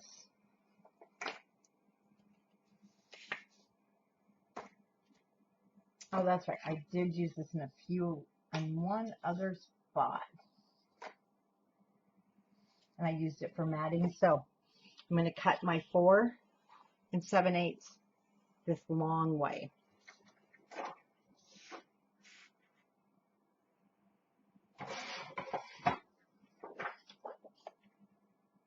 Plus you want it to go the right direction. And then 4 3/8 without using up a lot of paper.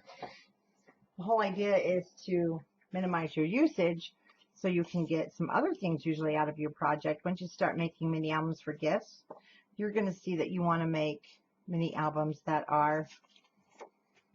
have matching cards for the gift recipient, things like that. So it's fun to have some leftover papers so that you can do that. And the soda bottle caps for the back side, again, are directional, so you need to watch that. And the stripes aren't too directional, but I'm trying to decide if I want to cut. I do. I'm going to trim that down just a hair.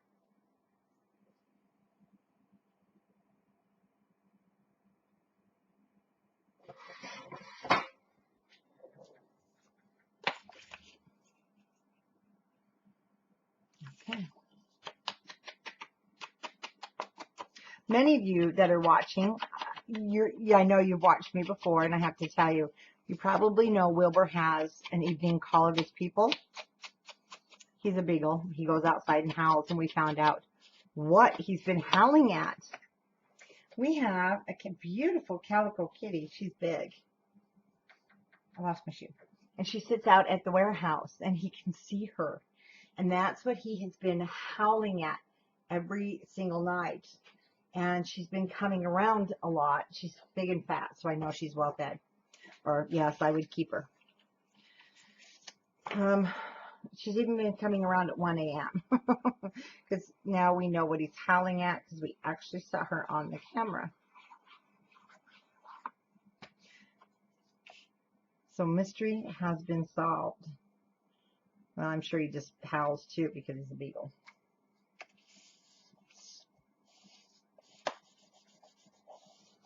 Now, you can see this is a fun album. Not hard. It's one you don't have to use. You don't have to use your kit paper. Now remember, this is going to flip up so your paper is directional. It can be done with baby paper, writing paper. It can be one of those, I'm just adding a little more black. It can be one of those projects that you need something to do at a crop and you don't want it to be a long drawn out project. This is a fun one because then you have the satisfaction of a finished project, but it doesn't look like it was just slapped together.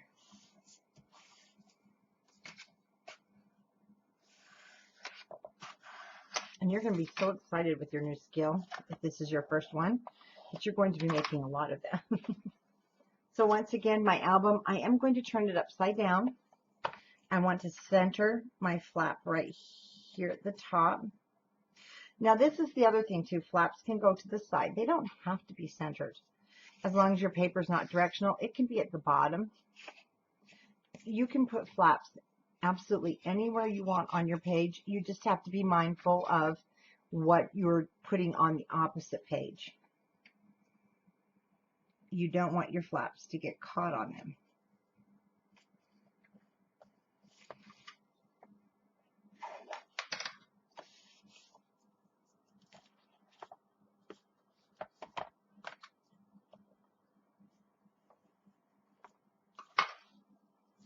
Okay, now on the front with your sticker sheets,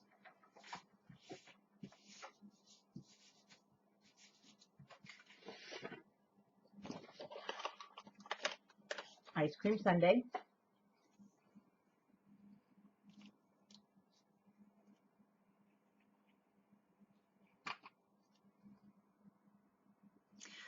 This could be your fun summer album this year, or your pictures from this summer. You could start putting those pictures in. Okay, when we raise the lid, we need to mat.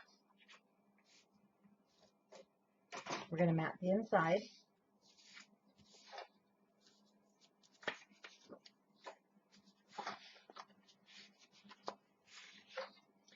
And for the inside, on the page, I used these polka dots. Now I'm going to be honest with you. The way we cut our paper is a little different. So it's not going to look completely like this because I accidentally cut that second piece, remember, on mine that I didn't mean to do.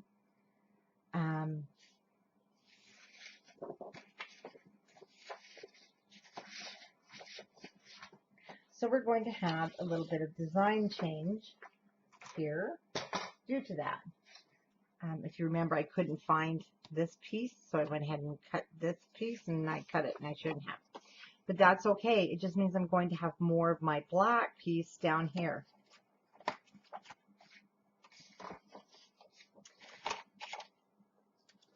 So I'm going to cut that header off.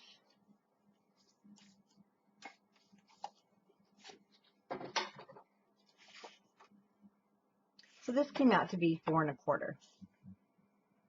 Now I just need to cut it 5 7/8.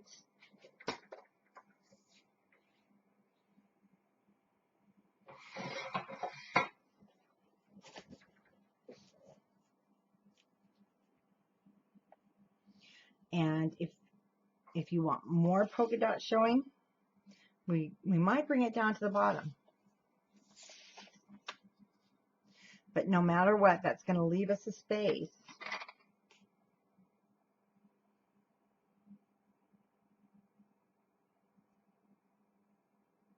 That's going to be 3 3/4.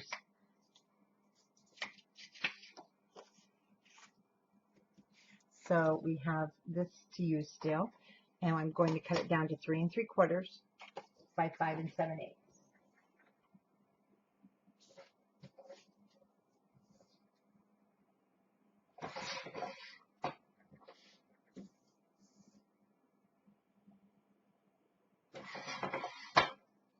And the only difference here is I used this leftover piece on a photo mat for the back, and we're just going to use a different piece. Now when I lay this down, again, we're going to look for our fit. and it looks like I need to take off 1/4 of an inch, so it's going to be 3.5.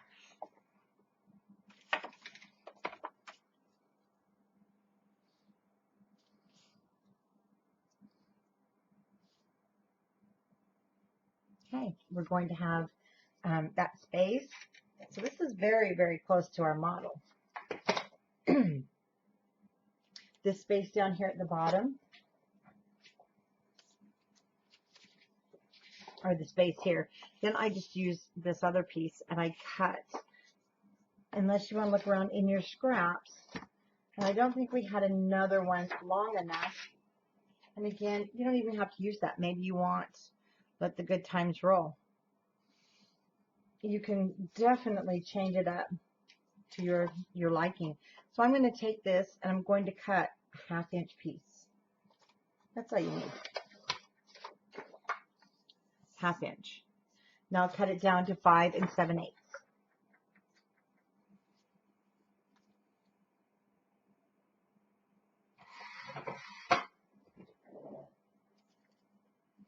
And that gives it a finishing look. And you still have room for 2x3 photos, or just a photo here, and then you have that really print, newspaper print, and they're just fun to have in your books.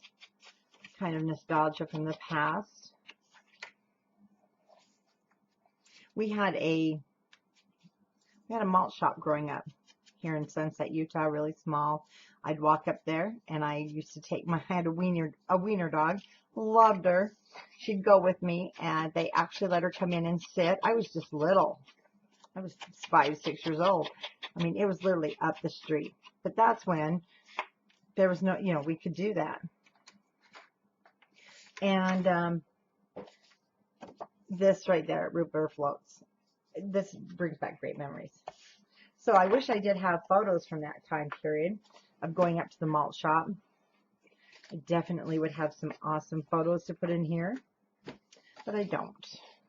I might have to look online to see if I can find some that I can print off. Maybe. That's always a fun thing to do, to Google your old favorites, hangout spots, and then print them off and put into your books.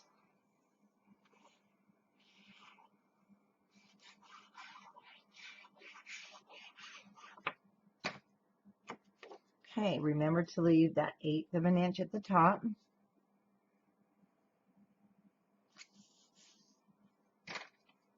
Or close.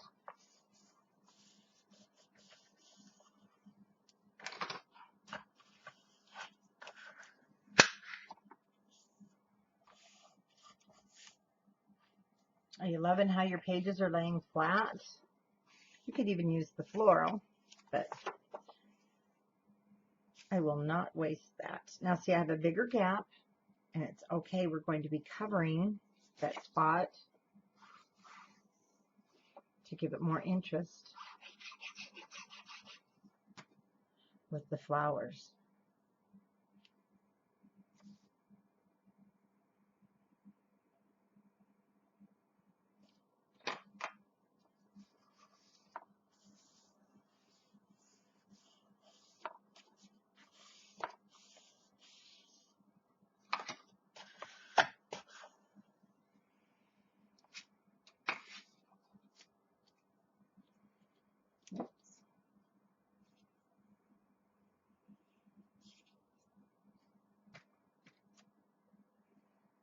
Oh, get a hold of it there.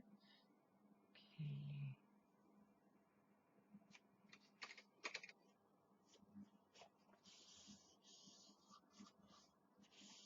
So I love that there's root beers, the hot dogs, and then bottle caps. It just ties it all together. And then we're just going to burnish that flap down again. Remember, there's no magnet. There's nothing holding it. And it will relax. See how mine has relaxed and laid down? And it'll be just its own weight will hold it down. And from your book being closed. Okay, are you guys ready for the waterfall? So our waterfall Okay, it's great that I'm not ready for the waterfall because we have this page to do. Well, goodness. Okay, we're not at the waterfall yet. I'm excited to do the waterfall. Actually, we're at this page. This page has that text pocket. Nothing like jumping way ahead. Sorry about that if I gave you a heart attack also. This is the half pocket.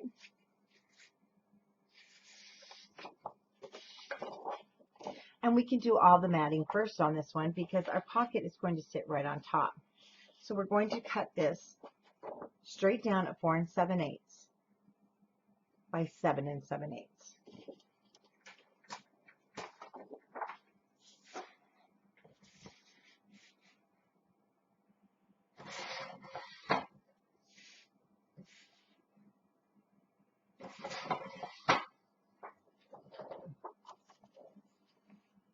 I love this paper. It reminds me of, you know, the sheets. Not crinoline, but muslin. You know, they're really crispy. 2 inches here. You're like, what are you talking about? You know, the sheets that are percale. There we go. This is 2 inches, but I'm going to cut it at 7 7/8 long. So I will use the blue side in my pocket. I'm going to do that first. And I am definitely going to ink back side.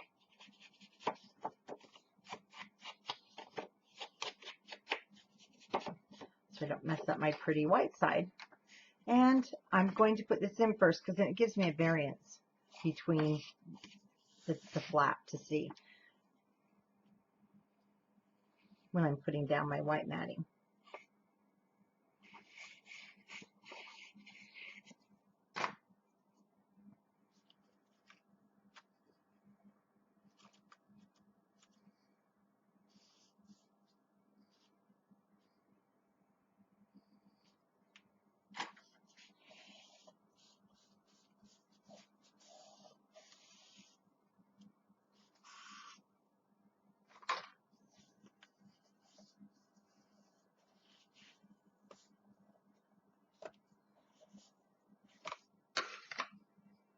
Now the top matting, and then we will create the pocket.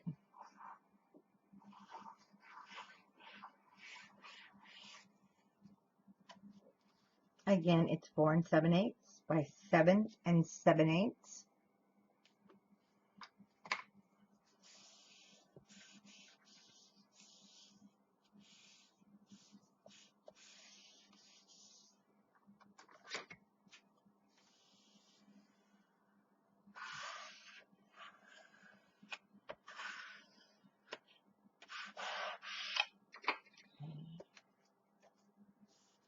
Setting my book aside for just a moment.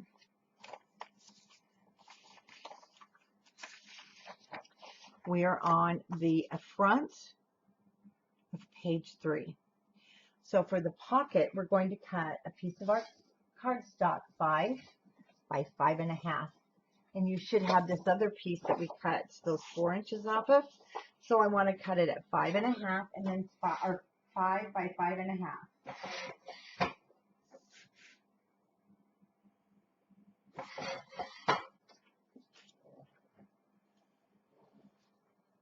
Okay. Now you're going to start with the 5 inches across the top. So my 5 inches is across the top. I'm going to squirt 1/2 inch. I want to rotate it.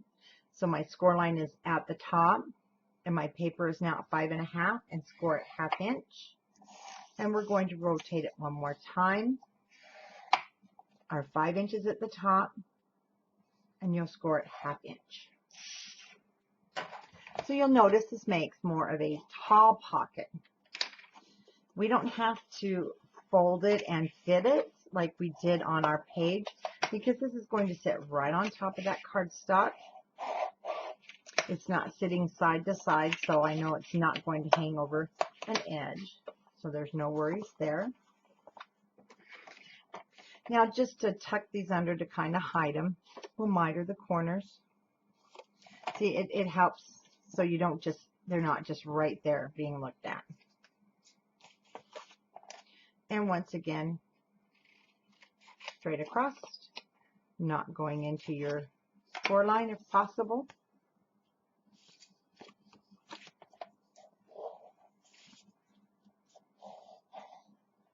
So our pocket was 5 by 5.5.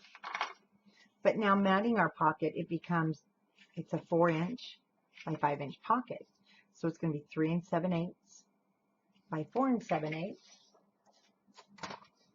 And I just used the blue. So don't cut anything. I want you to grab the scrap you have. You should have this other piece from matting the page. And again, 3 7/8 by 4 7/8.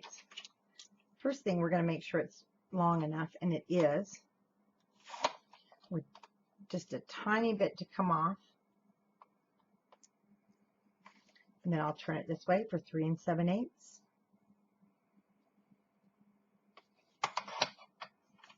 And I know I won't need that, so let's just toss that in the garbage.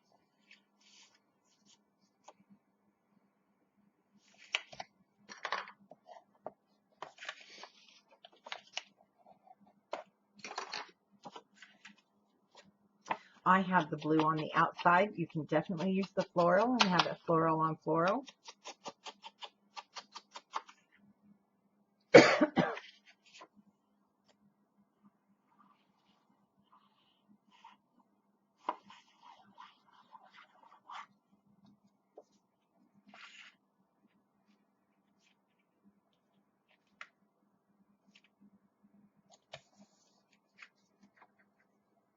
It's time to clean that tip off.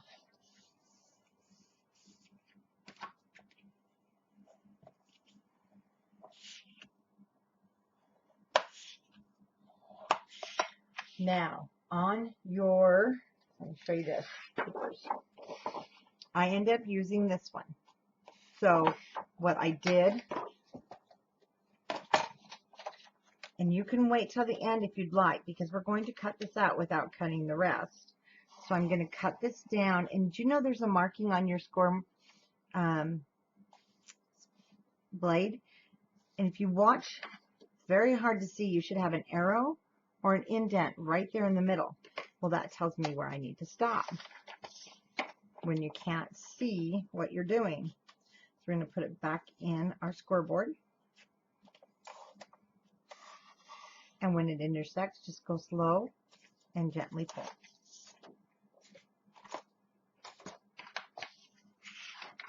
Mine somehow got kind of bent there in the center. There we go. And I put this on the front of my pocket. Glue there. And I did ink these edges.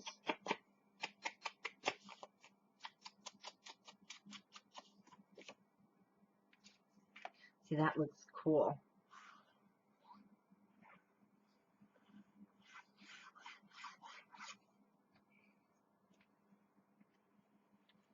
And I did put it at an angle, so whatever looks best to your eye.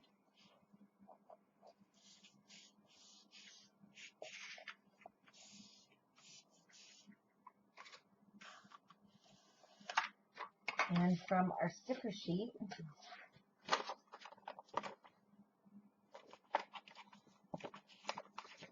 I put sweets.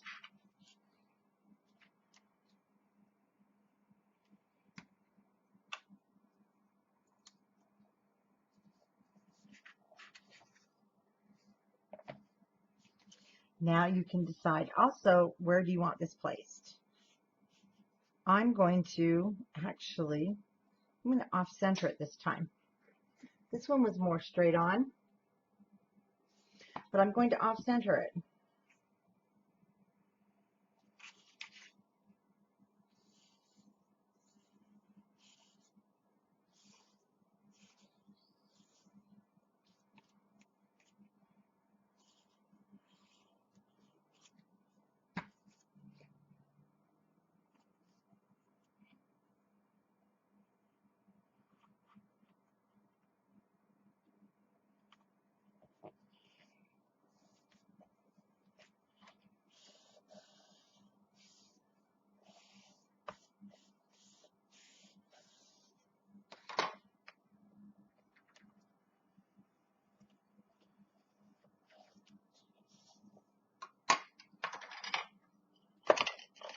Then if you have your bone folder or spatula, whoops, get down in there.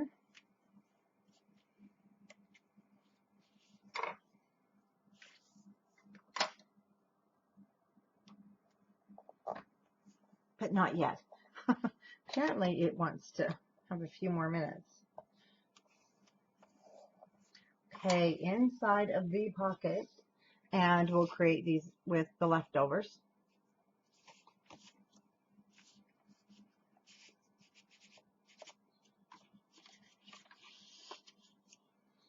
We'll go on the inside.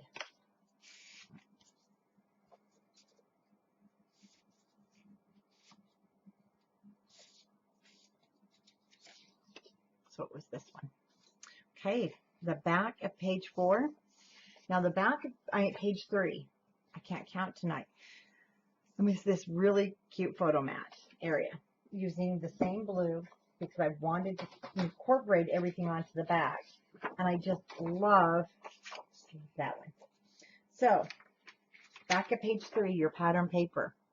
So if you want to write these down, your 4 by 5 1/4 is going to be,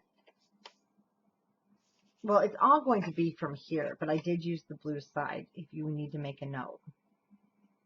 Then these next 2 are going to be the floral side.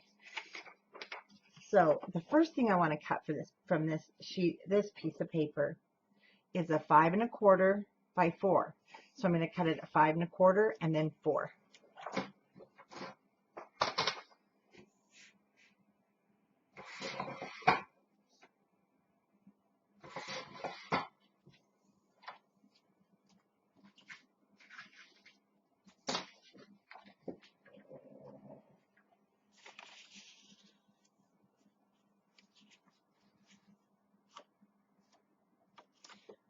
I'm going to put that down there, kind of a smashed edge. Then I knew I was going to mat this in with my floral. So my next piece is going to be 1 7/8.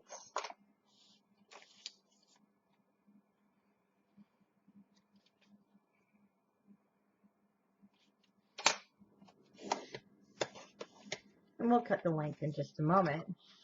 And then the next piece will need to be 2 1/2. Now this is called using every bit of paper you have. Let's open this. Now we knew that the biggest piece, our photo mat, is 5 1/4. So we want this 5 1/4 because they need to be the same length to look nice. Now we need to now we need to fit the bottom of the page, which is 5 7/8.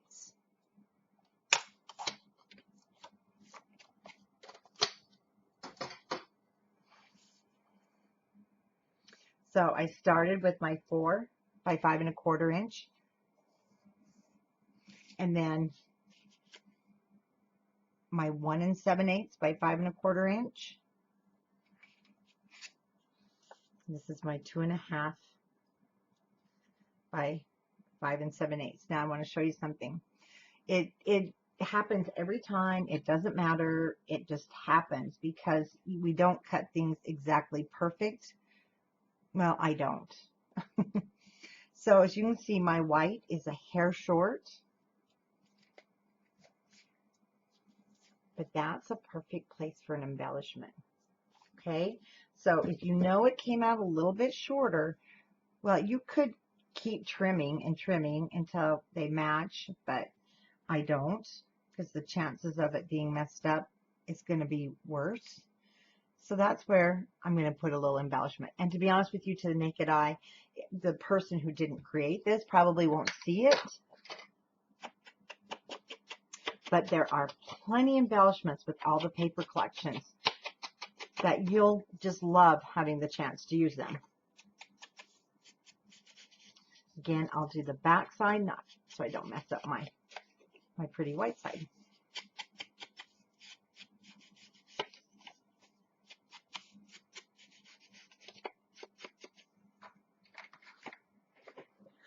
Okay, we're going to put the white down first.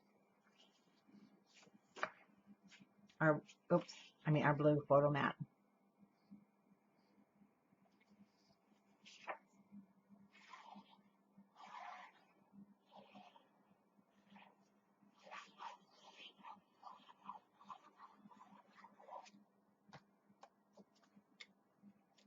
Again, trying as hard as you can to keep that 1/8 of an inch on each side.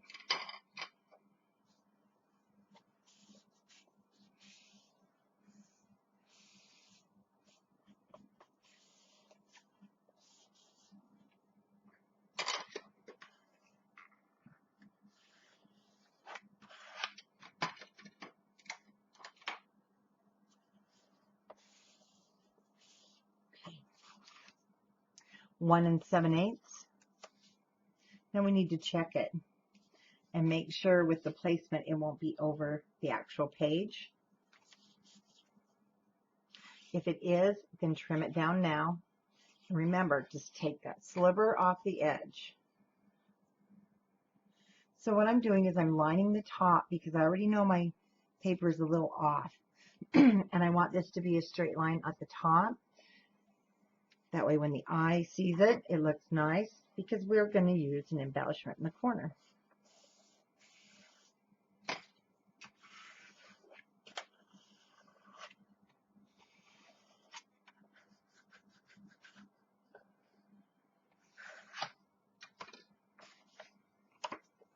Once again, we're going to check our 2.5 inch piece.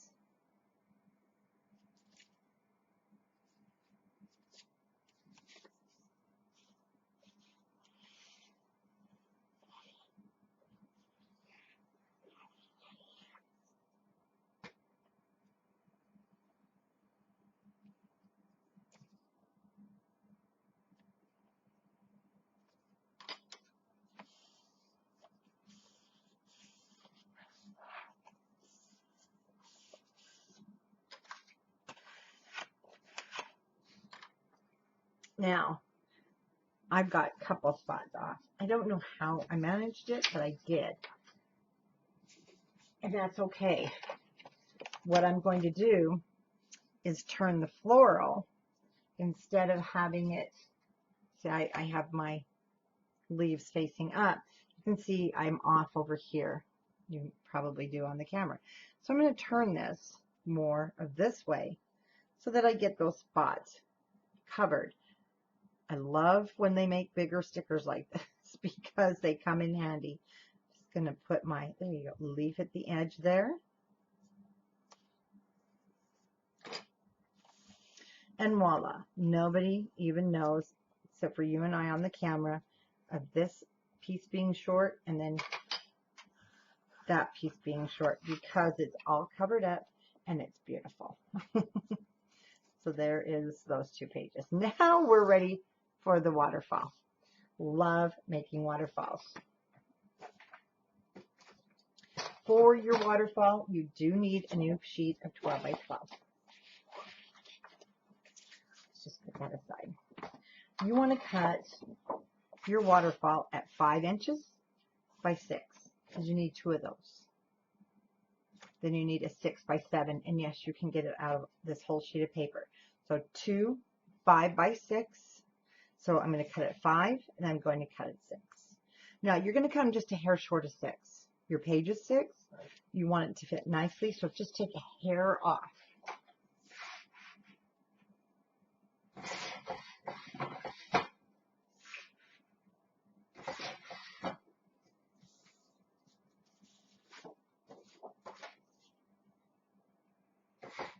Oh, I almost cut it too short.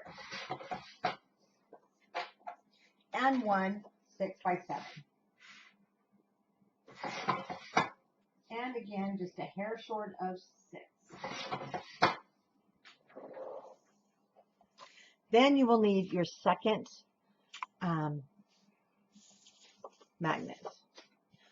Okay, I just am starting you with 2 waterfall pieces. Waterfalls can consist of a lot of different flaps.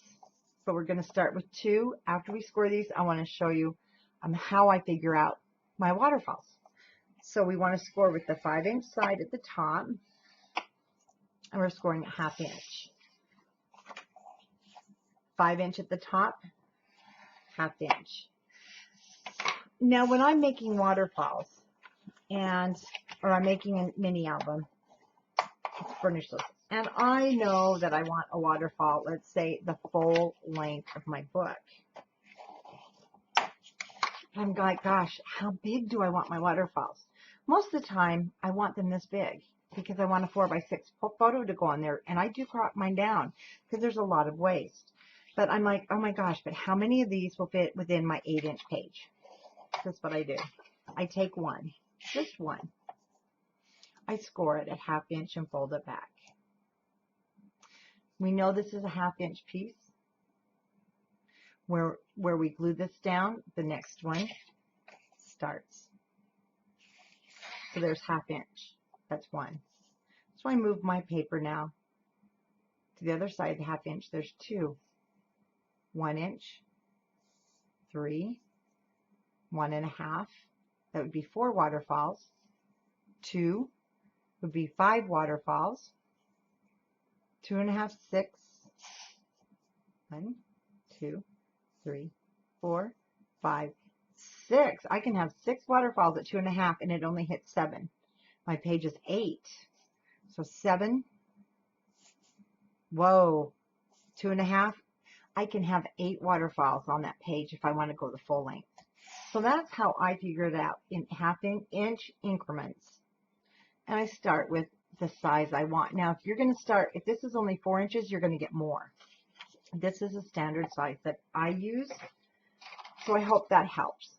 But we're just going to do 2 waterfalls because if you've never made one, you might be intimidated, and I didn't want to do that to you. Sometimes I'll use a base, but because we're doing it the full size of the page, I'm just using the page as my base. A base means I add it to the base, then I add the base to the page. Okay, our closure is 7x6, and we want the 7 inch at the top, and we want to score it 1/2 inch.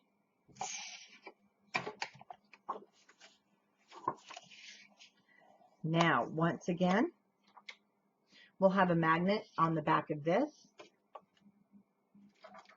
I am going to make a big X to remind myself. And then my other magnet will be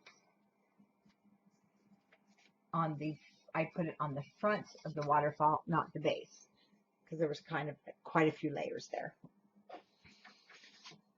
So my first one,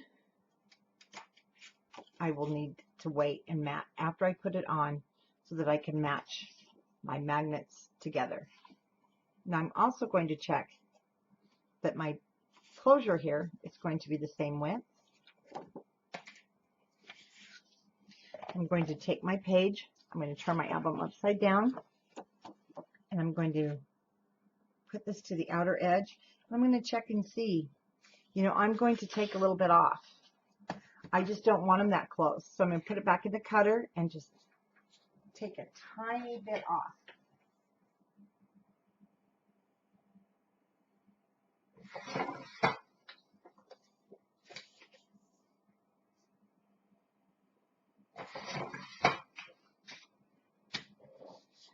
And I'm going to make sure that these two guys are the same size. They are. We're good. Okay. Next piece is our pink and our floral. Love it, love it, love it.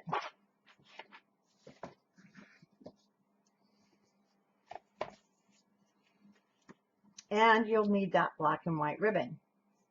So we're going to be using not only the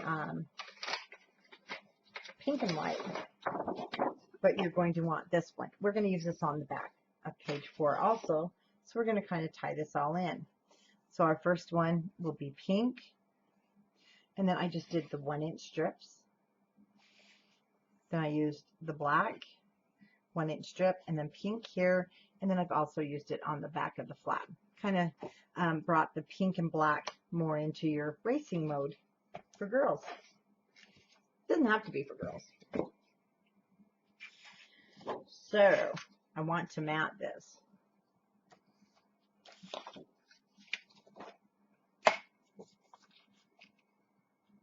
Four and a half inches, and we're just going to say 6. We will need to trim it down. So I'm going to cut a piece that's 4.5 or 4 3/8 because we only need 1.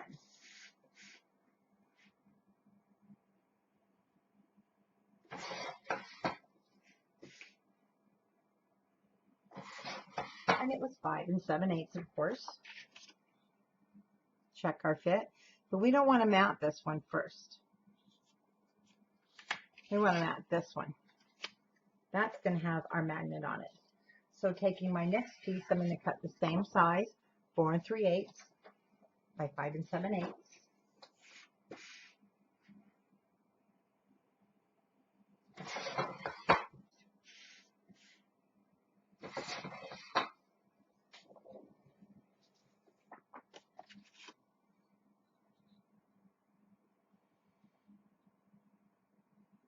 Okay, let's mat this one.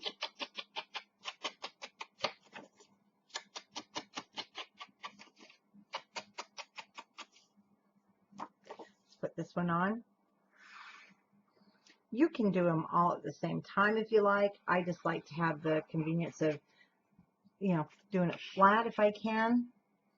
It just saves me that much time.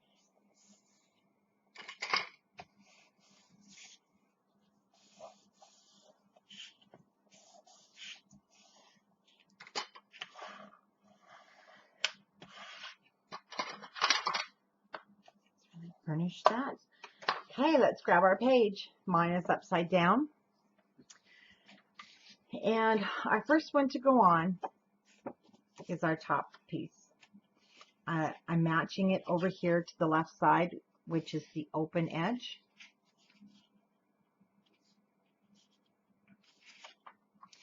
And I'm going to just, I'm barely mitering, so you don't even have to. I mean, I barely. You really can't see it. It just brought it in a tiny bit. We are going to cover that space with some pattern paper. But I've added my adhesive. Now I'm going to go to the top of the page. And you want to match that to the top of the page. Okay. There we go. Keep everything nice and straight.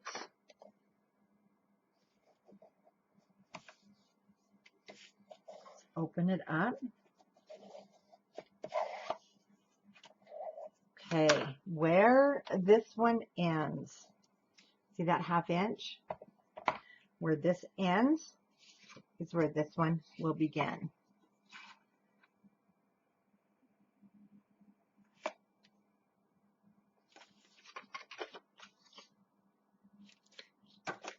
Just basically cutting that corner off so it tucks neatly under the paper.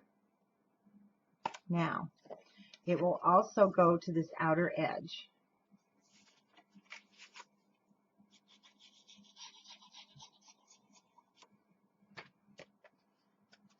Now remember, don't cover that 1/2 inch or this won't open. Just butt it up to it, keeping it even on the edge.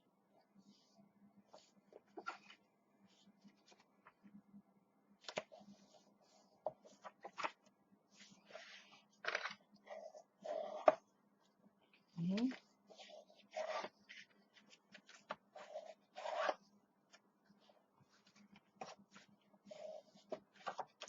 Now, if I was doing a waterfall to the bottom, I would just continue going from there. But we're now going to add our bottom piece, which is also our waterfall closure, and I do need to trim it a little bit. I've trimmed these two guys, so I need to trim this one.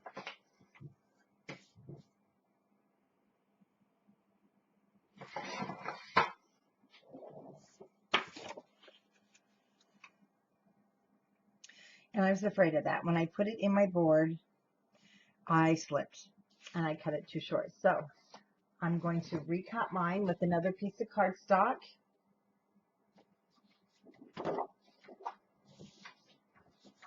And I see what I did. I was cutting it as if it was the matting. I don't know why I did that. I went to 5 7/8 and above thinking it was the matting. It's not the matting. That's okay, because that's going to be a photo mat. So I will score mine again and get caught up here. Now, magnet goes on the inside, so I'm not going to mat the inside, but I will mat the outside. So now we have a nice 6 by 6.5 inch piece. And where's that floral? Here it is.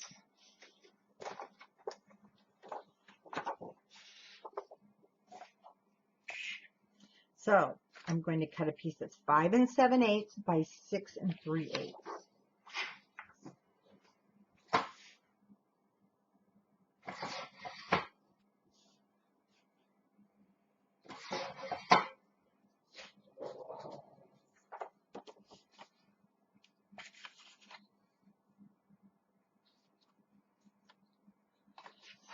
I really got to get this glue off.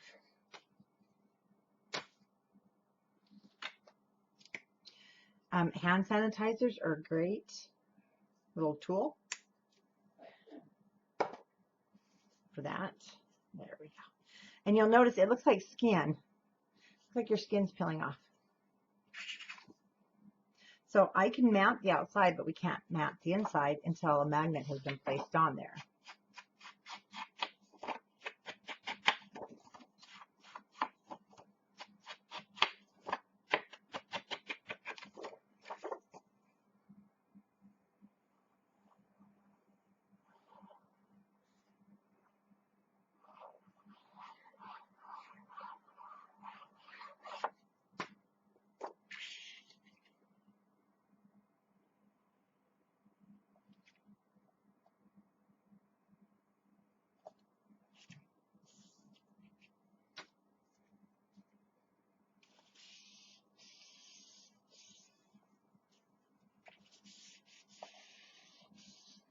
And now the hand sanitizer smells wonderful.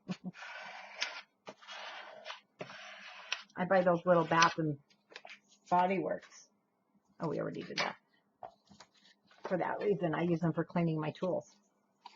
Okay, we're going to attach this to the bottom.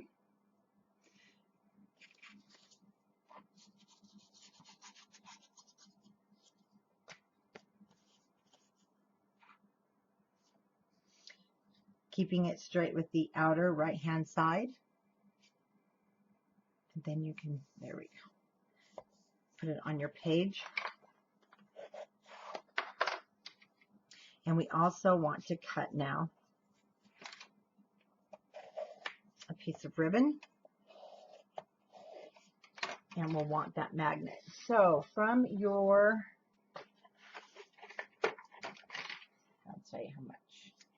From that black and white that you have, you're going to cut a 3-inch piece, give or take it a little bit. Doesn't have to be perfect because it's going to be my pull tab. And with my 1/4-inch Scor tape to help me here,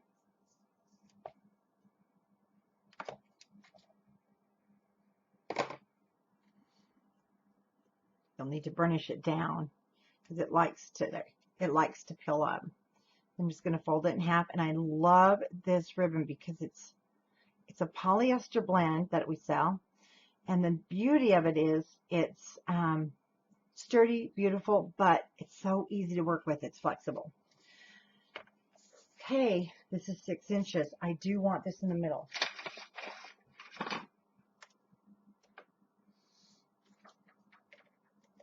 Three inches.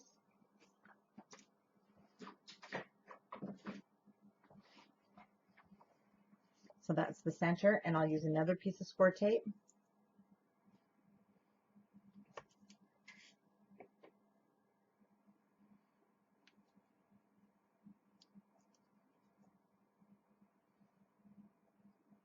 And I'm going to set it down in. It looks like, boy, my markings are getting worn off my scoreboard. Almost an inch. You can decide. There we go. I like that. Now I'm going to get my second magnet.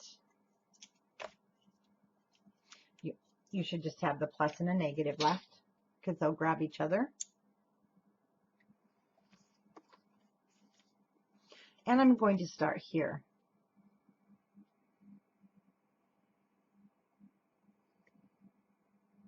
because I don't want it to hit down here too low. We want it to be up. And so I put my finger back there, kind of feel and get an idea. It's just right above my X.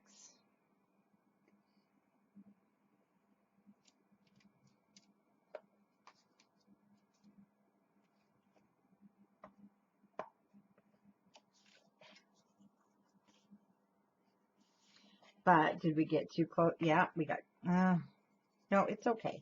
It'll be covered with the paper. And it closes. So now I'm going to put my pink. And what I'm going to do is I'm going to lift up my page. I'm going to fold up my flap to make it easier to work on.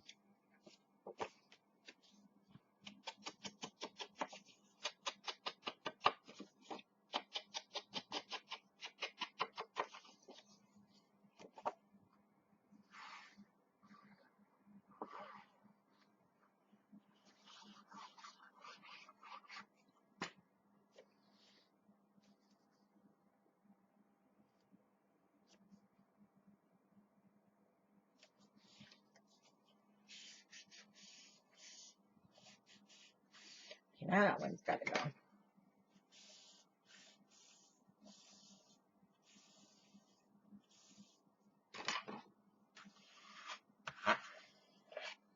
Sticker sheet up in the corner is our Route 66. Keep your sticker sheet handy because we're going to be using that car, and you're going to do a little fussy cutting.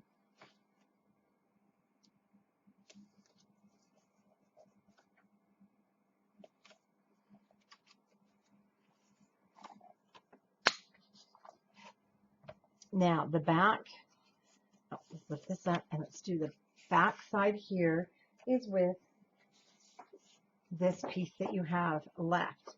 And it is not going to be 7 7/8 because we've taken an inch away with these 2/2 inch.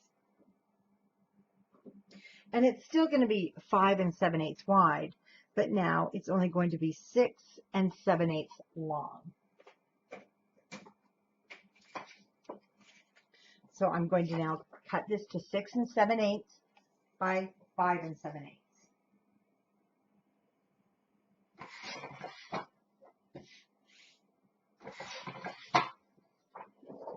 And then while we're at it, let's go ahead and cut. I used the stripe side. Got 5 7/8 by 6 3/8.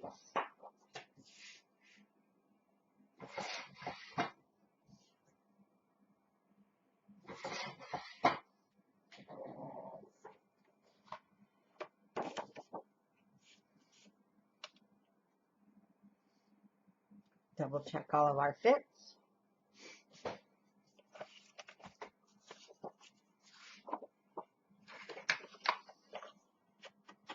Ink the edges.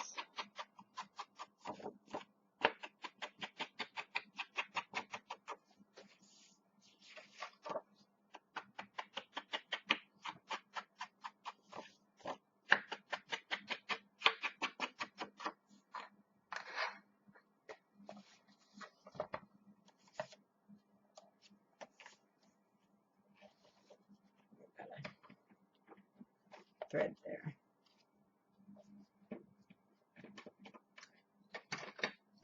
My scissors, there we go. Oh, so it still wants to hang out.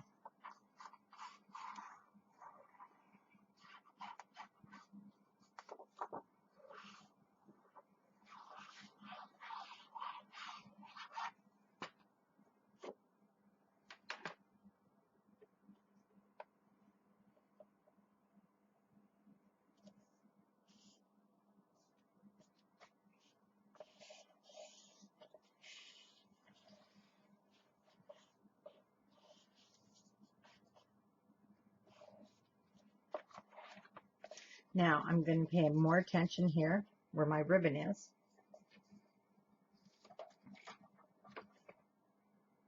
Even adding some clothespins for a few minutes. Now, instead of pulling on your book, lift your book up. There we go. To help you with that edge.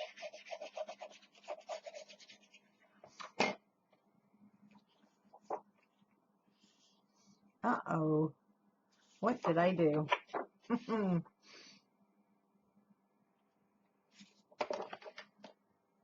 Now, yours may be wrong also.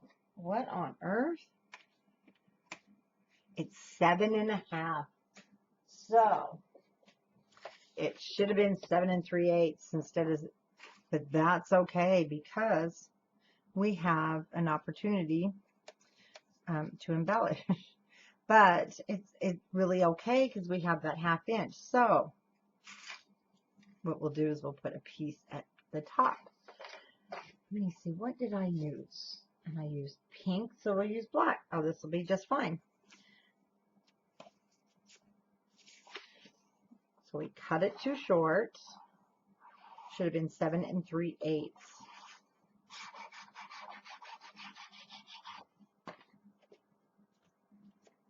So I'm going to put this piece down to the bottom, leaving that border. Whoops.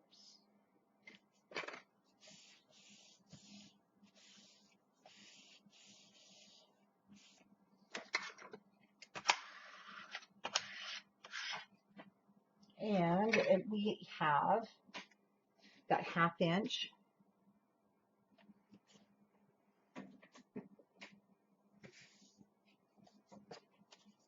And this piece is already cut because it was the bottom of the black. So I will coordinate this to the top, and I'm going to cut it.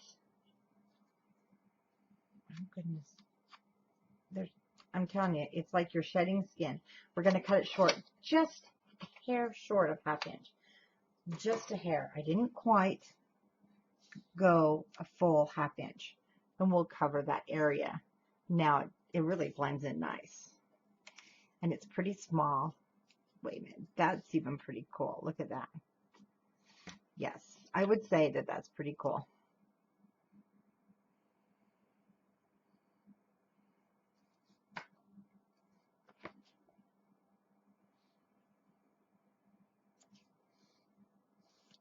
So next time, your matting is actually 7 3/8 or 6 7/8 if you want to embellish at the top.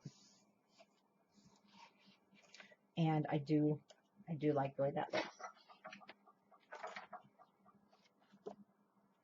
So now in the center here, I'm going to repeat. Get this little piece left over. You should have this also from cutting your pieces. It's really small. And let's cut it down to 5 7/8 of an inch if it's not already. Or wait, we may have one. We may have a piece. We have one that is 5 7/8. It was the other side of that one. And I'm going to cut it again just a hair short of 1/2 inch. And it's going to sit on that 1/2 inch flap because I do want to hide it. I don't like these showing. I see some albums made and these are left out, you know, like on the main page, and it to me doesn't look finished. That just gives it that finished look. Now on the back side, let's close that up. And you should have another piece that is already, oh, it's not already. Well, it's going to be 5 7/8. And what we're going to do is we're going to cut 1 inch strips. If you would like to wait till the end and use your other pieces and mat the whole back, you certainly can. I don't always think it's necessary if you're going to lay down photos.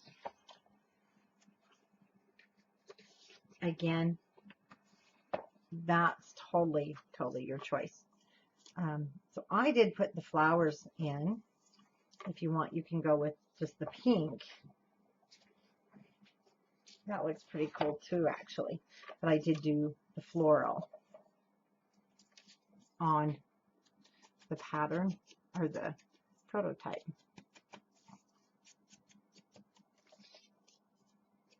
So this is a good way too when you're starting out to conserve. your paper until, I mean, you don't want to go, well, I take that back. When I first started out, oh yes, I did. I wanted to buy everything possible in every scrapbook store on every single corner. That's back when they were on every single corner.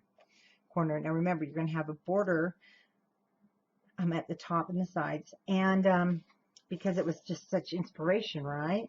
Then I ended up giving a ton of it away because it never got used. So until you're really, set that you're going to do this, you may need to conserve paper.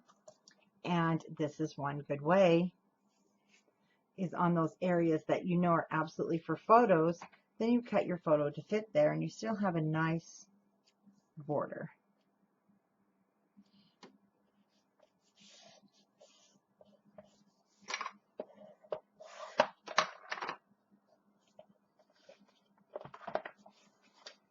Okay, one last time.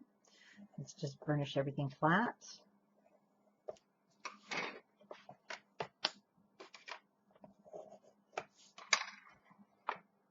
Now the back of page 4. You're getting there, you're getting there. In your scraps, you should have another 2-inch.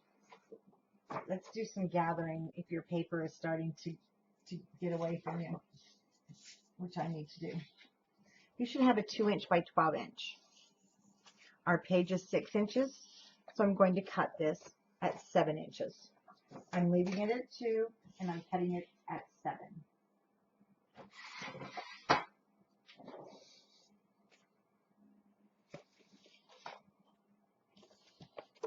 And I'll actually trim it down.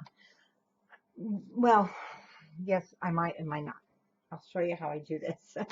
For your belly band, this is the 2-inch belly band here.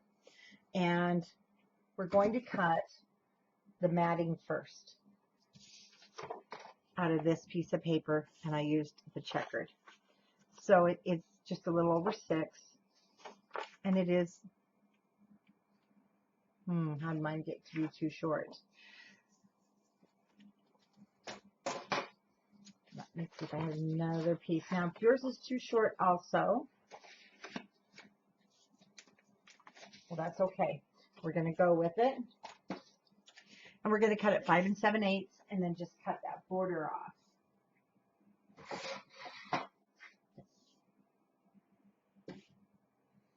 And it should come out to be 7 5/8.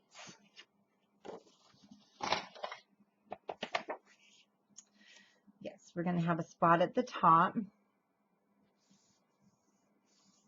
And we will definitely, we'll fill that in.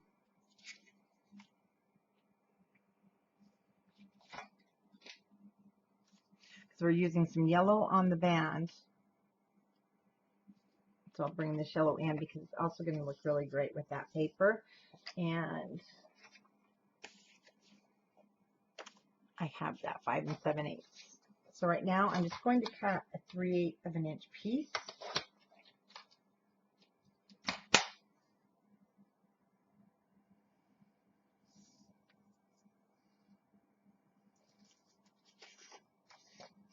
So we're going to take an 1/8 of an inch off. No, I'm going to take just a hair over an 1/8 of an inch off. We're using the yellow on the belly band also, so that's going to look, it'll look just fine. Not sure how that happened.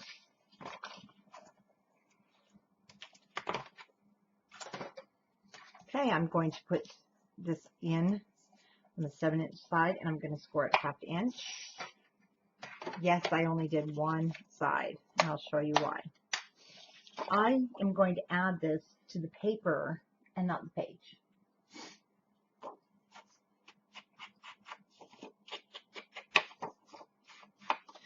This is one way to do it.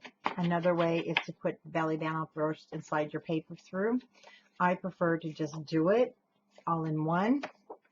So one thing too we need to do is put our paper down and decide where our belly band is going to be on our page. Remember, we have a space at the top. Again, I did not measure.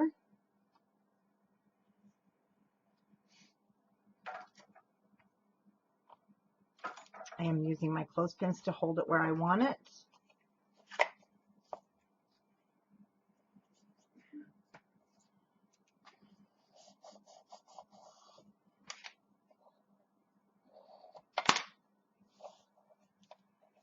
Just like that, we're good. Now, get back here. I'm going to put this back in my scoreboard.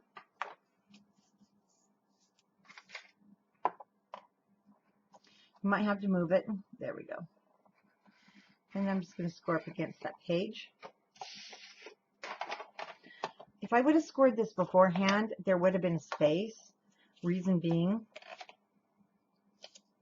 the paper is wider than our page, and I cut the band to fit the page. And also, it would buckle if I didn't do it this way. And that's why I do it this way, because I don't want a sloppy looking belly band. And I like my belly bands to be tighter so things will stay in place.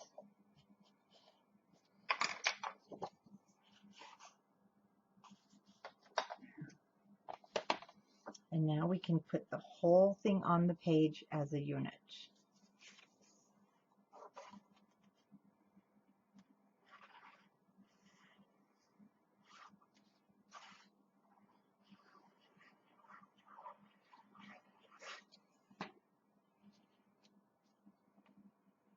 Bring it down to the bottom, leaving our spacing.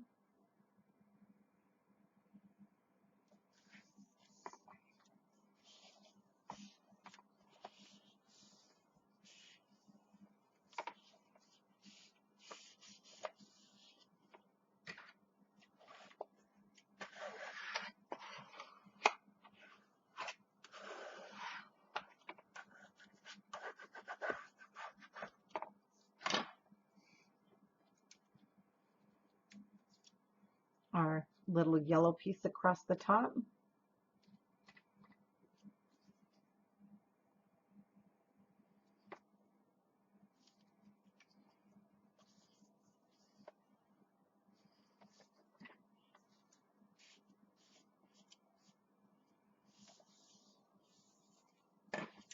Now our belly band is 2 inches, so we need a piece that's 1 7/8 by 5 7/8, and this is going to be just perfect. We cut the top strip out of this one.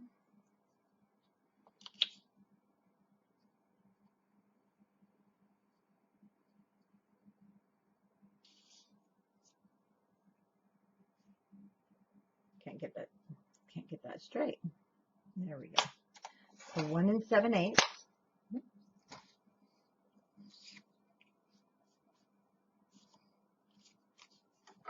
If your blade is shabby, go ahead and clean that off.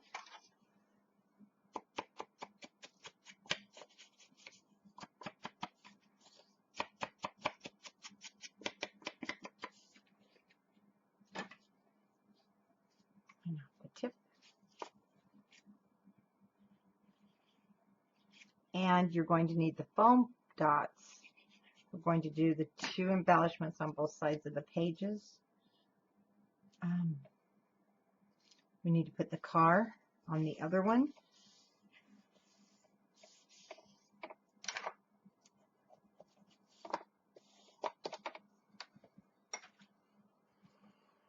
Okay. Oh, now down here at the bottom, I did use the pink. Oh, really don't want to lose that. Oh, did I use this somewhere else? Maybe I will just, no, it's not long enough. As long as on my sticker sheet.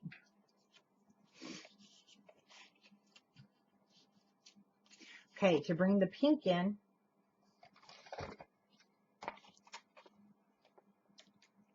and to break up some of the yellow, I cut it just a little bit bigger than 5/8 of an inch. I mean, I cut it at 5/8 of an inch, so it's just a little bit bigger than 1/2 inch.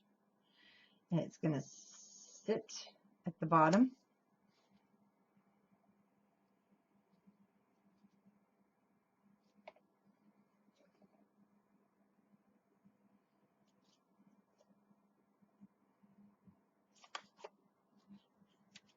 Glue. My fingers are kind of cold. The heater's down at my feet, and now my fingers are getting a little chilly.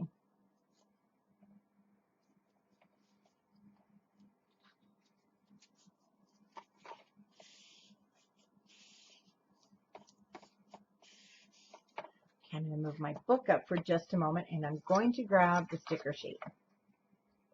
Mom's Malt Shop is the first one we're going to work with. We're going to work with the flower, the clock, and special. So I'm going to take let's grab a scrap piece because we want to, we don't want to mess up those good big ones. Let's see.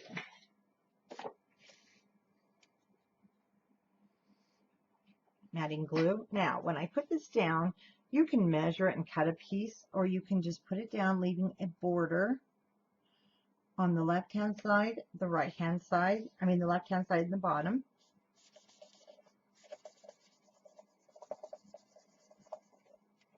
Now, you can fussy cut it by hand, or you can just grab your cutter.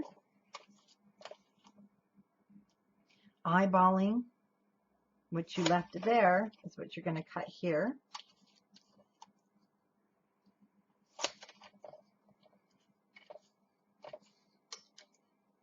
And if you think it's too much, you can definitely trim it. I'm not going to with this blade because this blade is not playing very nice. And this is where you want the foam dots.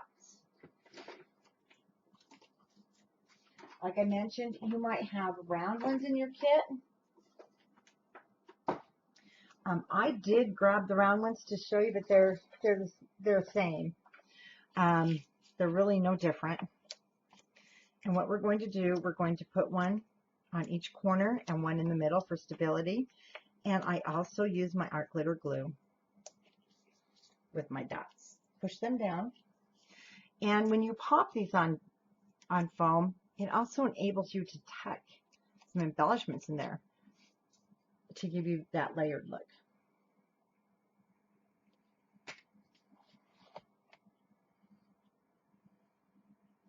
So I'm using basically the checkered pink as a guide, and I'm just putting that down.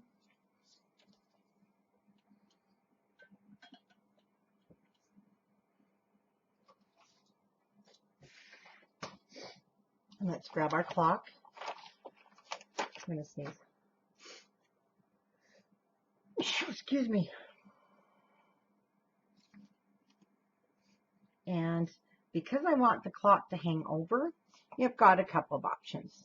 You definitely can use baby powder and get rid of the sticky, or you can place it on a piece of cardstock.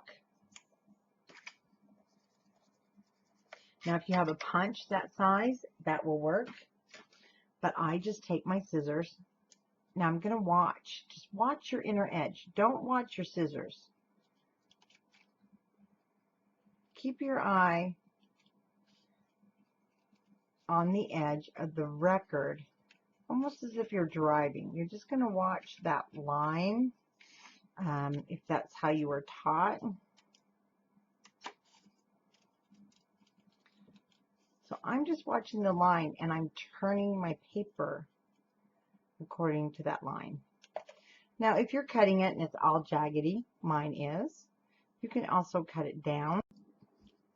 So you can go back over and cut it down on some of those edges, or you can cut it down right to the sticker itself. Now with my emery board, I'm just going to round off my edges.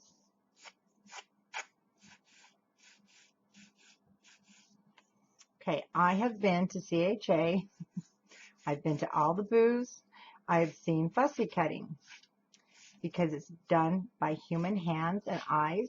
Trust me, even the most experienced fussy cutters have little tiny boo-boos, but it's all in the tools. And this emery board is one of my best friends. Now see, I have a nice round edge. And we are going to just stick this down, but you only want to glue half of it, because half of it, back there where my finger is going to be sitting underneath there, and I'm pushing it up to the edge of that dot. Okay, we're going to give this belly band some dimension. Then I'm going to take this flower because I want to use more than, I wanted more than one and they didn't have it. So I'm counting, oh, there goes my sticker sheets, 1, 2, 3. And I'm just going to cut it off like so. Okay, one's going to sit here at the top. I'm going to tuck it. Don't worry about that little piece because you're just going to tuck it. And it will stick up a little bit. There's some sticky on it.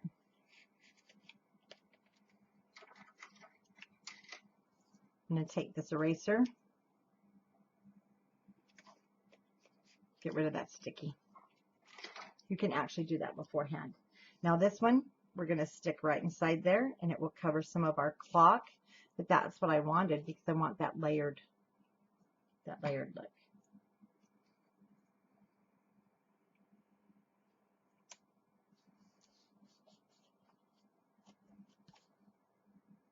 Oh, I have to pick up my sticker sheet. Hope my chair don't fall.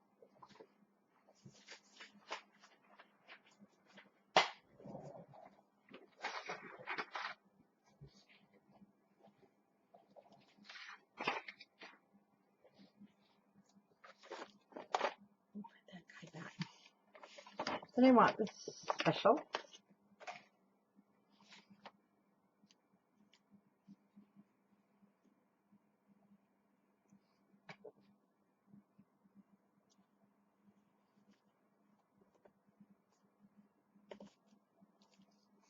And then you have this red ribbon. Whoops.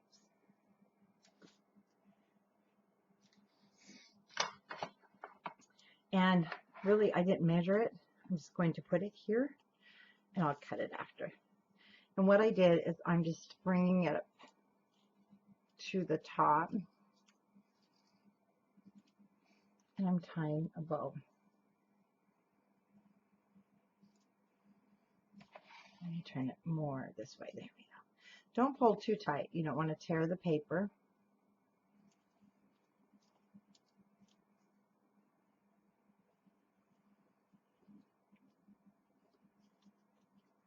Come on, fingers. There we go. I want it at the top.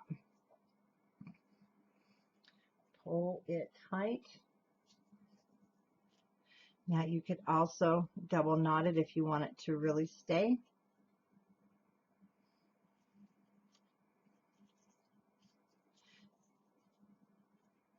But you will have a good size knot there, just so you know. But it's okay.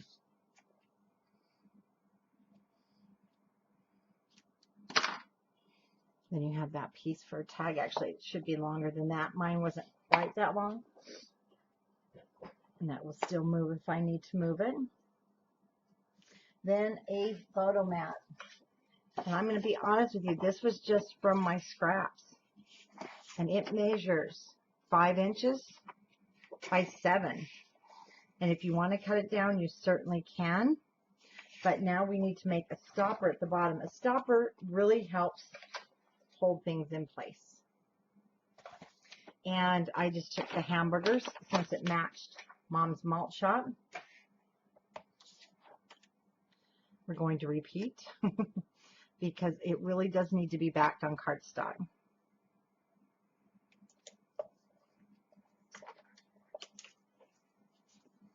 Now I am just going to cut around that edge. Again,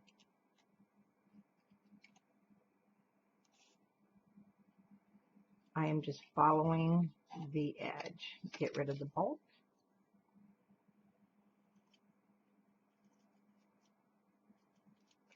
Now you will find using scissors such as the Cutter Bee scissors, not the Cutter Bee EK Success,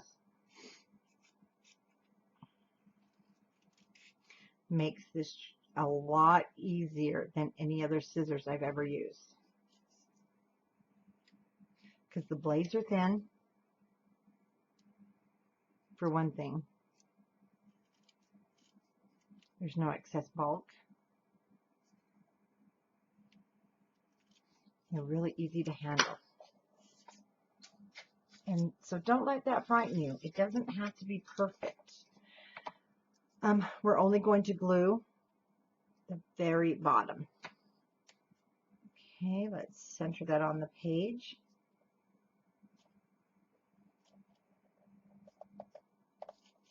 Now we're going to let that dry, and we're going to continue with matting this side, which is the back page. Okay, again, we're working with 8.5.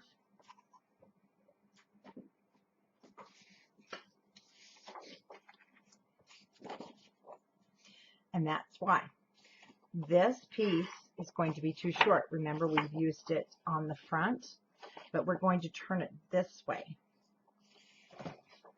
We're going to turn it this way, and we're going to cut it at 6 3/8.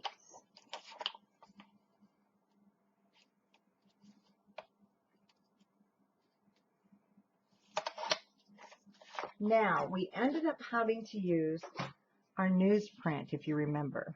Oh, we had to use the newsprint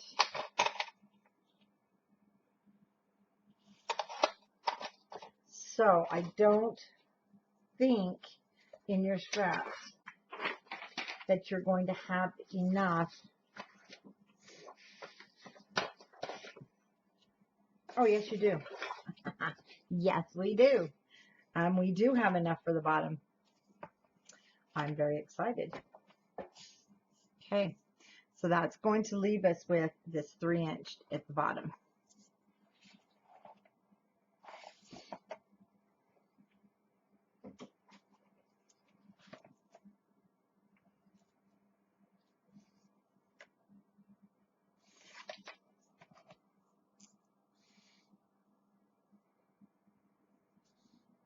Oh, that looks like that was cut really crooked to me.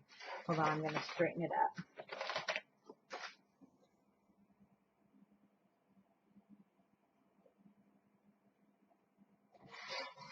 And it was.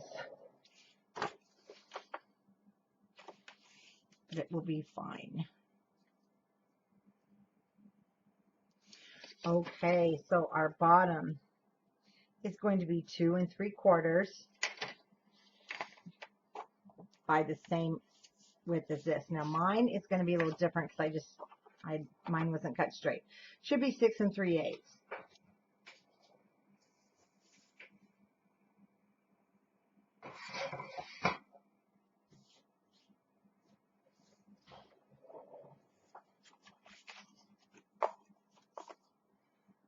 I'm going to have to use mine as a measuring tool here.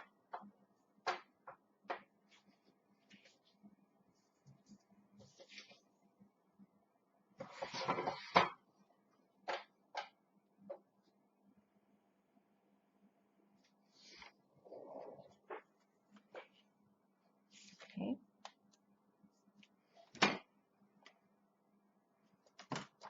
And 2 3/4. Oh, we don't need to open that. See, something's off here.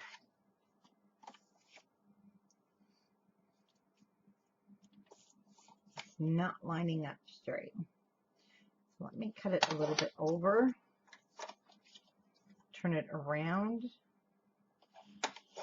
make sure it's straight.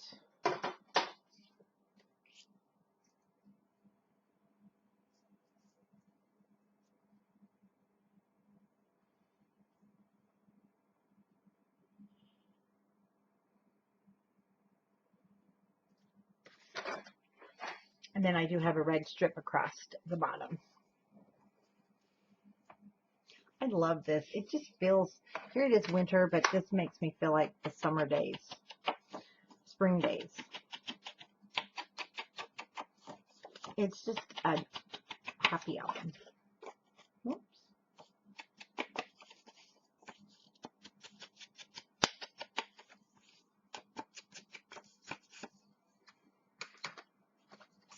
Okay, top first.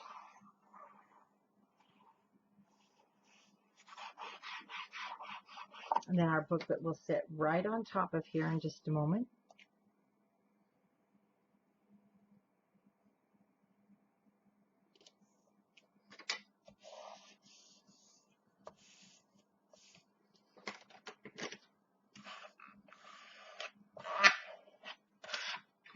Sorry about that noise.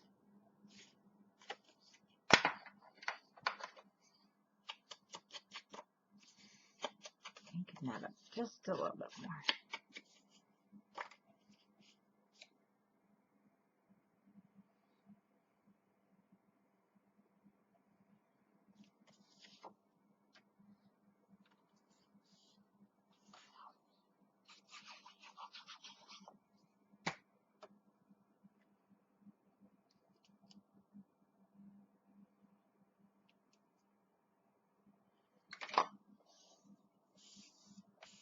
Yeah, mine's a hair off. Sticker sheet. I'm going to use this red. And I'm just going to add my adhesive.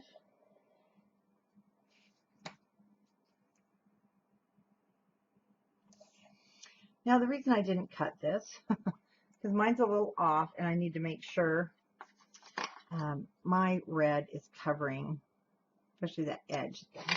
So I'm just cutting mine directly on the page for that reason.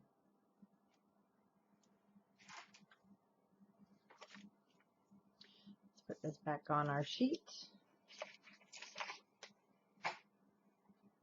And the booklet we made in the beginning.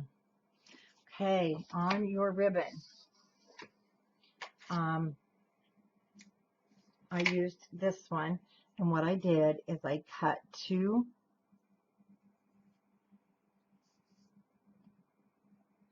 they're going to be 12-inch pieces.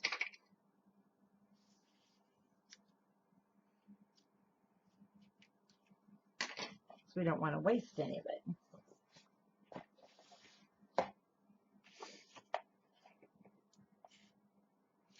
Then I used my score tape. So these are 4 inches. This is the back side. This is the crease at the top. I'm just going to add some score tape on my 2-incher.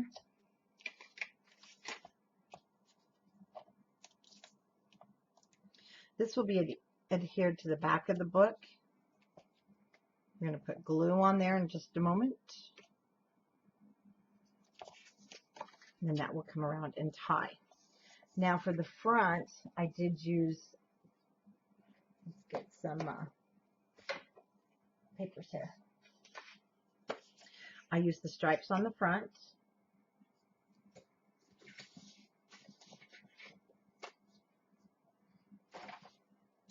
And the yellow on the inside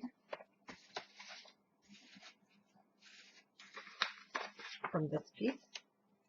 And then we have this piece. So you definitely can use any that you like, but I ended up using it so I have the scallops here in the bottom.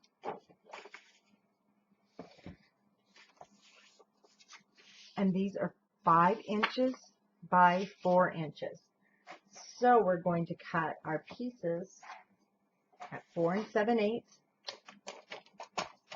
long by 3 7/8 wide. And I'm going to cut them off. So on this little guy, I'm going to cut the header off.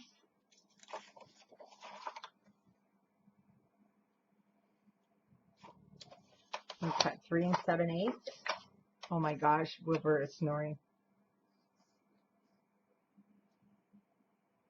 Because I want to get rid of this closed end so that it looks open. Now let's see if there's going to be enough here. Just enough. Look at that.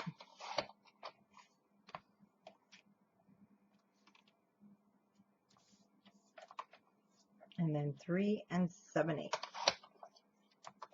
Throw that away.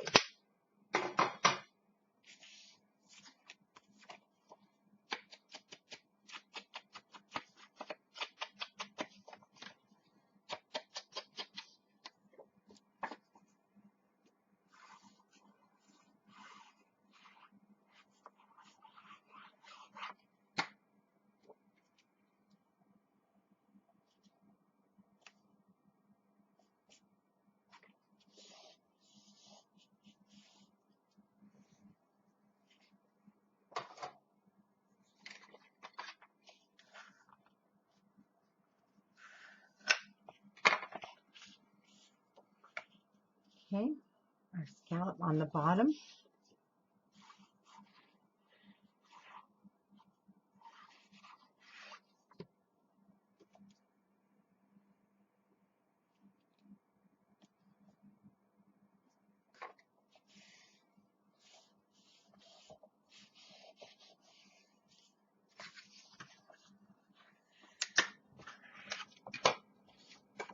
I did not ink these light colored pieces. And it was on purpose. I just don't want to get black on them.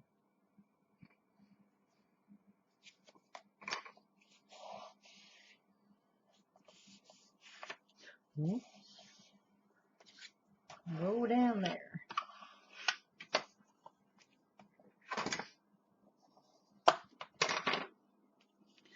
I don't mean to be dropping my tools. My fingers are cold. Also, I don't cut these ribbons too short, because when you add photos, it will make some bulk in there. You just don't want these too short. Now for this one, it's thicker ribbon, so I fold it in half.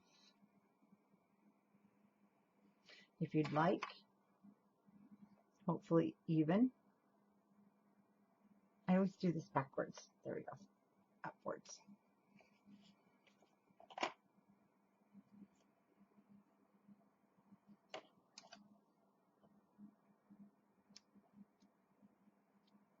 See? I did it backwards. I don't know why I do that. Let's try it in. Oh my gosh. Now it's right. But when I tie my bow better, my ends will be more even. Now across the top, I did use from the sticker sheet that piece of red, because we used the red at the bottom. So to tie it in, just so you'll see. Now you can also put this right on the sticker, whichever way you prefer.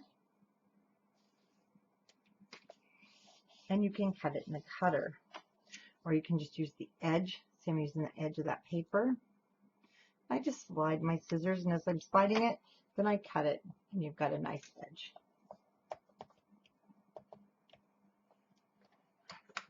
Now with our book, remember, you can also, this doesn't have to be straight on. You can angle this. Angling it definitely does give it a cute look. They're straight on. So I think I'll angle this one like I did on the other page. And I'm going to add art glitter glue right on top of my ribbon.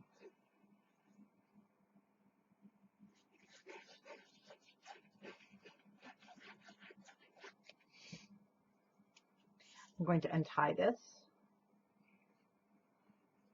I'm going to place mine at an angle.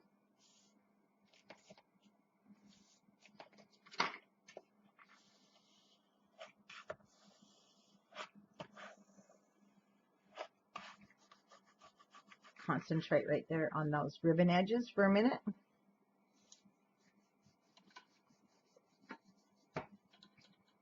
There's my other cloth.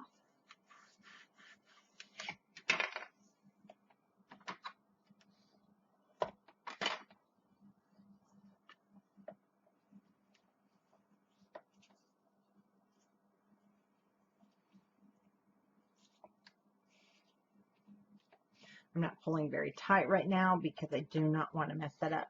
Down here from your sticker sheet, Grandma's Drive-In.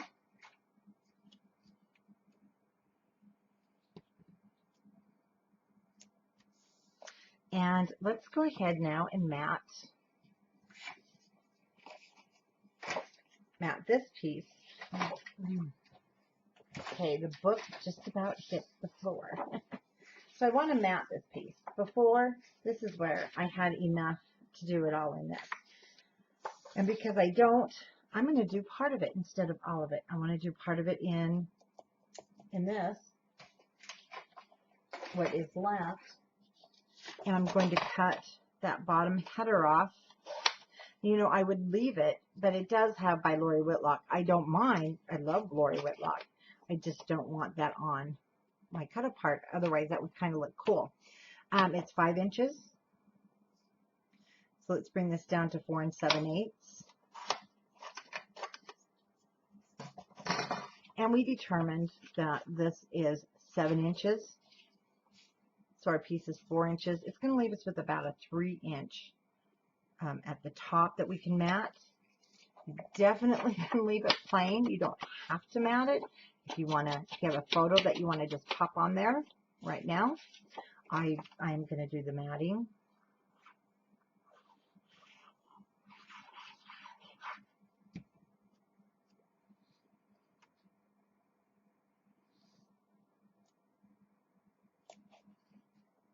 And because we have, kind of a theme there, I don't want to really veer completely off of that theme. I'm going to be using that in just a moment. So you can actually, I'm going to take the white. I like the white. I'm going to cut that border right off, and I'm going to cut this down to 2 7/8 by 4 7/8.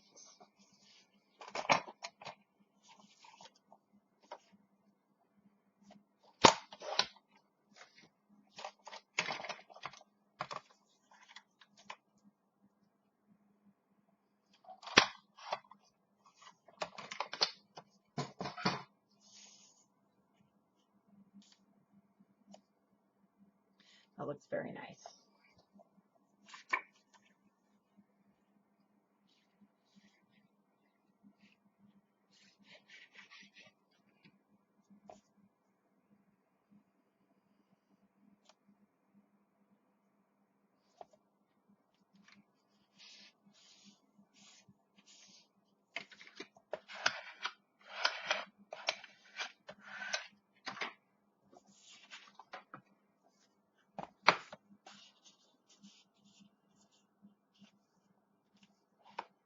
Okay, we need to put the car on.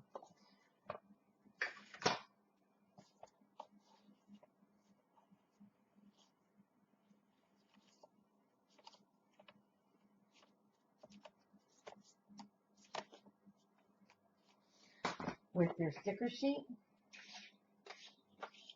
scrap piece of cardstock. Oops. That's not a big enough scrap. That one is. If you don't want to do this, don't feel like you have to. You still can pop it up on foam tape, on your foam dots. This just adds sturdiness. So let's get rid of all of this heavy cardstock around it and kind of just encircle it here. Then we don't have a lot to work with. Again, I am watching the lines of the sticker. And I am just turning the paper to match the shape of the car. And my scissors are following. Remember in kindergarten when we learned to cut? Back then they started us pretty early. And we were told to turn our paper, turn your paper. That's all you have to do. Because you're not going to get the exact shape. And it's the shadows. Shadows are somewhat distorted in nature.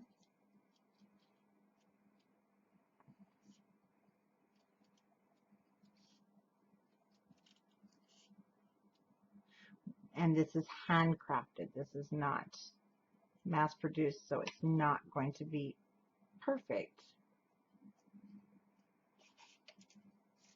But it definitely looks awesome.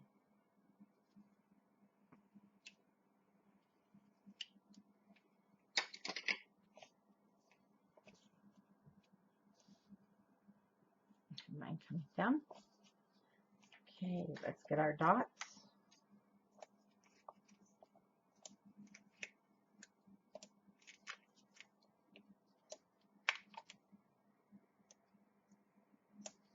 But I do use quite a bit because you want the stability.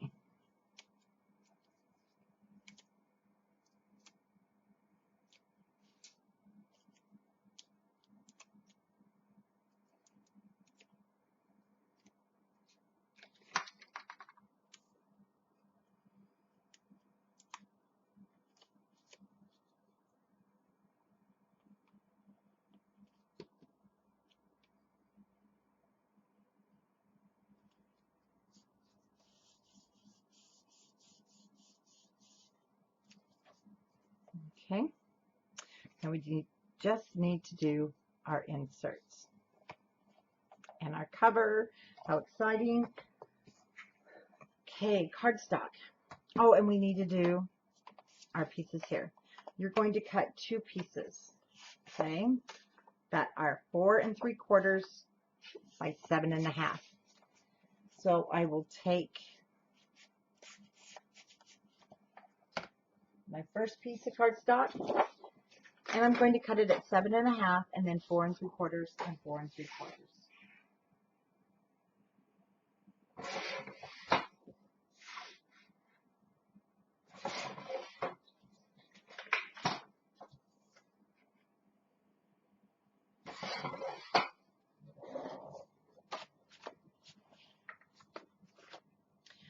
Now for the larger ones, I cut these at, I cut these at 5 3/4 by 7 1/2. So we're going to go 7 1/2, 7 1/2, and then 5 3/4 and 5 3/4. So from my next piece, 7 1/2, and then 5 3/4 by 5 3/4.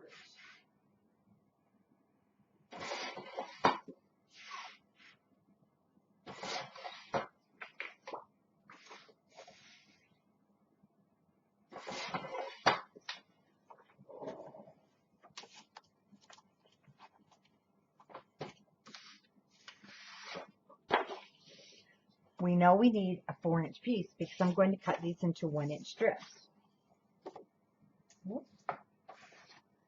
I only put 1 inch across the top. So I want to cut this down, this way. I'm going to cut a 4-inch piece.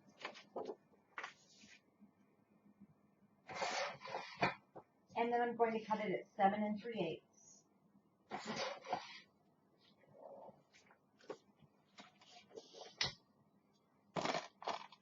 And I'm going to cut 4 1-inch pieces.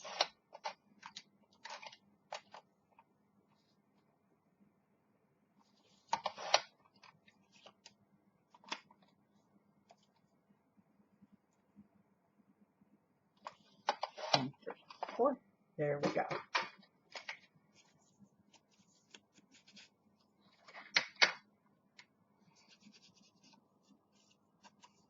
Again, 7 3/8 by 4, and then I cut it down to 1-inch strips.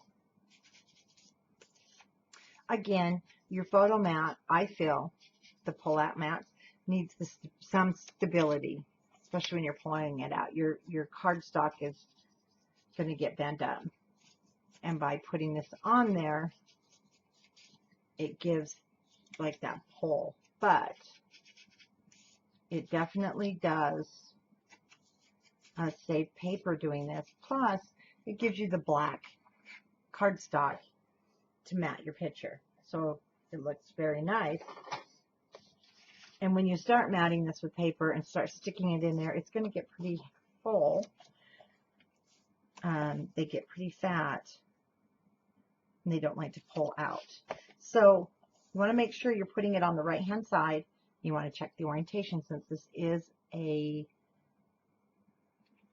well, it wouldn't matter. You could turn it upside down, but it is pattern, you know, the pattern runs in one direction. So I want that on the outside edge. See how much heavier that makes that?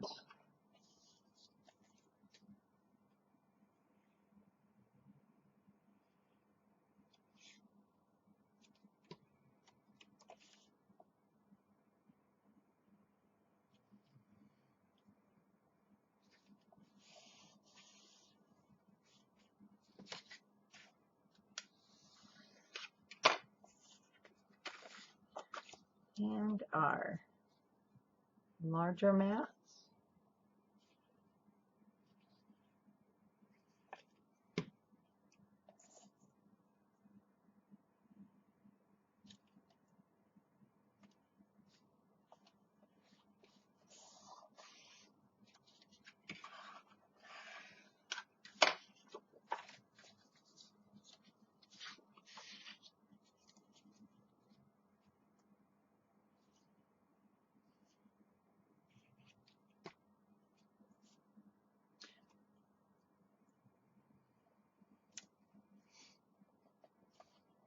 Whoops.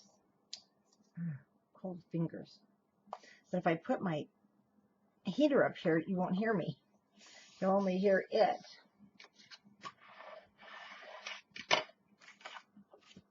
Okay, let's grab our book. So the two shorter ones go in the half pages, of course.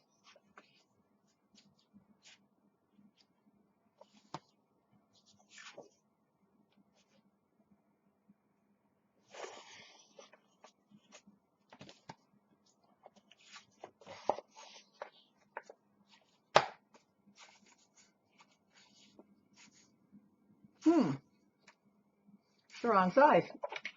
No wonder it won't fit. Okay, let me show you also how I figure out what size mats I want. I take my ruler.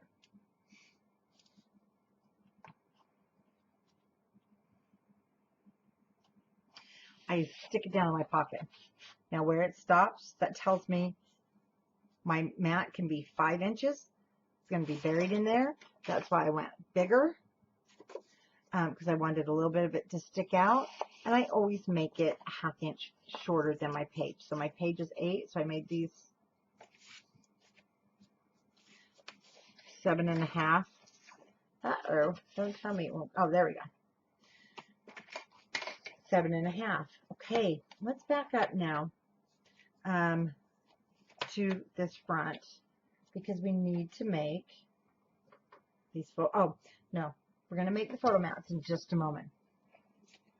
But I want to cover these two. Actually, there's 3, and I used this blue last time, and I do see that I didn't leave a big enough piece, but you definitely have the pink. And as you're going to see now, you're down to basically nothing. We did really good with this album. So I'm going to go ahead and use this. Now my page is 7 7/8, our hinge size. So I want to cut this just a hair short of 7 7/8.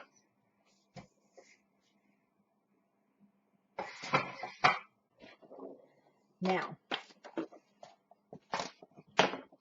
our gussets are ½ inch, right? So we want to cut these 3/8, just a little bit bigger than 3/8. Whoa. I thought that was turned off. Okay, a little bit bigger than 3/8, and I want 3 of those.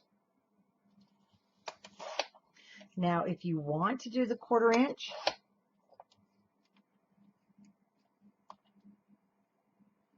then you're going to cut just a hair over 1/8 of an inch. They're going to be tiny. Oh, I need to cut one more of my ½ inch, don't I? And I did cover the 1/4 inch on my other one, which is that little 1/8 of an inch piece, to give it that finished, excuse me, finished look. And it's really skinny, so you may not even want to mess with it. If you don't, it's okay. Your album will still look nice.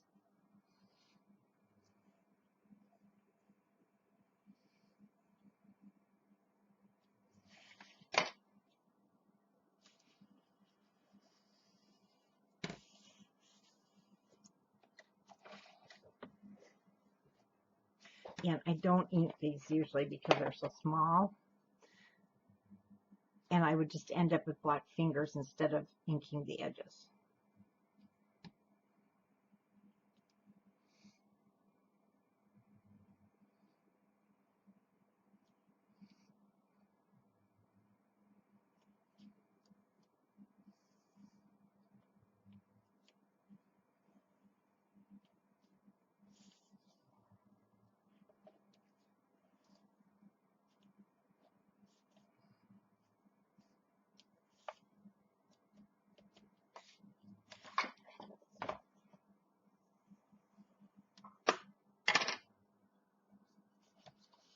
Okay, let's see how this fits.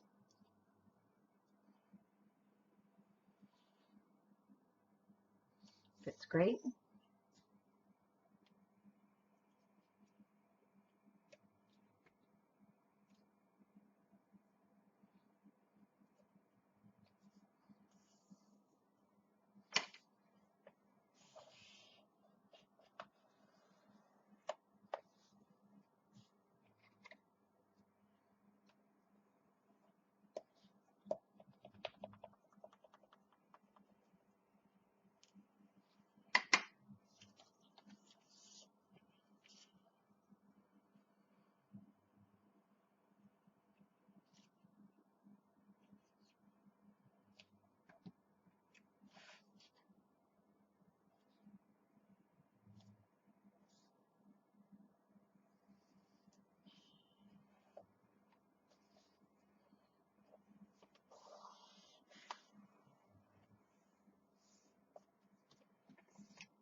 A paintbrush is something I keep in my tools. It's just the real cheap one from Dollar Tree. Great for dusting, cleaning out your scoreboard. It's just handy. Dusting off your keyboard even.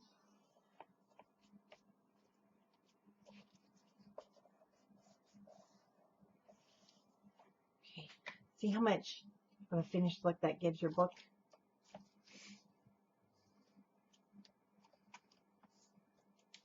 Okay, let's move to this front area. And I'm going to take out all these mats. I have those little guys, and that's it. So, starting with my cut apart card, I really like that on the back. It was from the cover. So what I did is I just inked that edge. And then this little guy, we're going to cut him. You can also do it in your cutter. He's going to go on the front of a mat that will go in that pocket we did on the floral sheet, front of page 3. And I'm just following the lines. I love to just cut. It's relaxing.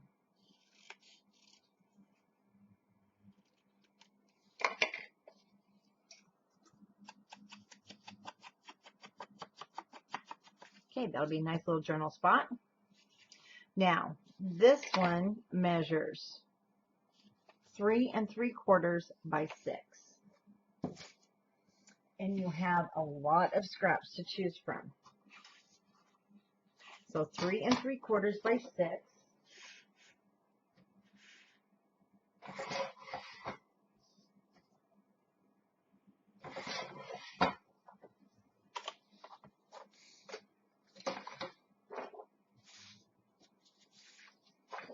So from your scrap piece, you're going to cut a piece that's 3 5/8 by 5 7/8.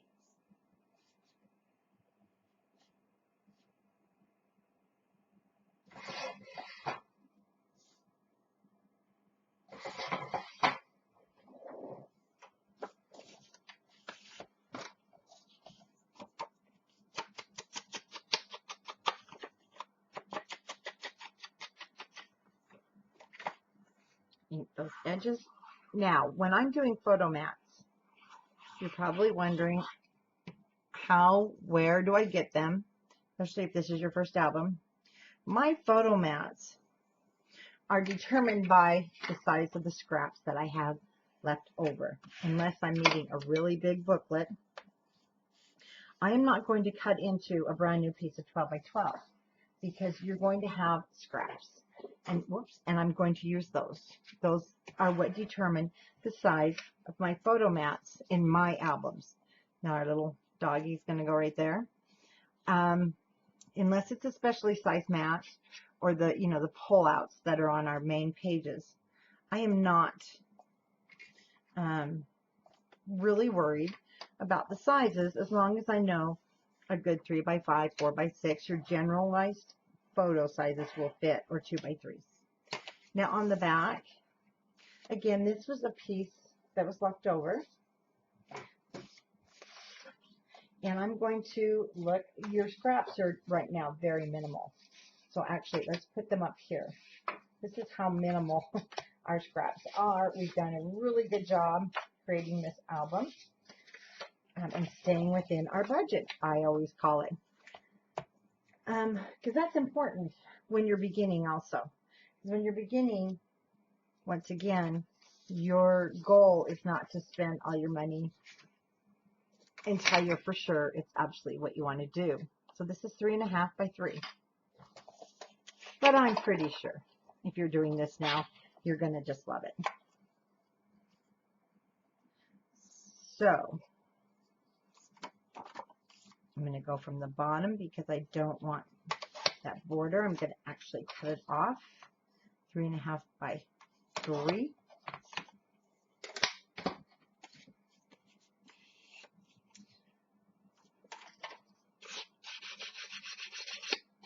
Clean up that edge from my blades, 1/2 inch, or if you whatever you want to do to your corners. My goal here was to have it look somewhat like, you know, a Polaroid.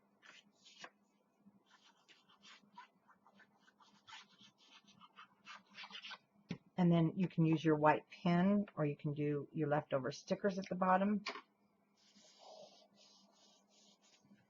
And that just moved and is crooked.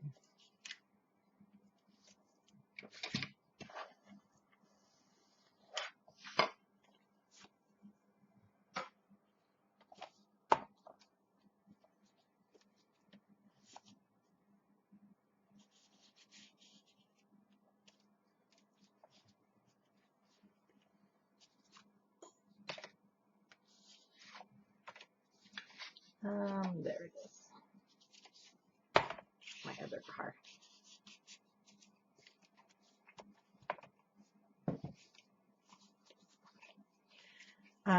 These two that we use as closures,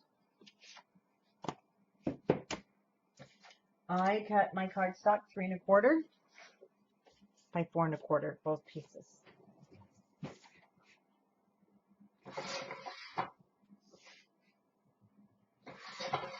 Sorry, 3 1/8 by 4 1/8.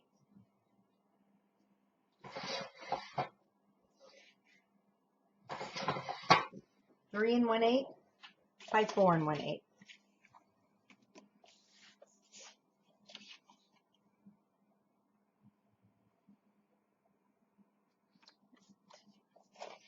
A little long, but that's okay. Especially on a black cut apart, you need to cover those black edges. Now, this is a good size for those 2 by 3. If you did get a photo printer, I have it prints out 2 by 3s. And then you can definitely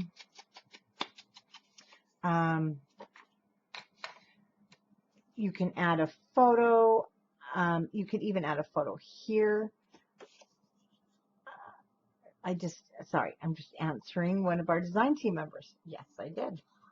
And then you can journal on the front.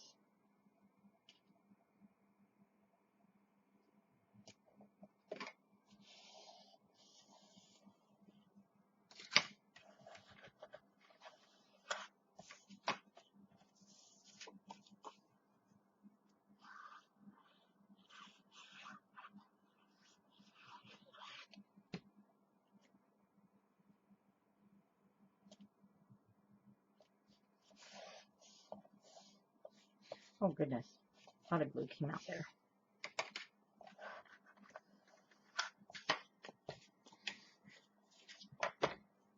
You know, I keep shutting that off. I'm not sure how it keeps coming back on. That's really odd, unless I'm bumping it.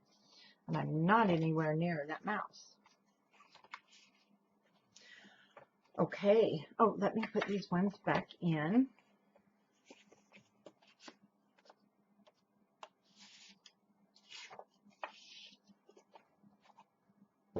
Okay, our next one. This I did with the closure. So it is 6 inches by 4 inches. And I did use a piece of that ribbon that we had. And it's again about 3 inches. 4 inches by 6. So I'm going to find a scrap piece that's close. And I know we have 4 inches. We sure do. I'm going to cut this down to 6.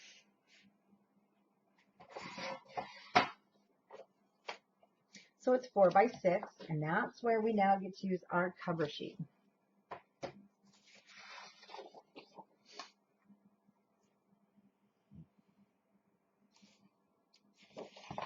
I'm going to cut. Oh no, I'm not, because we don't want to mess that up. I'm going to open this. I want these at the bottom. So I'm going to cut this at 3 7/8.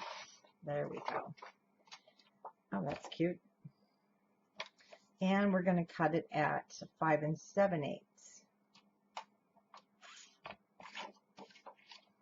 but we're not. We're going to take 3/4 of an inch off there, and we're going to turn it to the side.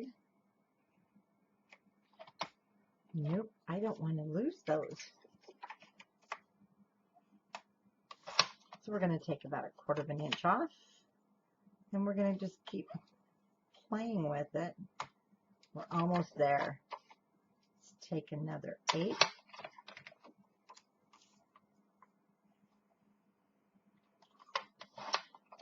We did it. Have a little banner here, but that's a-okay. And then for the front of this little booklet, I will cut another 3 7/8. We will be cutting this, but that way we have it. Let's set that aside.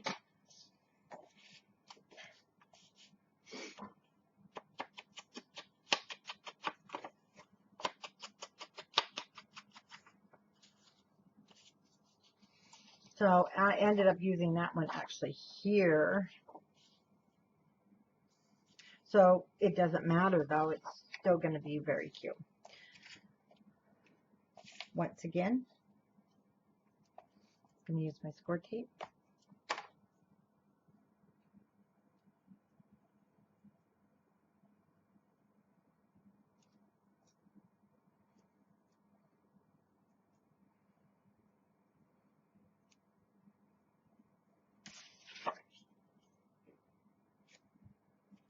Two inches.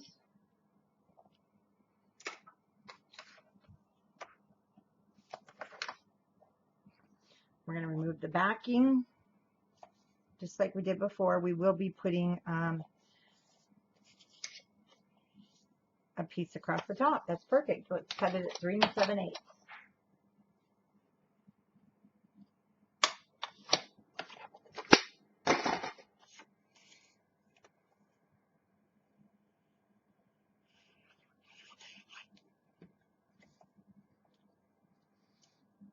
Okay, let's leave that border.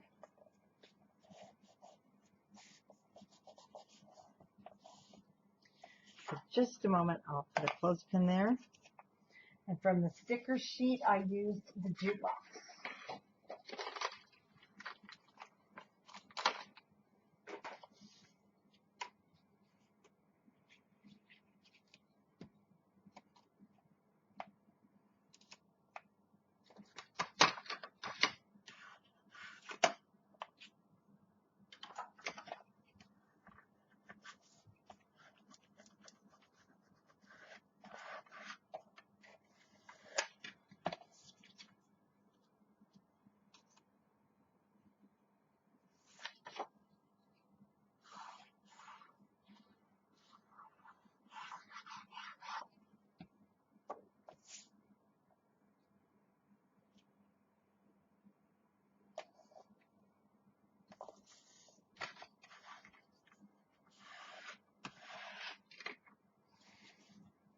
Okay, let me put that original one back in to the original book. And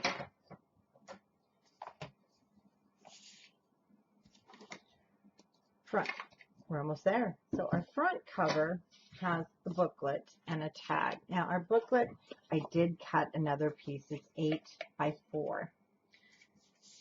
No, I'm sorry. It's 8 by 7.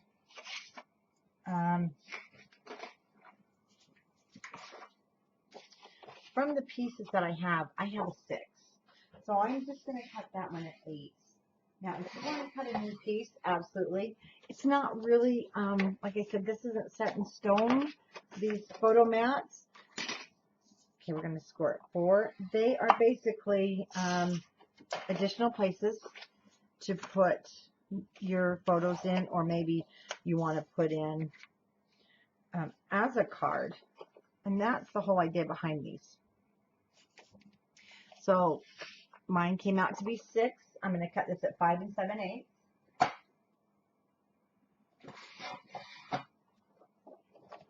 Which was actually a perfect size for what I have left.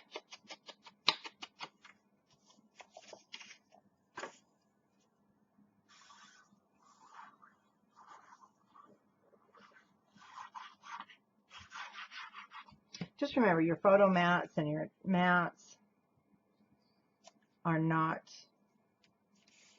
there's not a standard size. It's called, what size do you want? And what are your, what's your mission for your album? And that's what counts. So I did not do any matting on the front or the back.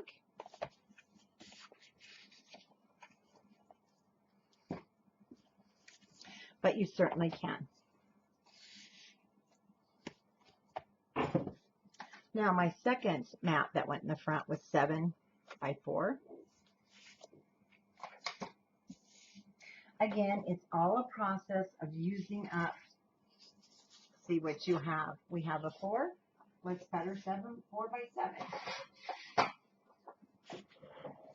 Now, you should be like me, and you're down to just a handful. Now, this is called using your paper to the max. Okay, I like this.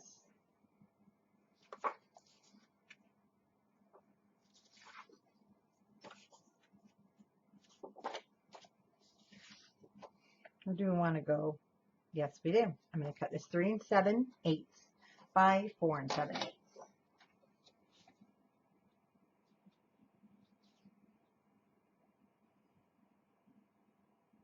No, 3 7/8 by 6 7/8. Okay, so unlike this one I put on a 1-inch border because that's all I had left.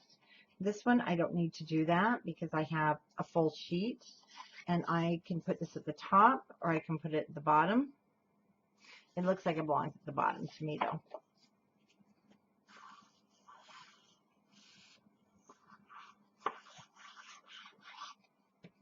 So again, it's all in what you have left over and what you want to use and how much materials basically you have left.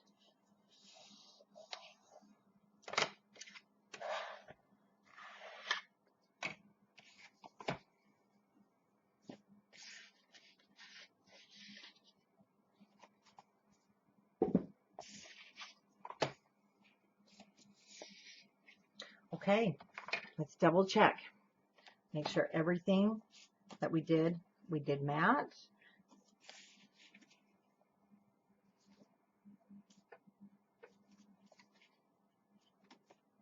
That nothing is sticking together.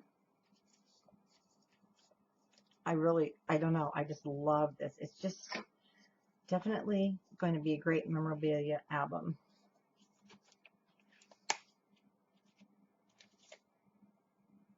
Okay, we did it. Now, let's open our book. 2 pages to the left, 2 to the right, and let's hold that flap down and flip this over so we can work on our cover. This is what our cover consists of. First of all, the happy days. And you do, well, I did back this on my cardstock.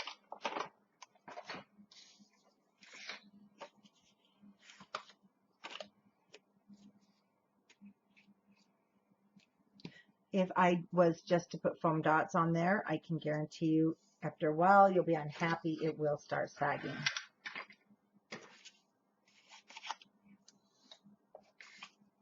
So once again, just follow the line of the sticker.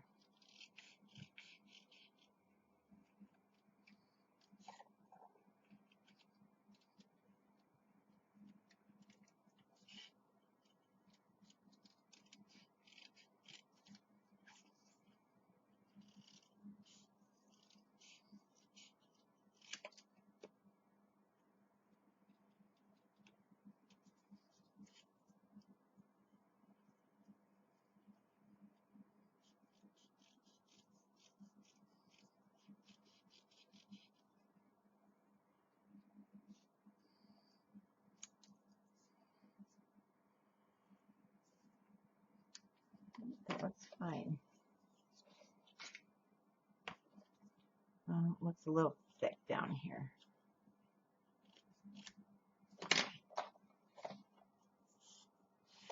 foam dots, foam tape, straight down the center.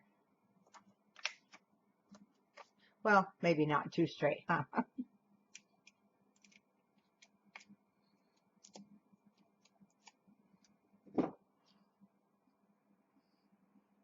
Adhesive. And then I brought it about an inch in from the left, right about there. Public telephone. Gotta have the public telephone. I'm going to bring that, squish it down there just a little bit, which is nice because it's still a little wet. Best day ever. And we're going to tuck it just a little underneath the flap. Oh, but first, I forgot something. We need to cut from this piece one of your event event tickets. For the original cover, I ended up using the yellow. For this one, I'm going to use the red because that's what's there. We need to do the bottom layer first. Now, I'm actually going to cut that off because I didn't realize the recording stopped, but I did cut it, and then I put the sticker, I tucked it down, the ticket, about the H and the APPY. And then I did take the best day ever, added my glue, and kind of tucked it under Happy Days. Need to watch that recording. This is going to be a long video. And the next, the die. You got to have the dice. Love the dice. What I did is then I overlapped them basically.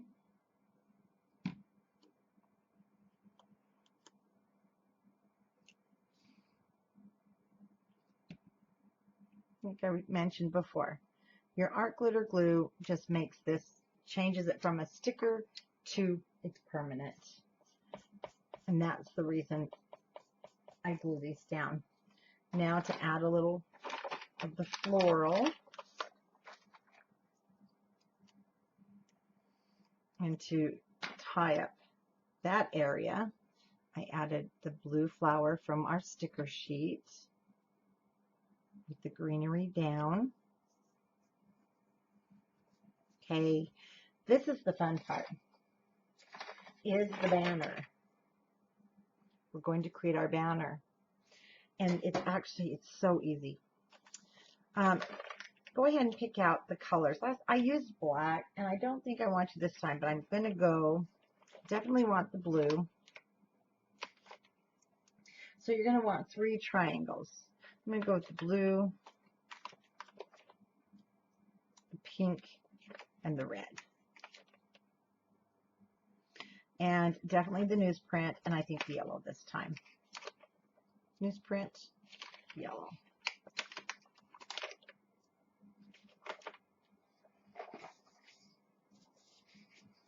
Cardstock.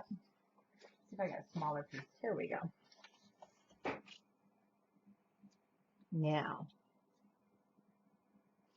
I'm just going to add some adhesive and start gluing these down. And they're not necessarily in the order I'm going to use them. We are matting these so that they'll be nice and heavier. So it's not mattering how you put them down. You just want to put them down.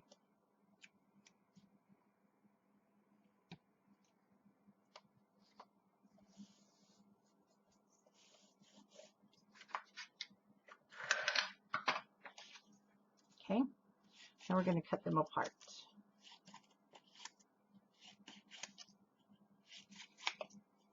I'm going to start with the blue one.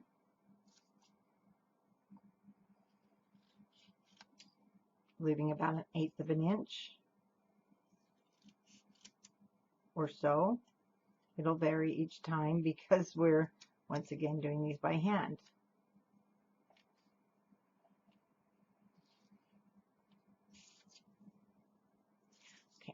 go across this way. Let's go down. Now let's go from the corner to the center. So stop your scissors in the center. I'm going to need to cut there. Now again from the corner to the center, and it will just fall out. And I need to fix that though. That doesn't look great. There we go. We want that more pointy.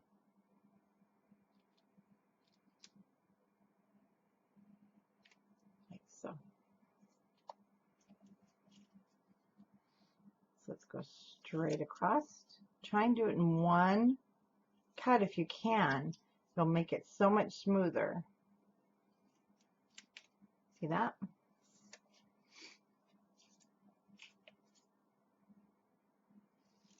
Now before we go any further, let's trim this one down a little bit more. Okay. Now on the side, one cut from the point to the center.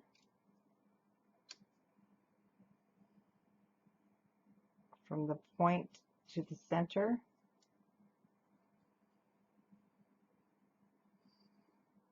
Cut that off a hair. And then I'll have to straighten my point up just a little bit.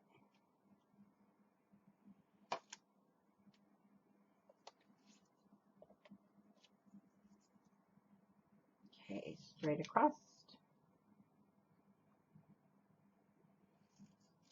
Okay, the heat's got to go off.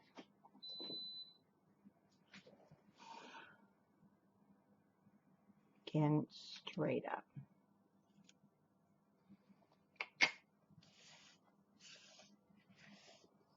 Okay, this has got to go. Now, I don't like to use string very often unless it's a bigger project. Put my banner together. Let's start with the polka dots. So I'm going to show you what I do.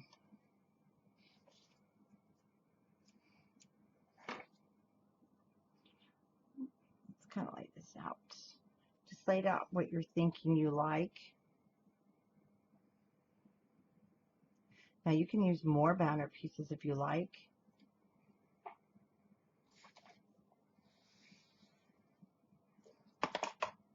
With my cutter, it doesn't matter what you use. I'm putting a piece of cardstock, just see your groove, just over the groove. It is a very, very tiny piece of paper. Okay. Then I'm just going to kind of eyeball, and I'm using the stripes, so it's my second one in. I'm just eyeballing it. Sometimes it's not even in the same spot. Now, if you want in the same spot, make sure you're marking. I'm adding adhesive, and it is going to get messy. Just kind of wipe it off because you don't need much. And now, I'm going to shape this onto here as if it was my string.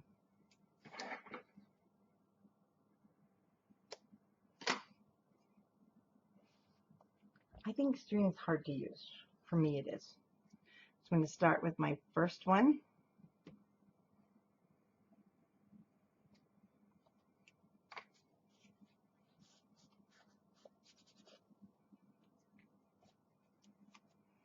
This is what we said the last one was. Oh wow, I dripped glue everywhere.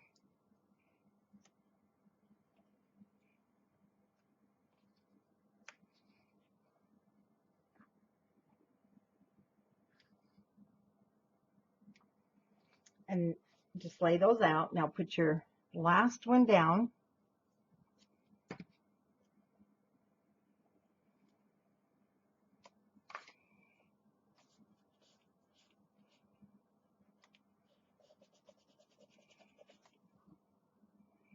I do the center.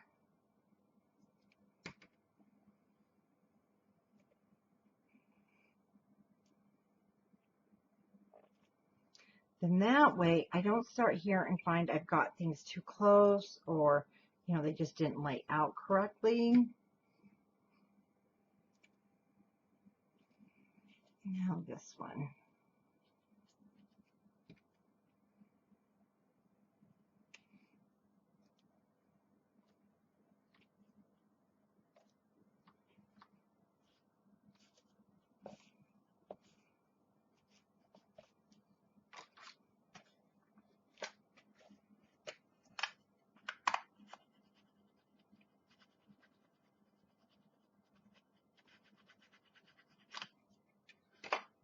Now we have a few spots.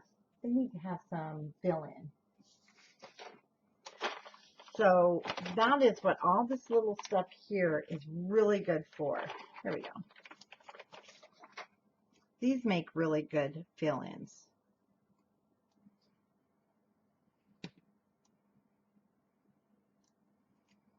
Let's attach those two.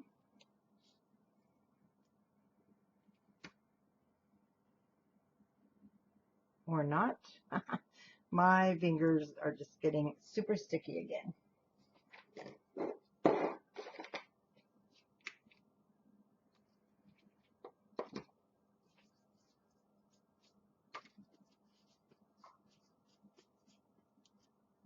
So you can see the glue.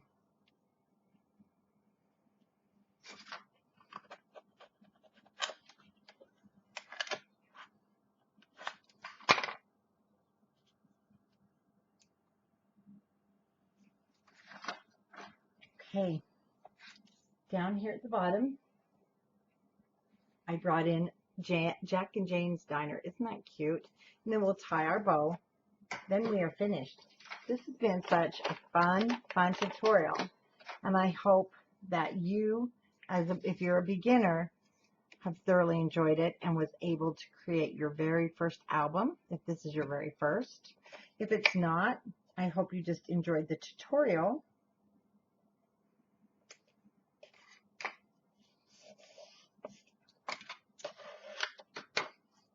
And I hope that you did learn a tip or two.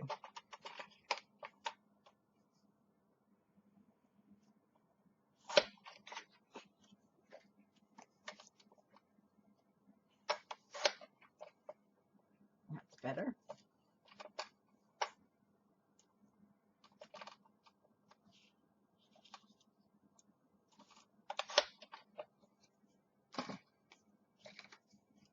Okay, and my dots.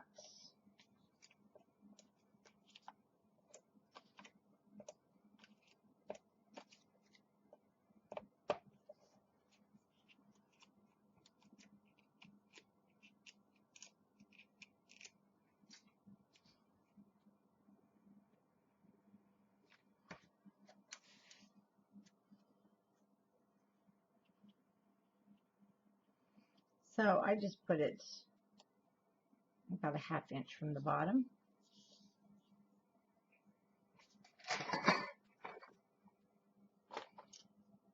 And then I took this orange one, if you believe. Get it off. I took the orange flower. Let's see what color.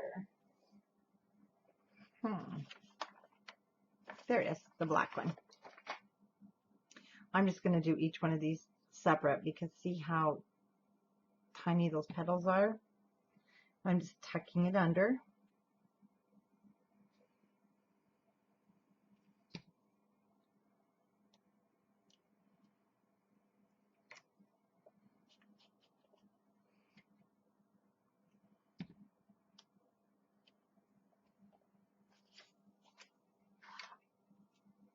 Now, let me measure out my ribbon because you have more than this. I just cut a yard off my spool for the bow that I do at the end. And all I do is I'm tying a regular bow.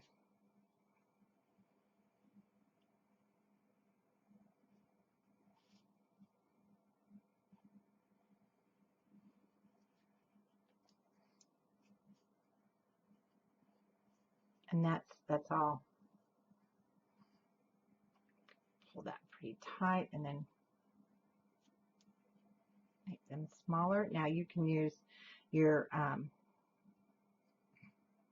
glue gun. I just use art glitter glue and my clothespins. There we go. Once I have the bow how I liked it. Okay, let's not mess this up again.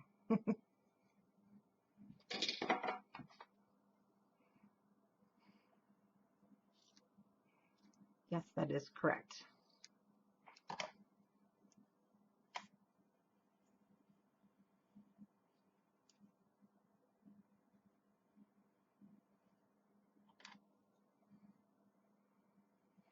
Down here a little further. No, that is not correct.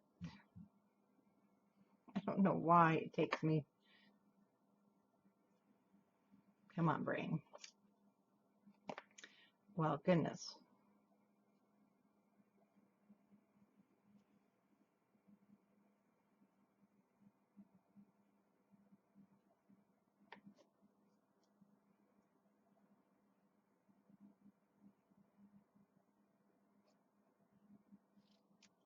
Thank you for being patient with me.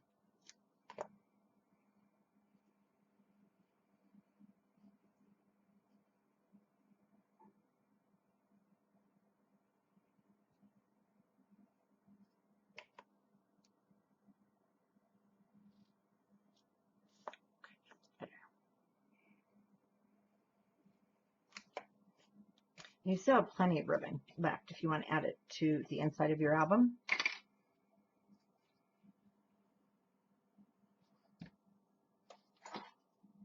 I'm just adding my art glue.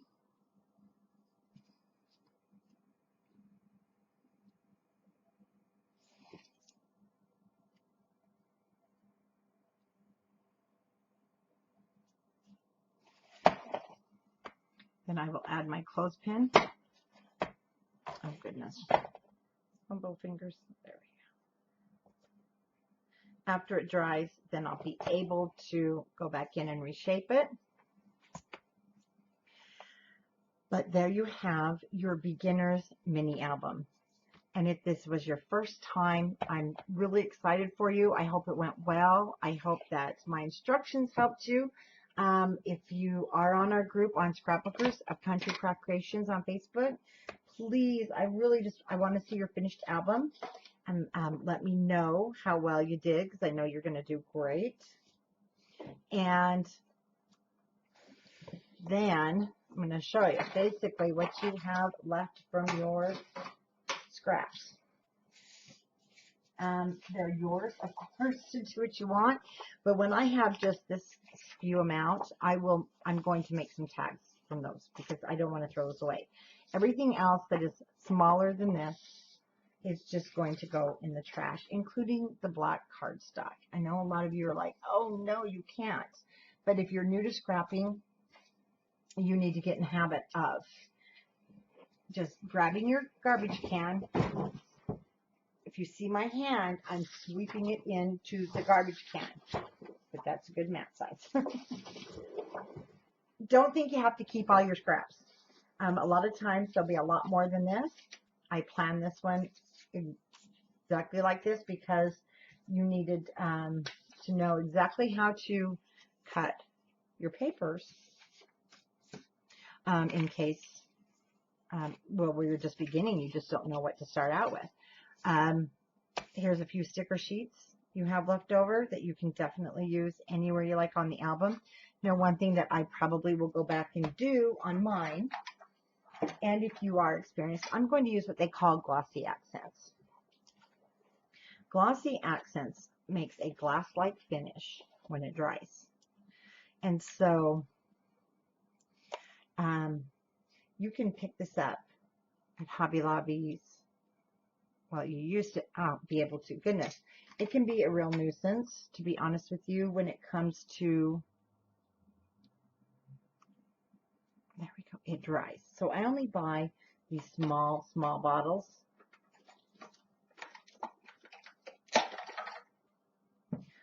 These small bottles because of that reason. So using glossy accents It's kind of like painting. You just paint or draw where you want your glossy accents to be. So this is something I do at the very end when I'm all finished with the tutorial. I mean, I'll finish with my project and I want to now go back and add my glossy accents. And it looks milky until it dries. Then this is going to dry and it'll look like there's a plastic cap over the top. They're really quite cool.